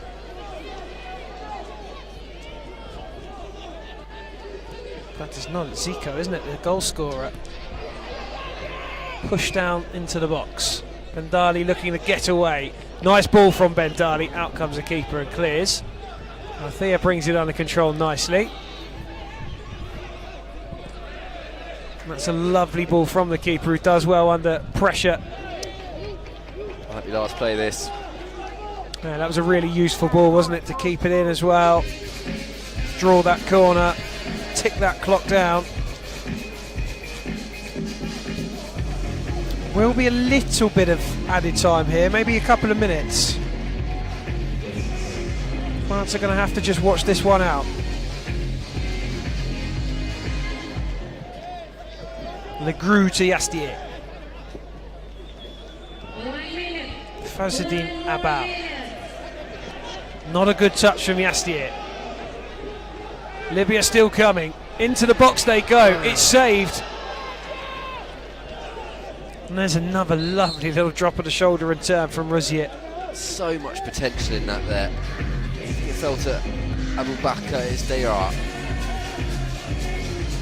But yeah, he's just unfortunate with it. I think the pace on that ball and the angle he was at, that's all he could really muster. Don't think he could have done too much better, although, here we go.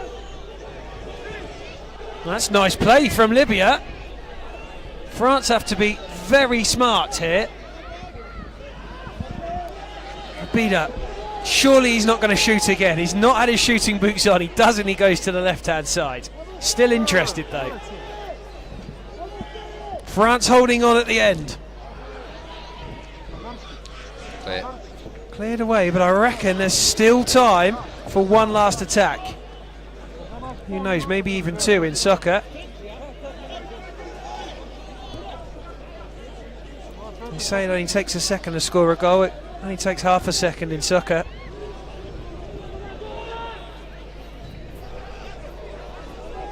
Firo twisting and turning. It's clever feet. It's not a clever pass. That one is though. Rosier had Yastier to his right hand side. He couldn't get it through. And that's the whistle. Well, France have won the game by 2-1 ultimately, but it was never an easy game for France. Libya pushed them all the way up to the end of the 40 minutes. They found an equaliser in the second half, but France got one more back. Goals from Colachico and Rosier have been just enough to give France all 3 points in Group E.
So we have one more game.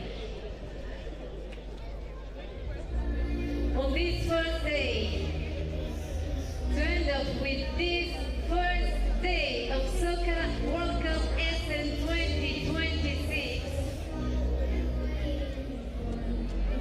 Canada! Make it louder, Canada! Well, I'm here with the nicest man in soccer now, Coach Hugo de Silveira of France. That wasn't easy, was it? I don't expect it that, really, because we don't know this team, like I say. Libby, good players, futsal players, you know? So it was a tough game, really, really tough. The most important thing, though, is that you get the 3 points, particularly now that you have Australia on Sunday, who also got 3 points today. Yeah, of course, because you know when you start a competition like a World Cup, the most important game I think is the first one, because you have the 3 points and Australia win 2. So maybe we saw this team. Maybe in this group we can have a lot of trouble because they play well and Australia play well too.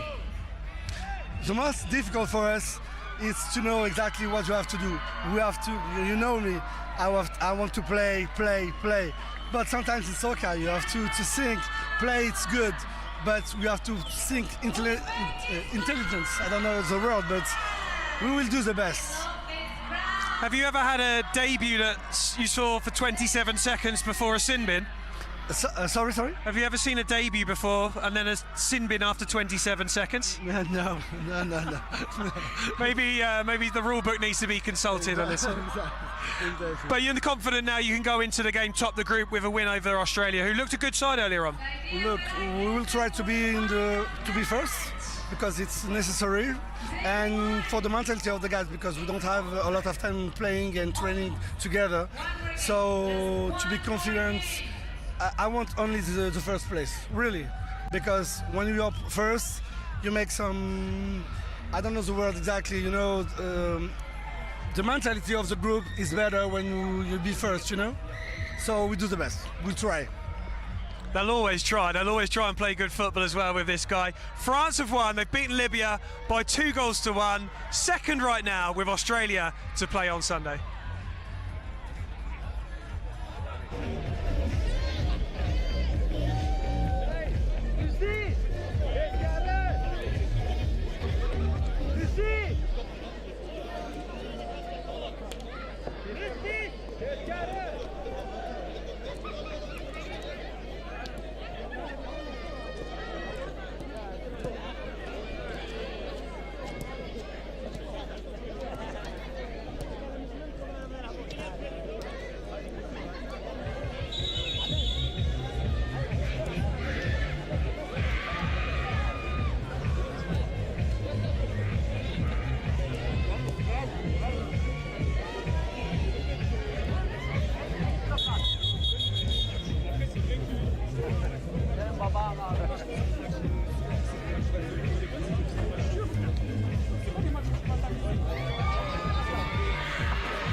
I love the energy on that side of the pitch, but we are ready for the final match of this day. Come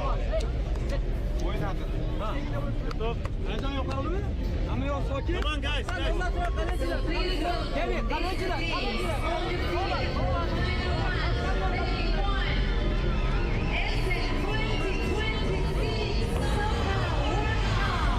Well, welcome back and welcome to the final fixture of this opening day for the National Elements Soccer World Cup Essen 2026, and this one is going to be another corker. What a way to end the night. It is Uzbekistan versus Canada. Kick-off not far away. Here are the national anthems.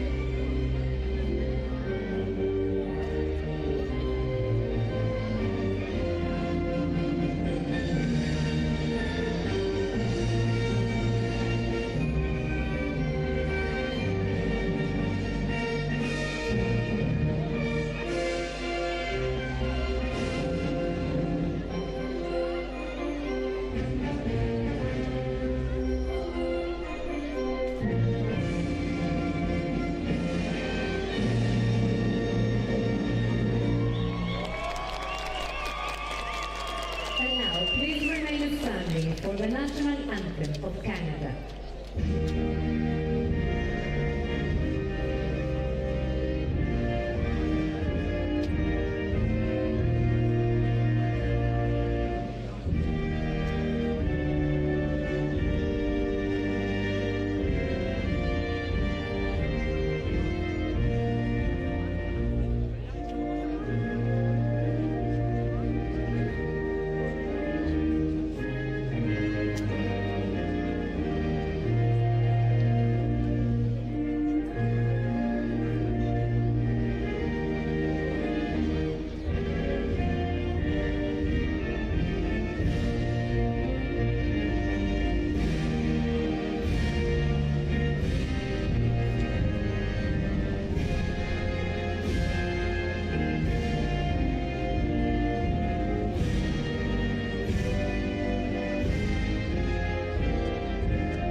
Well, there conclude the national anthems and kick-off for the final fixture of the opening day is now minutes away, if not seconds.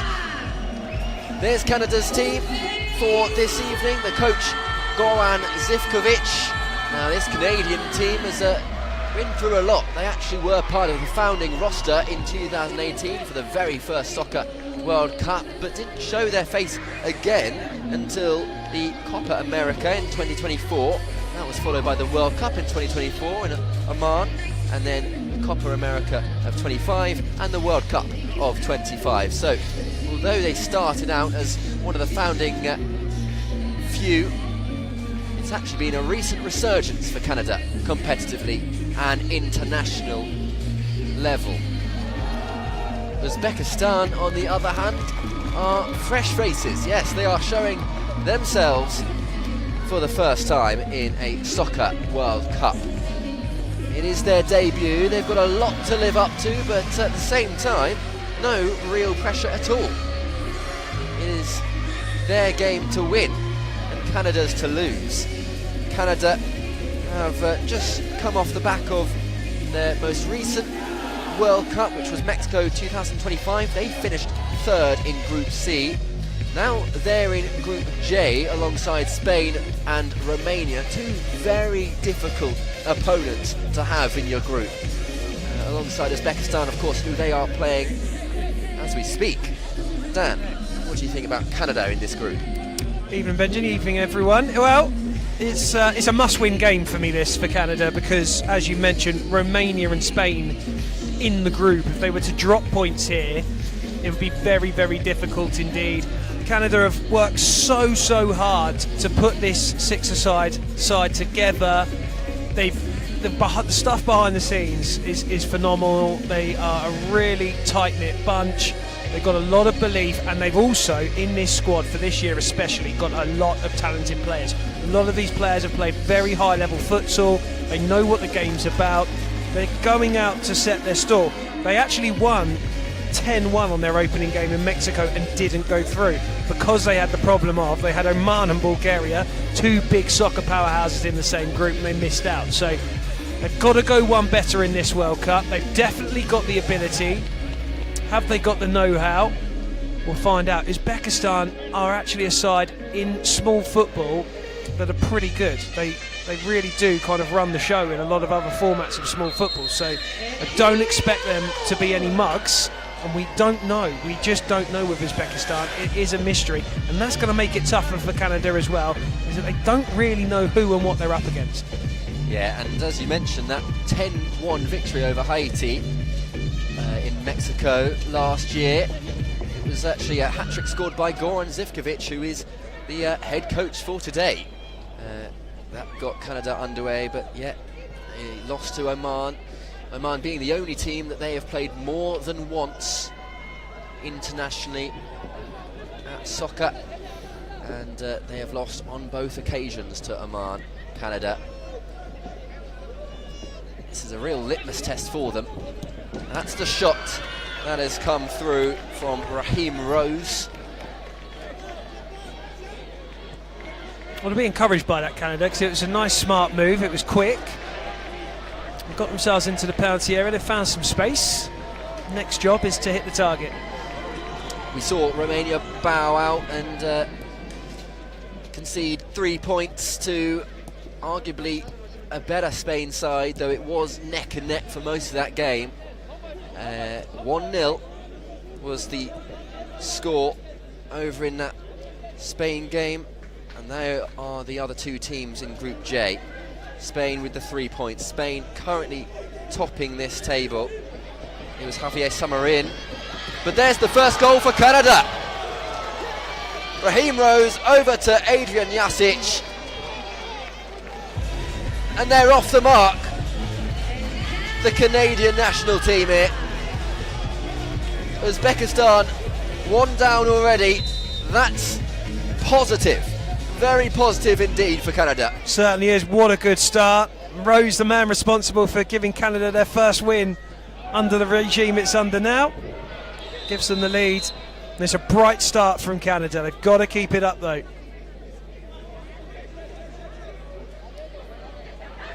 Blistering opening couple of minutes from them though, Benji. Absolutely. Notice the Spain team nestled behind the Canada goal, just at the top right of your picture there. They're keeping a very close eye on it.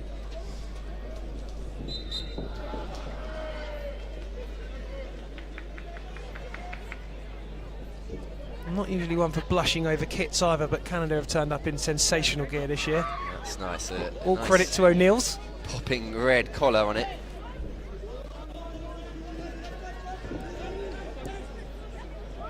See if they have the football to match so far. I think they do. This is Dupuy and Jellup. Dupuy away. It is Uzbekistan under the cosh. Canada now making some substitutions. Rolling subs as it is in soccer. At any time, a substitution can be made. There's the kick in, which replaces throw-ins for this six-a-side tournament.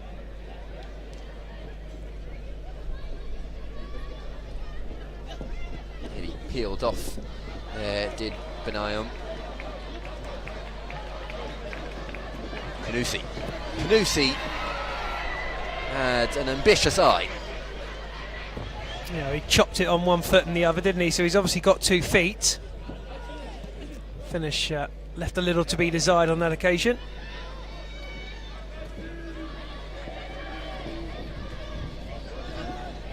This is Aydogdu's gone down, no foul, play on. It's Jellup. It's a mighty save from the goalkeeper Nuraliyev. He was spoilt for choice here, wasn't he? had the shot, he had 2 passing options as well. I think if I'm being critical, I'd say it was a little bit of a decent height for the keeper there. Either hard and low or smash it in the roof. Looked as though, he'll get another chance here, Jellup. And he's knocked it back to Benaum. Jellup. For take 2, he's certainly going the long way around. Canada ball.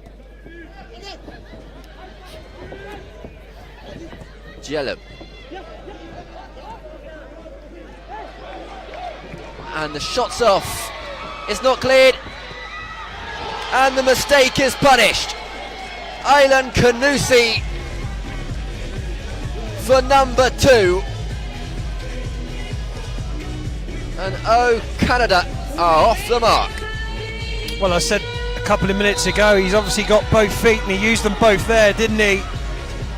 Ball fired in. Keeper should have done better there, really. But this little switch here, there to there, right to left, just takes it round the keeper, and it's a really calm, composed finish. Yeah, he sat down both Isaacson and Nuralev, the keeper. Canada aren't stopping in their tracks anytime soon, though.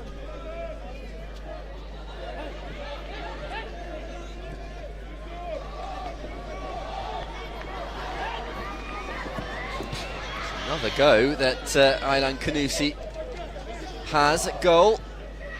This time not as successful. He wasn't far off, was he? He looks a player.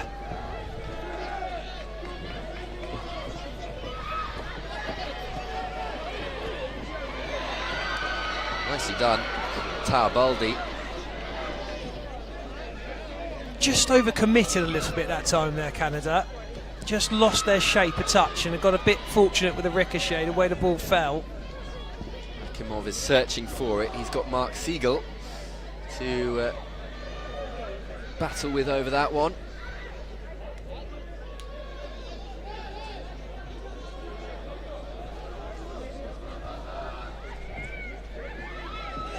Well, I think the referee will have something to say about that. He's going to have more than something to say, Benji.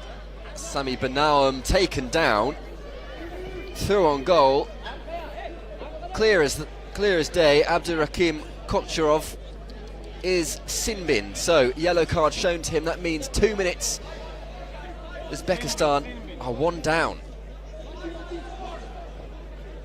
I think just reckless, really. I mean, possibly you could argue he's saved Uzbekistan's blushes if that attack was successful, but now they're going to have to fight a little bit harder. This is where we're going to see what Canada are made of, because I mentioned earlier they're improving the team all the time, they're finding better players, they're playing better soccer. Have they got this part right now where they've got a man advantage in the set pieces? And well, there's an example of no, because he's not taking the corner in the right place, hence it's a goal kick given. But that's what I'd be interested to see now, is how much Canada have worked on those other little bits that really do make a good team a really good team. Yeah.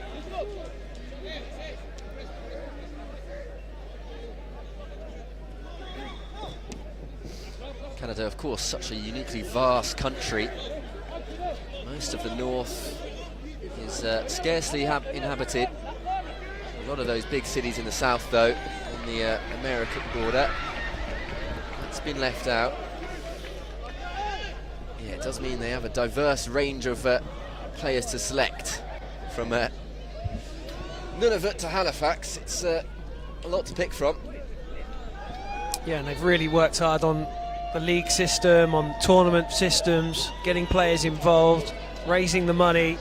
A lot goes on behind the scenes, and they've done a terrific job. They really have come a long way in just a couple of short years. It's not a lot of time to play. You're in and out of these tournaments in a week, and then you have to wait 6 months till the next one.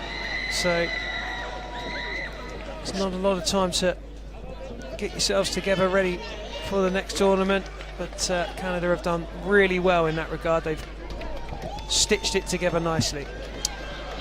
Rakim Koshkarov is duly awaiting his return from the sin bin. It's pinched very nicely to Baldi, so he gets that onto him.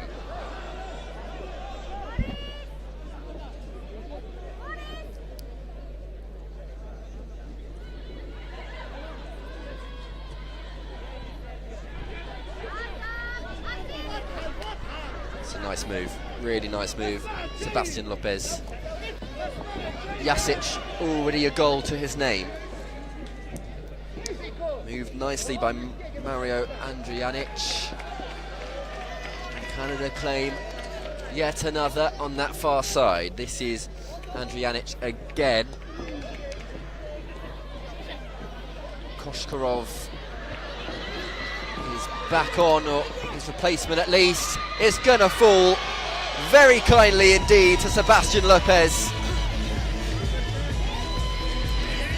And yet again, Canada are reaping their rewards. That is exactly what they deserve. The quality of the passes, the fluidity, it was coming. A third, and there you go. Canada 3 up, 10 minutes played.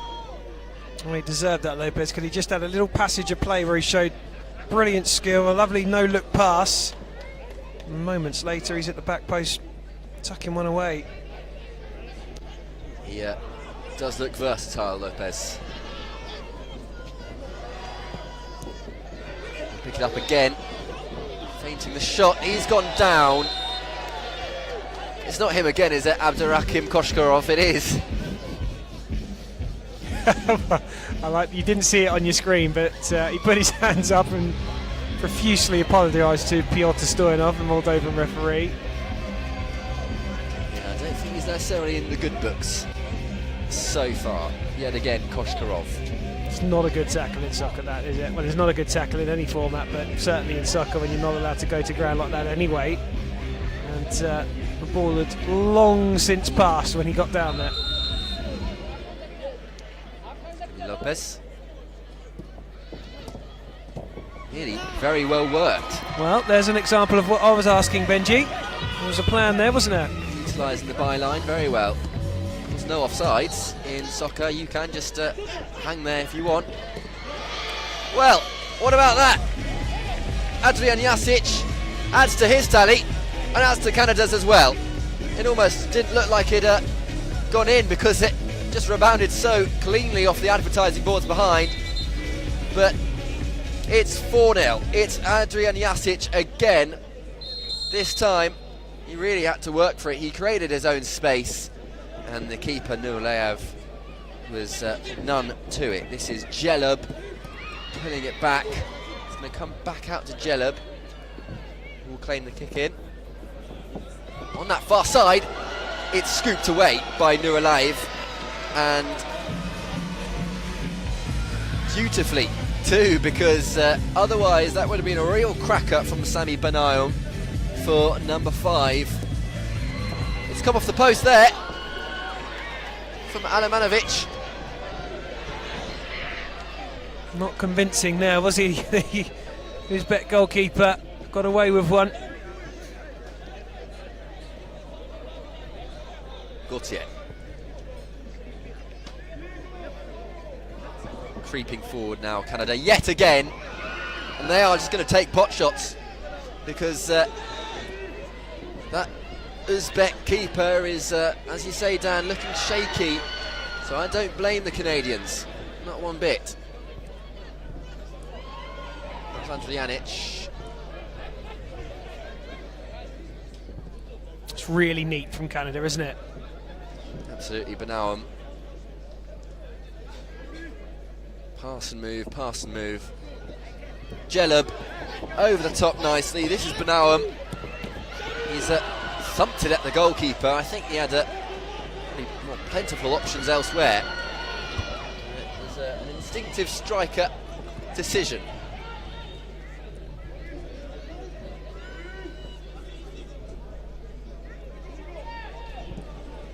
Nearly a very good pass indeed. You can't knock the run either from Raheem Rose. Just cut out in the nick of time. Saving face for Uzbekistan. It's Dupuy. It's over to Rose, and yet again, a little bit of deja vu. It's taken away from him before he can even claim contact. Dupuy. Manovic.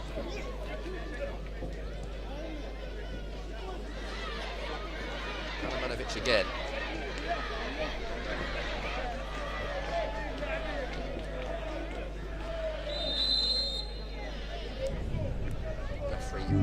blowing his whistle.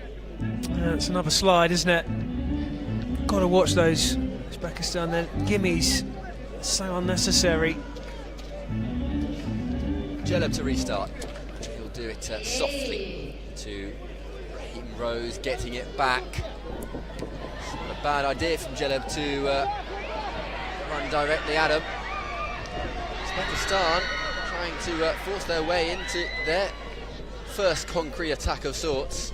It's been wispy in terms of their offensive duties so far. It was Ahmed Riso Tedliyev who was manufacturing that one. It's going to come back to Jelab. It's Dupuy. It's in. I think it's off an Uzbeki defender, Robert Malin, it looks like to me, unfortunately, and that won't be a memory he holds dear. Yeah, he couldn't do much about that, could he? It was a lovely little poke, actually, originally there, just that little deft touch. And yeah, not a lot he can do about that, but Canada running away with it. Yeah, goalkeeper down, I think, with something as he was involved in rushing out there, but yeah, that goal tally keeps rising for Canada. Well, we did ask the question, Canada going to be able to overcome this one and make sure they got 3 points because of the jeopardy of Spain and Romania in this group. So far they're passing the test with flying colours, aren't they? Good strike. There's seconds to be looked at here. They're trying every angle, Uzbekistan. It was Alimov, it was Taboldi.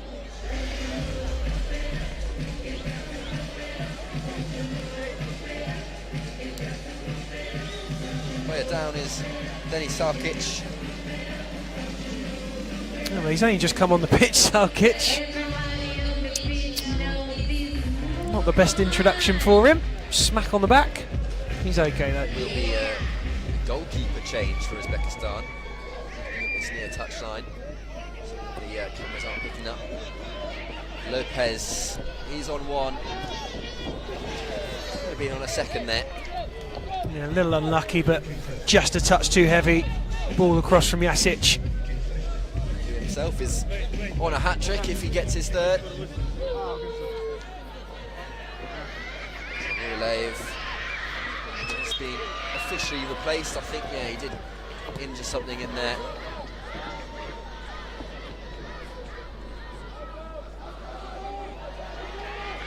Well, here's Becky, sub-keeper you mentioned. Benji's gone and taken a seat, so maybe the... Well, in fact, the sub-keeper has come on. Yeah. The other Uzbek keeper was stood on the sidelines. That's what's confused me. You have to sit down from a substitute. He decided to stand on the halfway line and thought he was coming back on.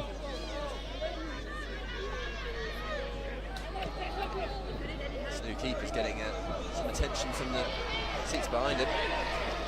Canusi, Lopez, who just rattles the advertising boards behind.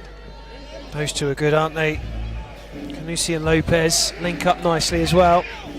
They can cause problems further down the line. It's Zamjan Edmund, by the way, the new goalkeeper for Uzbekistan.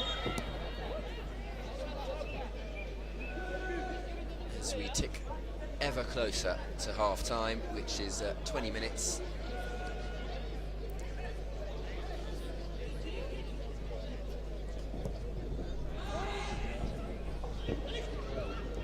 Jasic was looking for it. He's got it, Jasic. Lopez, but it's intercepted by Edmund.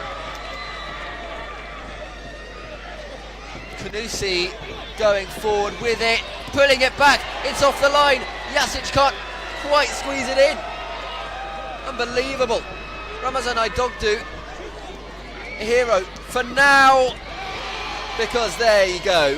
Mark Siegel finally gets the ball in the back of the net, and it took some work from Canada there. It did. It feels harsh, doesn't it, on Uzbekistan, because they defended and kept out Canada so well there. They didn't deserve really to concede, and the Uzbek fans behind the goal were absolutely loving it and just popped their balloon. Yeah, That's football, that's soccer especially for you. Can just turn in a blink of an eye. It's now 6 Canadian goals to 0 Uzbeki. It's back with Gauthier. Jelab. He's got Kanusi. Jelab just hesitating. And that is the half-time whistle, and it has been an emphatic Canadian performance so far. They have not let Uzbekistan have a sniff in this first 20 minutes, and it's been all Canada. Goals from Mark Siegel, 2 from Adrian Jasic, Sebastian Lopez got 1, Aylan Kanusi got another, and there was an own goal in there from Robert Malin of Uzbekistan, which total up the 6 that Canada have scored. So half-time, Canada 6, Uzbekistan 0.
Uzbekistan started prematurely there.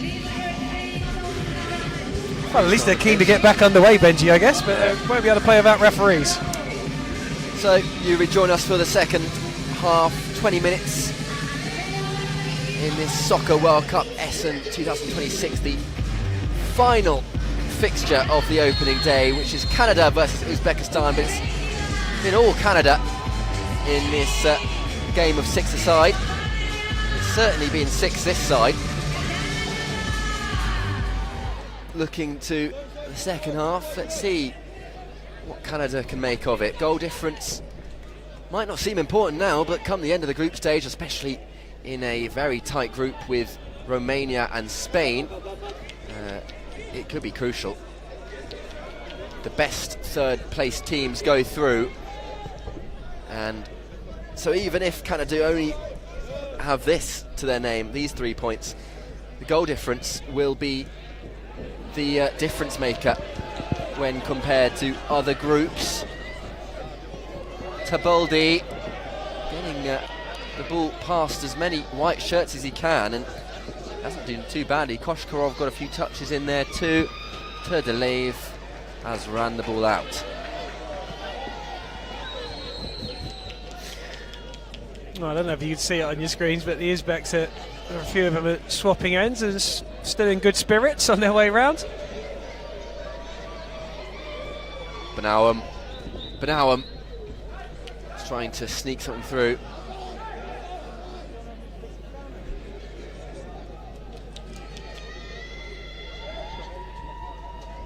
Well, I still believe. There was a shot there from Aylan Kanusi. He's already got his name on the score sheet once. And as well, Dan, you've got to think, you know, if you're a Canadian international, this might be your only time to get on the score sheet, because who knows about Spain and Romania. Well, they won't be getting many goals against them, you wouldn't think. I mean, they're going to be close games. Looking at what we're seeing right now, you'd imagine that Spain, Canada and Romania are going to run each other close in all the games. So yeah, if you're going to hit the back of the net, then tonight's probably the easier of the nights. And Kanusi.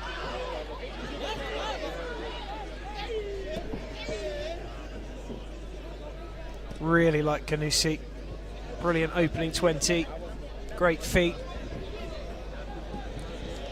Gets around the pitch as well, doesn't he? Covers a lot of ground. Absolutely, he's been pivotal to Canada's success so far. Taboldi had a lot of space to run into, but I don't think he had the pace for it, and he was trying to offload it to Hakimov over there.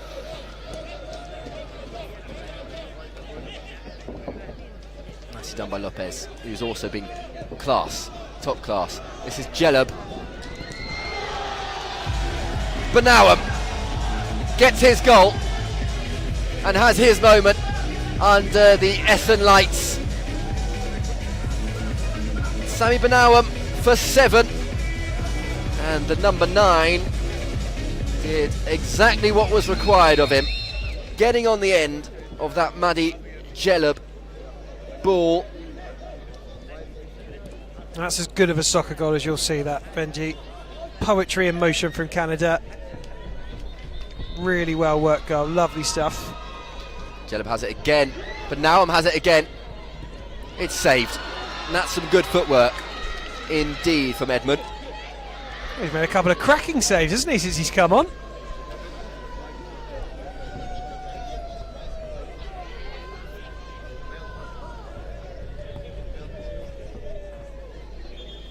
It's away by Hakimov.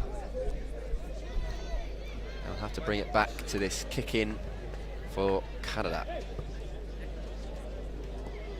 I'm worried for Uzbekistan. There doesn't appear to be another dimension, does there, to their game? Nothing's really changed of note in the second half so far. It's a spill. That wasn't pretty at all for Azamjan Edmund, but he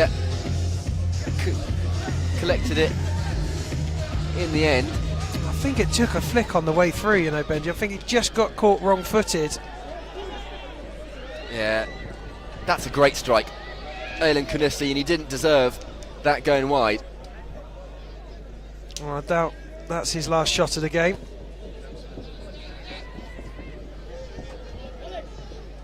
The only problem for Canada is that they're not being tested defensively, are they? I think they, from a coach's point of view, they'd probably like to be before they play Romania and Spain. Can't have it all, though. You're right, it could be a big weakness in the Canadian team that we're just not seeing, because they're not being challenged by this Uzbeki attack. Now, I imagine if it's anything like their attack, Canada, then I think they'll be fine. Yeah, if it's half as good as the attacking prowess, then they won't be in too much trouble. I mean, the only thing you'd say about Spain and Romania as well is that they're both quite pragmatic sides. They're not going to keep on firing at you. They'll take their time. They're not going to put as much pressure as, say, Ukraine on a defence throughout a game, or Poland. So that again will test Canada in their resolve, in their know-how when it comes to playing Spain and Romania, how to shape, how to know when to go. It's stolen. It's Koshkarov. There he is again. The man who was sin-binned in the first half, and a man who gave away a pretty crucial free kick as well, Koshkarov. Got himself in a good position. You can't knock that. Yeah, just unfortunate that he had Canusi for company, who just seems to be everywhere at the moment. And there he is again. Andres Bula has joined the field of play for Canada. Canusi again, similar angle, just a few inches to the left, and he'll have two. Came off the other foot as well this time. Love that about him. He's got both those feet, not afraid to use them. He's a very exciting player. He's a real gem. Well, a little flick there. Really good battling from Jasic, who has let that trail off for a corner cleverly. Movement in there is Lopez, who left it for Siegel. Presumptuous as that is, it didn't quite work out for Canada, and Uzbekistan have a man down. It's their captain, Abduraimov.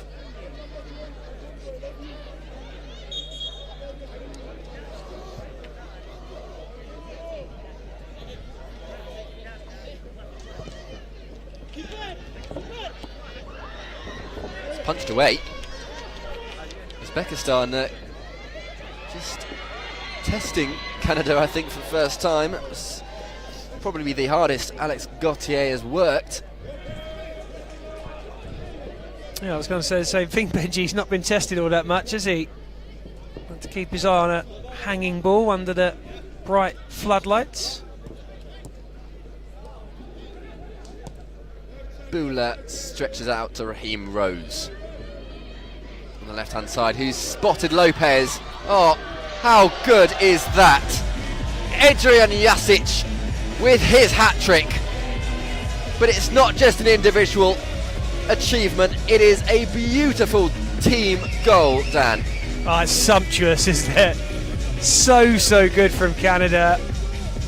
And I love that little feint from Lopez. Just there. Good night. Sold two players a hot dog and just rolled him in for the hattie. Fantastic. Really well worked from Canada.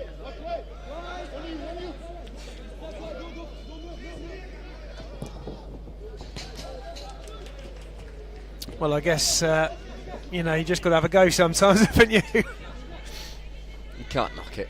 No, well, look, they've been short on chances, haven't they? So, you know, you've just got to have a go sometimes. Not a problem for Gauthier, though. I think even had that been on target, he'd have dealt with that quite comfortably.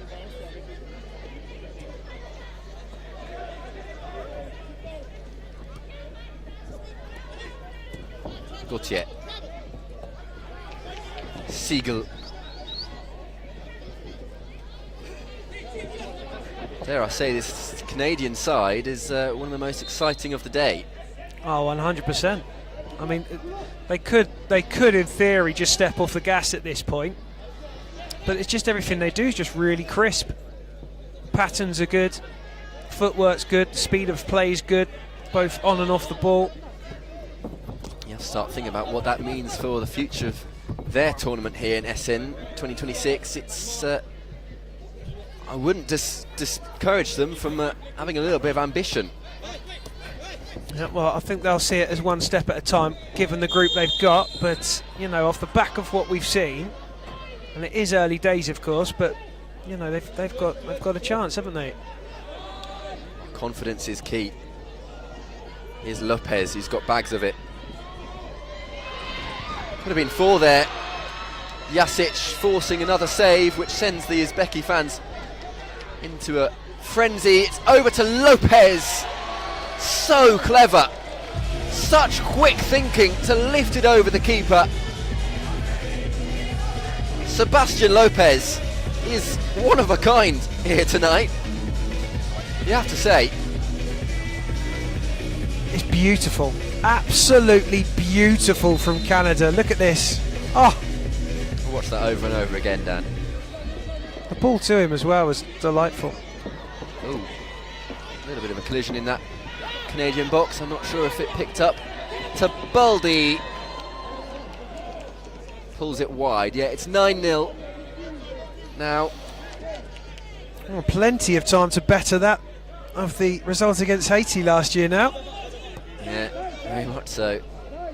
And I'm sure they will keep at it. So 13-1 between Kazakhstan and Iraq earlier on today. Kazakhstan and Uzbekistan, of course, neighbours. He's gone down there. That will be a penalty. Adrian Jasic.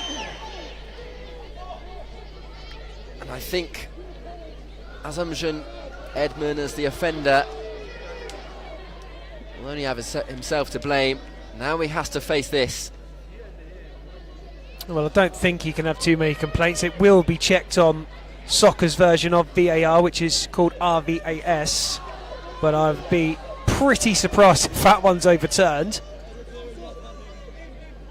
It's interesting to see that the Canada players are saying, well, it should be a penalty. And they're pointing to the penalty spot. But a penalty isn't taken from the edge of the box or a penalty spot. It's from the halfway line. So, if you remember the MLS penalties from the 90s, that is the closest I can think of in terms of comparison for soccer penalties, and it is that man who can claim his hat-trick. That's funny because Uzbekistan now are asking, can we go into the box if he misses? If they do that, the goal will be given. So they've been encouraged to move back further. Sebastian Lopez for his hat-trick. Sold the keeper a dream, Sebastian Lopez. And Canada are the ones in dreamland now. It's 10-0, it's double digits, and it's the man with 10 on his back who applies number 10. Well, what did we say earlier? 13-1 Kazakhstan victory is not going to be beaten. Well, I never said that, Dan. What are you talking about? Oh, I think I did, yeah. I was trying to include you in that, wasn't I? No, I definitely would have said it, to be honest. I definitely wouldn't have pitched Canada as Uzbekistan to be anywhere close. No, I think that's a fair comment. Reasonably unknown, Uzbekistan, but... exactly. Could have gone any way. Well, they've been comfortable. They've been more than that, actually. They've been so good, Canada. Been very impressive. That wasn't quite so, though. Just as you say that. It's Jasic. Jasic. He's taken down by Abdullah Hakimov, who I'm sure has just let his temper rise a little bit. I think he thought he was going then into the sin bin. He started making his way over, given a reprieve.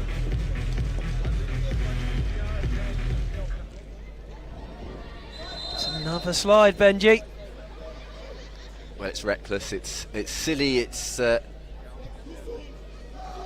something that doesn't need to happen. Yet again, Jelab let fly. He's not got his name on the score sheet. Mahdi Jelab, despite being instrumental in so many of these Canadian goals, I think he just tried his luck from the kick in there. Hey, that's where his head is at. Mahdi Jelab. Just hope that Canada don't just take the foot off the gas now. I know it's so easy to do at 10-0 with 5 minutes to go, but I just want to see Canada continue playing with that positivity like this. It's Canusi, it's Jelab, it's just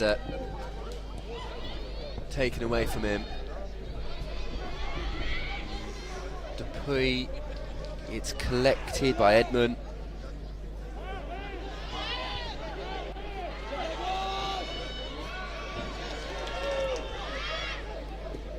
Aylan Kanusi. Let's hit the side netting and then the net behind. All but the goal net for Aylan Kanusi, who's on one himself. Edmund is being replaced for these final 4 minutes or so by Yusuf Nuralayev. Uzbekistan fans, you can't knock them at all, they're still going. It's been fantastic, to be fair, haven't they? It's impressive stuff. I'm the complete opposite as a fan. I'm always a pessimist. As soon as my team goes 1-0 down, I'm shoulders slumped. So I really admire the way they handle things. This is Jelab. Nicely worked. Banawam. Jelab. Aylan Kanusi. It's slotted in. It's Sami Banawam for 11. Well, it's smooth, isn't it? It's slick. And it's just too much for Uzbekistan. Canada have been far too good. There's a surprise shot there from Hakimov that you can't see from the kickoff, but yeah, this Canadian goal, much like the others in terms of its quality. Jelab, Denis Salkic is back on after his slight injury scare. Here he is, Denis Salkic. Might be nicked from him. He'll do well to keep hold of the ball. He actually has come away with it. At least his team has. Yeah, questionable moment for Canada there. They dealt with it. There are moments where you do worry, perhaps, a little bit. Especially against a side that they're beating 11-0. Though, you can, of course, just say, you know, that there is a lack of a competitive edge at this point. Perhaps. Yeah, I mean, you kind of... The energy is a little more relaxed. Probably a little more inclined to risk, aren't you? Jelab. Got away from him. Marty Jelab. I'm sure he'll be wanting his goal from today. It's a shame, really, because the touch just took it too far. That'd be an Uzbeki free kick. That'll be sweet relief, won't it, for Uzbekistan? Doesn't look like there's much intention of keeping the ball. He's gone again. It's hit the top bar of the netting behind. Well, I just don't understand really why Uzbekistan's mentality isn't just to keep the ball at their feet and not have to chase it for a moment, rather than just hand possession straight back. It was much too hard from Ramazan Aydogdu. Another Uzbeki ball. Hakimov. Jelab. Smart, as always, Canada are. But now will get it back. Jelab! Well, it's not the most enthusiastic of finishes, but Marty Jelab gets his name on the score sheet. And 12 goals, 6 in the first half, 6 in the second half. They are putting the 6-a-side into 6-a-side. Well, there were 59 goals today before this game, and I think I might have applauded 1 or 2 of them. I think I've applauded about 6 of Canada's. They've been all well taken. That's the thing. It's not necessarily Uzbekistan being mistake heavy or full of blemishes at the back. Although that, I'd chalk that down as a mistake. Andrew Janic had a little run at things.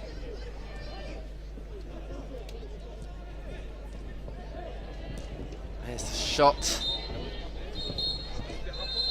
And there you go. Well, how about that for victory?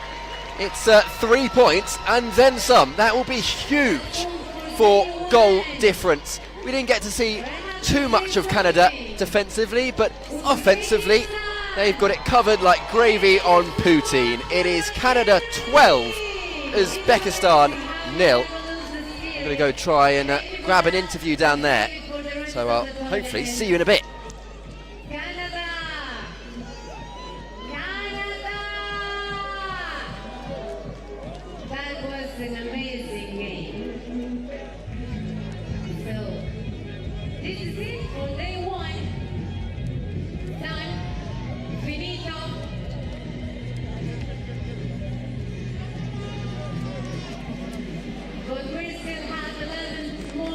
to play. So we're going to be here tomorrow morning, 9 a.m. for the first match of second day. Essen!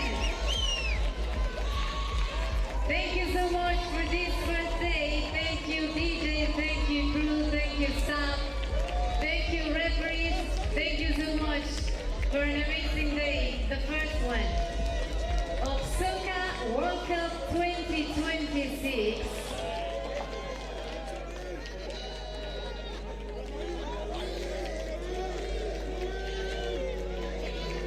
I love your spirit, I mean it, it's amazing. Thanks for that smile all the time. You guys are amazing and you have an amazing crew, so go with them, go!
Well, hello again. I'm on the ground.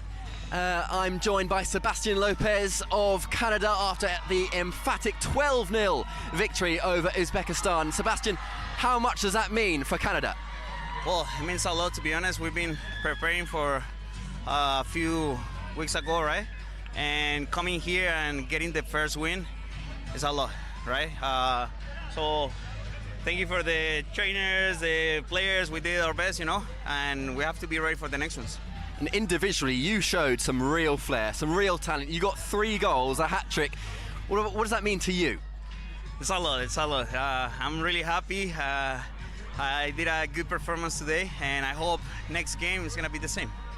And what about Canada over the course of this tournament? Of course, you've got Romania and Spain left to play in this group. It's difficult. What are your thoughts on that? Well, it's tough games, you know. Spain and Romania, they play really good. So we have to be prepared for this, you know. So, yeah. Well, thank you very much, Sebastian. Well played today, absolutely amazing. Thank you so much. And we'll see you later.